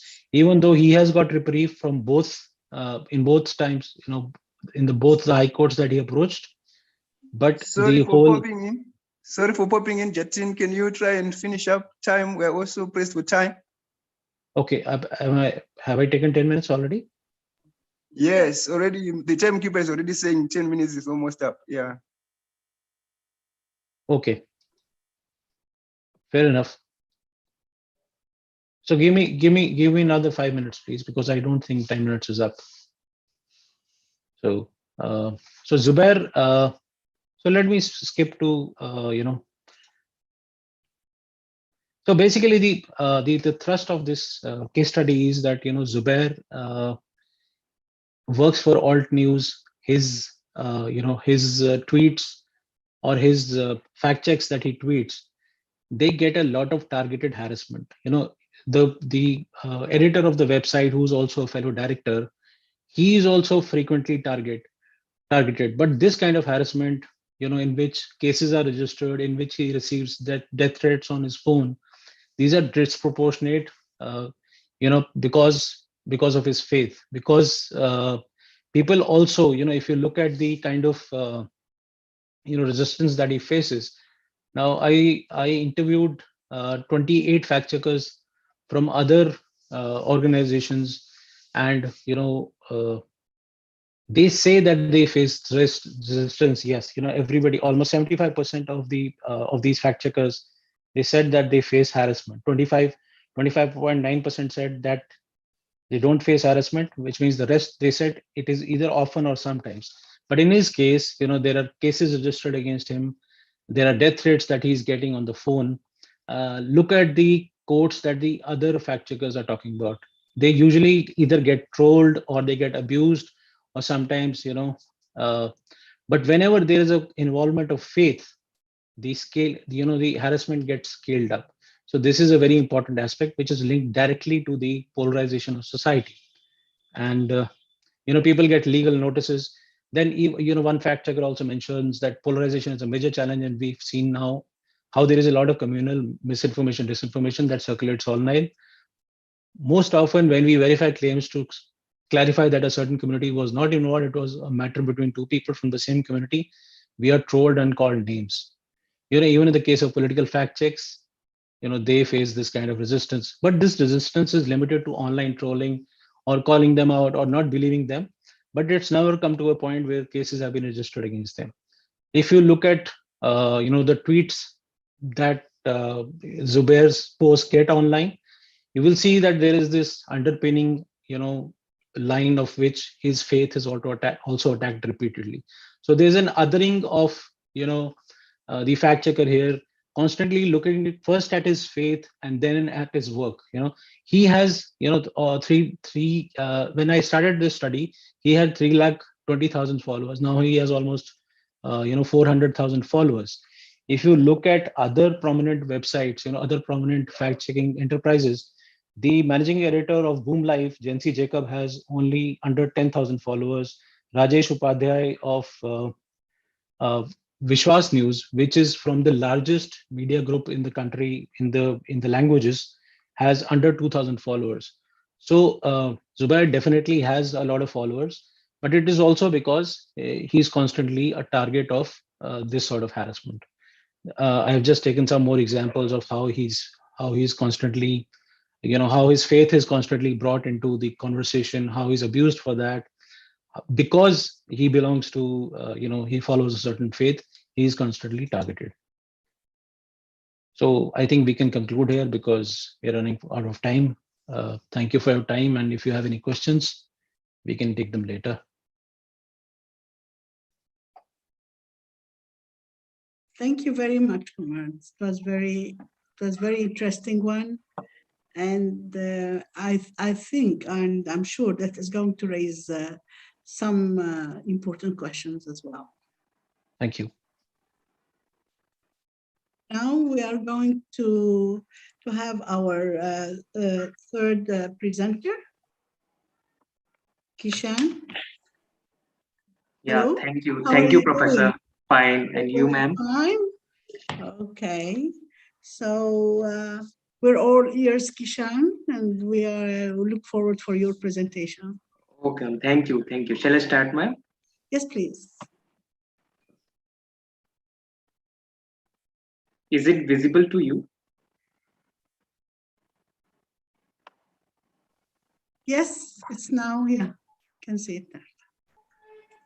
So I'm Kishan from Kumaon University, India, and my topic is fake news, how to detect and counter.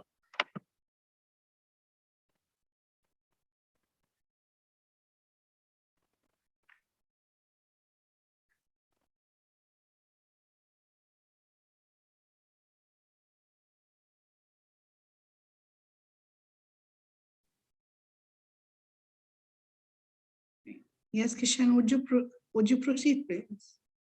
You hear me? I think there is some technical problem. Yes. So.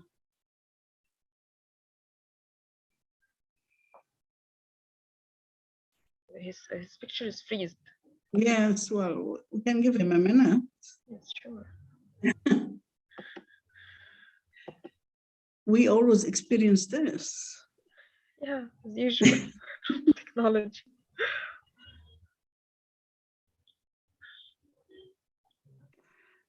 Okay. So.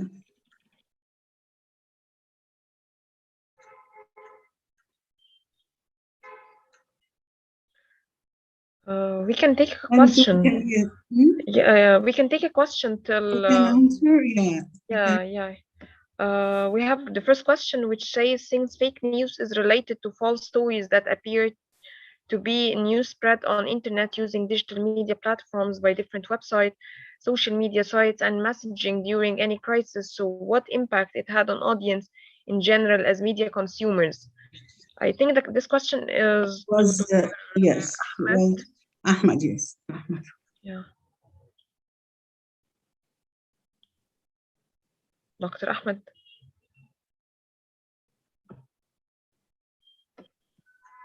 Hello? Hello? Yes. We have a question in the chat for you, Dr. Ahmed, if you kindly answer it, because Kishan got technical problems until everything is said, if you don't mind. Yes, of course. So the question is it from Dr. Irfan? Yes, it is. Okay. So Dr. Irfan's question is, since fake news is related to false stories that appear to be news spread on the internet using digital media platforms by different websites, social media sites, and messaging during any crisis, so what impact it had on audience in general as media consumers? Of course, there is a big problem when it comes to audience as well as and media consumers, because as I said, at least 50% of audience in Europe and 75% of the audience in the United States, and maybe more than that in Africa and Asia and Latin America, or in that sense with the global South. So they are subjected to several fake news and several fake content every day. That has affected them on three levels. First, on the level of trust, that several people are now not trusting media content because several of their media organizations or several of the media organizations, they are producing fake news, so they cannot trust them. Several studies conducted by Pew Institute, by Reuters, it showed that the level of trust in news organization now is at lowest moment since World War II, when propaganda was in order, when sort of like formal propaganda and manipulation was in order. In some studies, it showed that audience trust has reached between 15 and 20% in media. So that is devastating. And also, if we turn our attention to Arab media, we can see that several people have already abandoned using newspapers, and the readership has dropped by an average of 70% across the Arab world. That is, of course, devastating to Arab media industry. And if you look at television, the rate of viewership has dropped, which means that newspapers or news organizations, they are trying to find other sources in order to get income. So they are either running after journalism of clicks and shares, sort of like, or trend journalism, as some people would like to call it, where journalists, they need to go and get 5 or 10 news that are trendy in order to publish them, regardless of their quality or regardless of their importance, just to be out there and just to get clicks, so that their so that their SWTs on Google is there. Or in that sense, they are simply getting their news and information from other sources, which is devastating, and in that sense is critical to the democracy and democratization process in the Middle East. So I see it as problematic on different levels.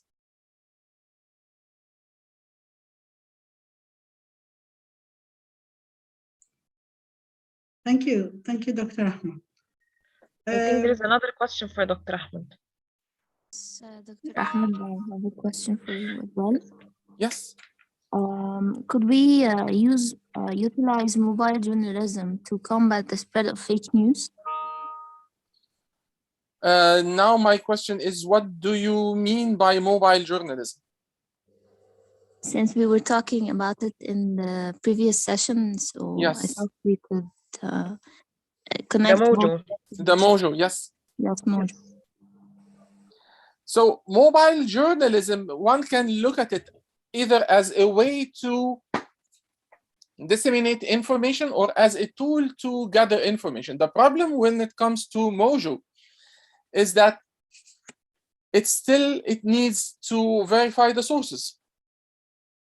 How can Mojo and Mojo journalists verify the sources? And again, not hooked in this trend of running after clicks and shares or running after what is trend and try to cover it in order to be high on the, or in order sort of like to attract audience. So there has been sort of like different approaches when it comes to that. One of the approaches is the approach of what would be called slow journalism, or what would be called in Arabic الصحافة المتأنية. The idea of spending time in order to do a real in-depth journalism, going back to the origins of investigative journalism, because for several, this would be the way in order to differentiate news organizations, sort of like by giving more in-depth, more breadth, more width, more I would say critical evaluation of journalism, rather than liquidification of news and information. So in general, is that in general, Mojo is a tool. It is, again, how can journalists work with the tool? This is in my opinion. Thank you, Dr. Ahmed. Thank you. Can we, Dr. Ines, can we proceed with yes, Hadwin?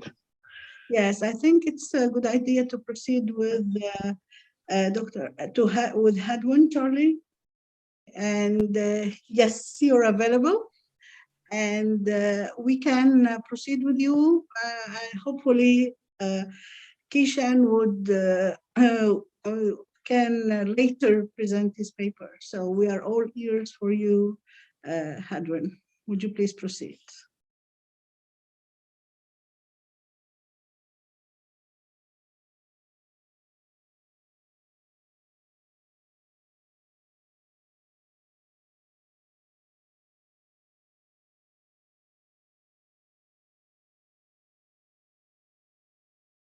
So colorful presentation.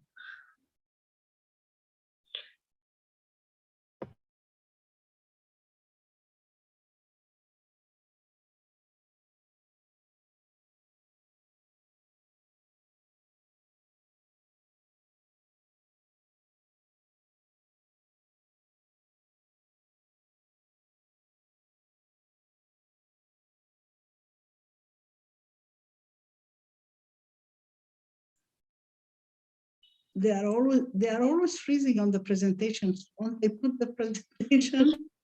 I don't know why. Maybe the problem is with the presentations. I don't know.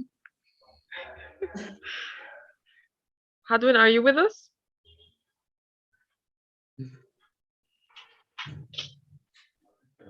I'm hearing voices.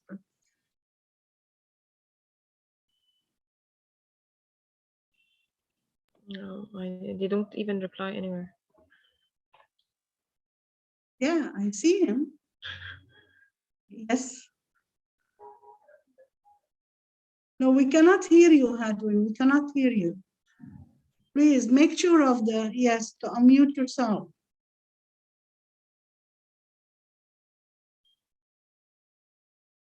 No,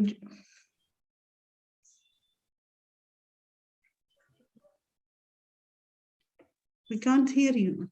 Do you hear us? No. Hadwin, yes, that is it. Okay. When I was presenting my screen, was it available to you? Yes, it was available. The screen was Okay. available, yeah. Okay, then I'll make We it one didn't hear second. you. Yeah, okay. Can we make it quick before the internet freezes again? Yeah. I'll making it fast. Yeah. Okay, I'll just directly go into the subject.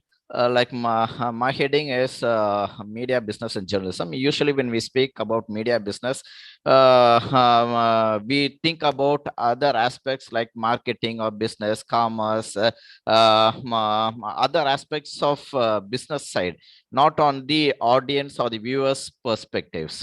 This research paper probes to the perspectives of public's opinion on journalism, that is news, and the trust they have it on news journalism. The introduction is like I'm just running fast because of a shortage of timing. Usually there is a notion, or we call it as a perception about the viewer side, that news or unreliable source of information. It is not to be relied, and this one we are just trying to prove it statistically, and we just actually exploring what the perception of the public's opinion on news is. The research gaps are like we have found 3 research gaps. One is like there was no research done on the factors and statements relating to perceptions of news. That is how public's trust is defined by the viewers' opinion. The second one is like no statement was there to evaluate the reasons for news bias. We talk about news bias and fake news and all, but there is no statements or factors that justifies or that statistically proves the information. The third one is no research has been conducted so far to compare the news context. Actually, we see that there is another news to divert from the main news, which is head-hitting issue. That one we used to always have an opinion. That is also been probed in this research. The objective is to find out whether the news caters to the functions of the what you call as the purpose of communication, the media, whether it is catering to the functions of press is justified or not. The other one is need of the hour, whether it is catering to the need of the hour. Third one is public trust and reliability, whether press has obtained the reliability, the trust of publics. Third one is if news bias is existing. The keywords as mentioned here are news, news information, audience perception, misinformation, and as such. Methodology includes qualitative and quantitative research methodology with closed and questionnaires, non-probability sample for a personal of 100 individuals. I think I can skip the review of literature, directly going to the analysis part. Here we found out that regarding the analysis on perceptions of news regarding to news validity, there is a strong opposition, that is strong disagreement towards media reliability. Media news is a source, is a credible source of information. That also people have disagreed. So this, as such, it goes like factual and truthfulness, and actually whether it acts as a fourth pillar or not, that also people have disagreed. At the same time, there's a lesser amount of people who have agreed. The agreement is there, still the disagreement is more than the agreement part.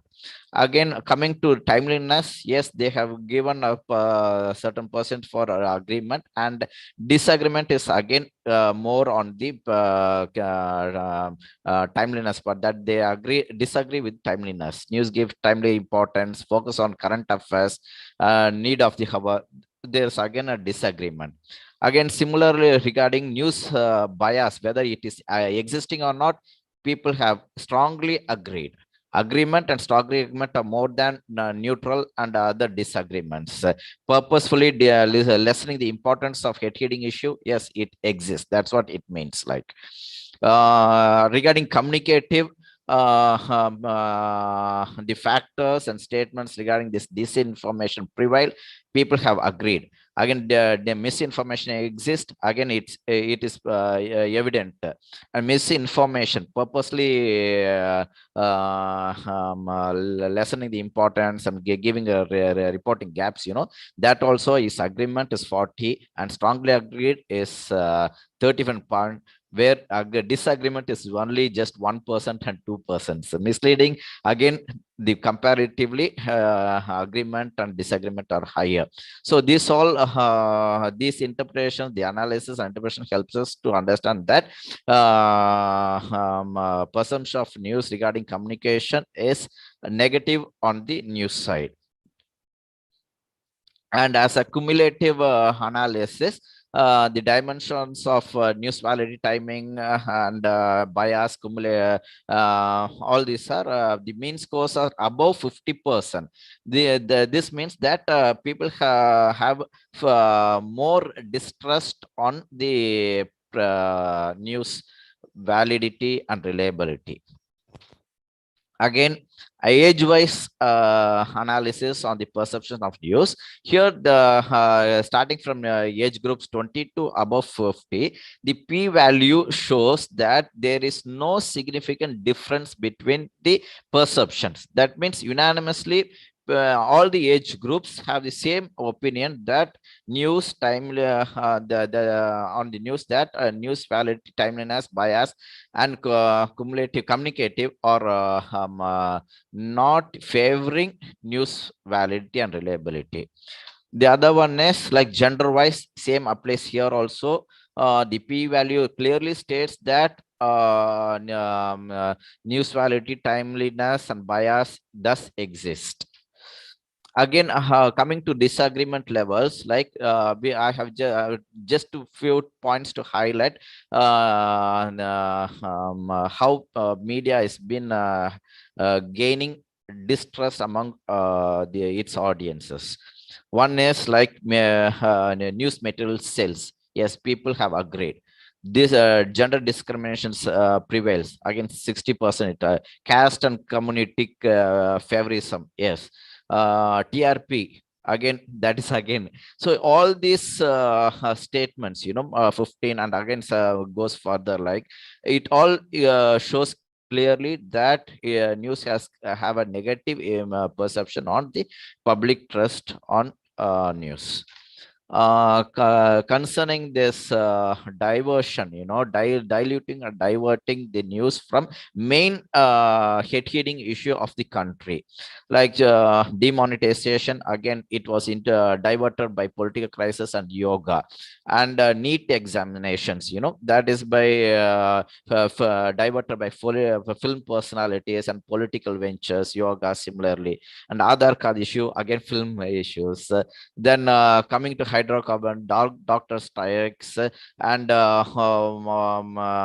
crime against females, kids, everything were diverted by love jihad and film personalities, income taxes raids, and election issues. All these were the higher, the percentages shows the highest values on the agreement that people, the news voluntarily or involuntarily diverts from the mainstream news. Again, coming to the objectives, I'm just running. Similarly, it goes like electricity bills, child kidnapping. All these are diverted by other issues. I just put it for your vicinity.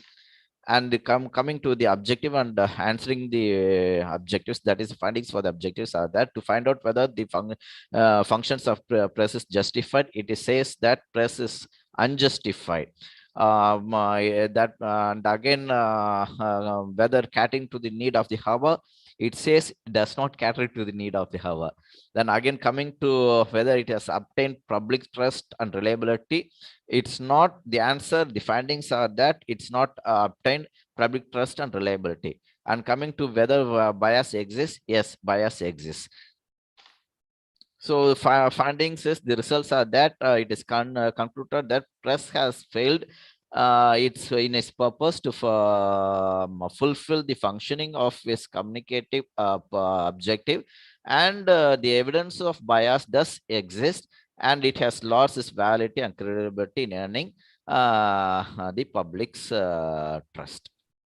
That's it. Thank you very much.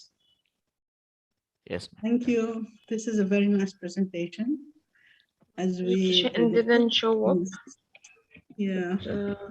We can conclude with Dr. Admire and then we can close. We don't have any questions? No more. No more questions? Okay. So, Dr. Admire, do you like to give us a sum up of the session, please? All right, thank you so much, Prof. Thank you so much to all our presenters. Very interesting presentations. I must add, I think I would want to start by the presentation that was made by Prof. Dr.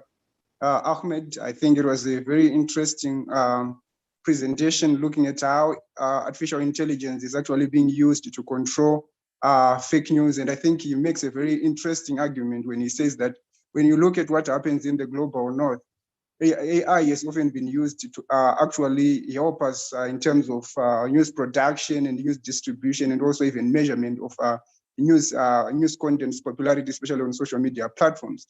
But what we are seeing in the Arab region is where AI has been brought in to pretty much help us to deal with this scourge of fake news. And I think it's a very rich and interesting presentation that looks at very current issues. And I also like the kind of definition that he also used when he used McIntyre's definition, 2018 definition of fake news.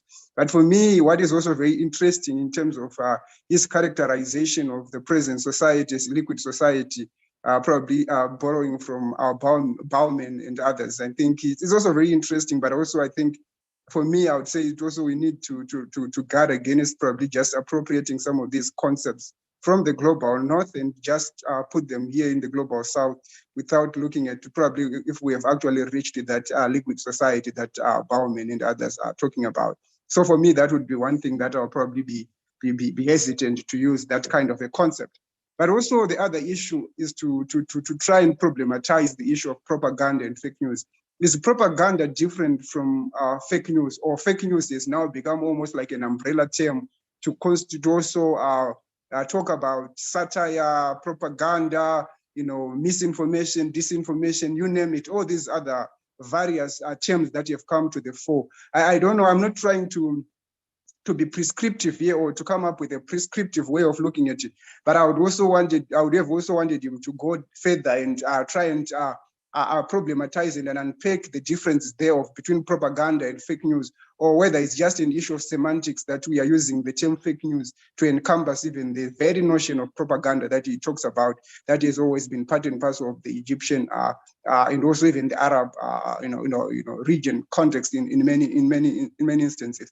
The other issue that is also very interesting for me is that while AI has been used to try and control the spread of fake news within newsrooms, from what he was pretty much trying to say, from looking at it from the source, to say, let's verify our sources, let's verify where this information is coming from.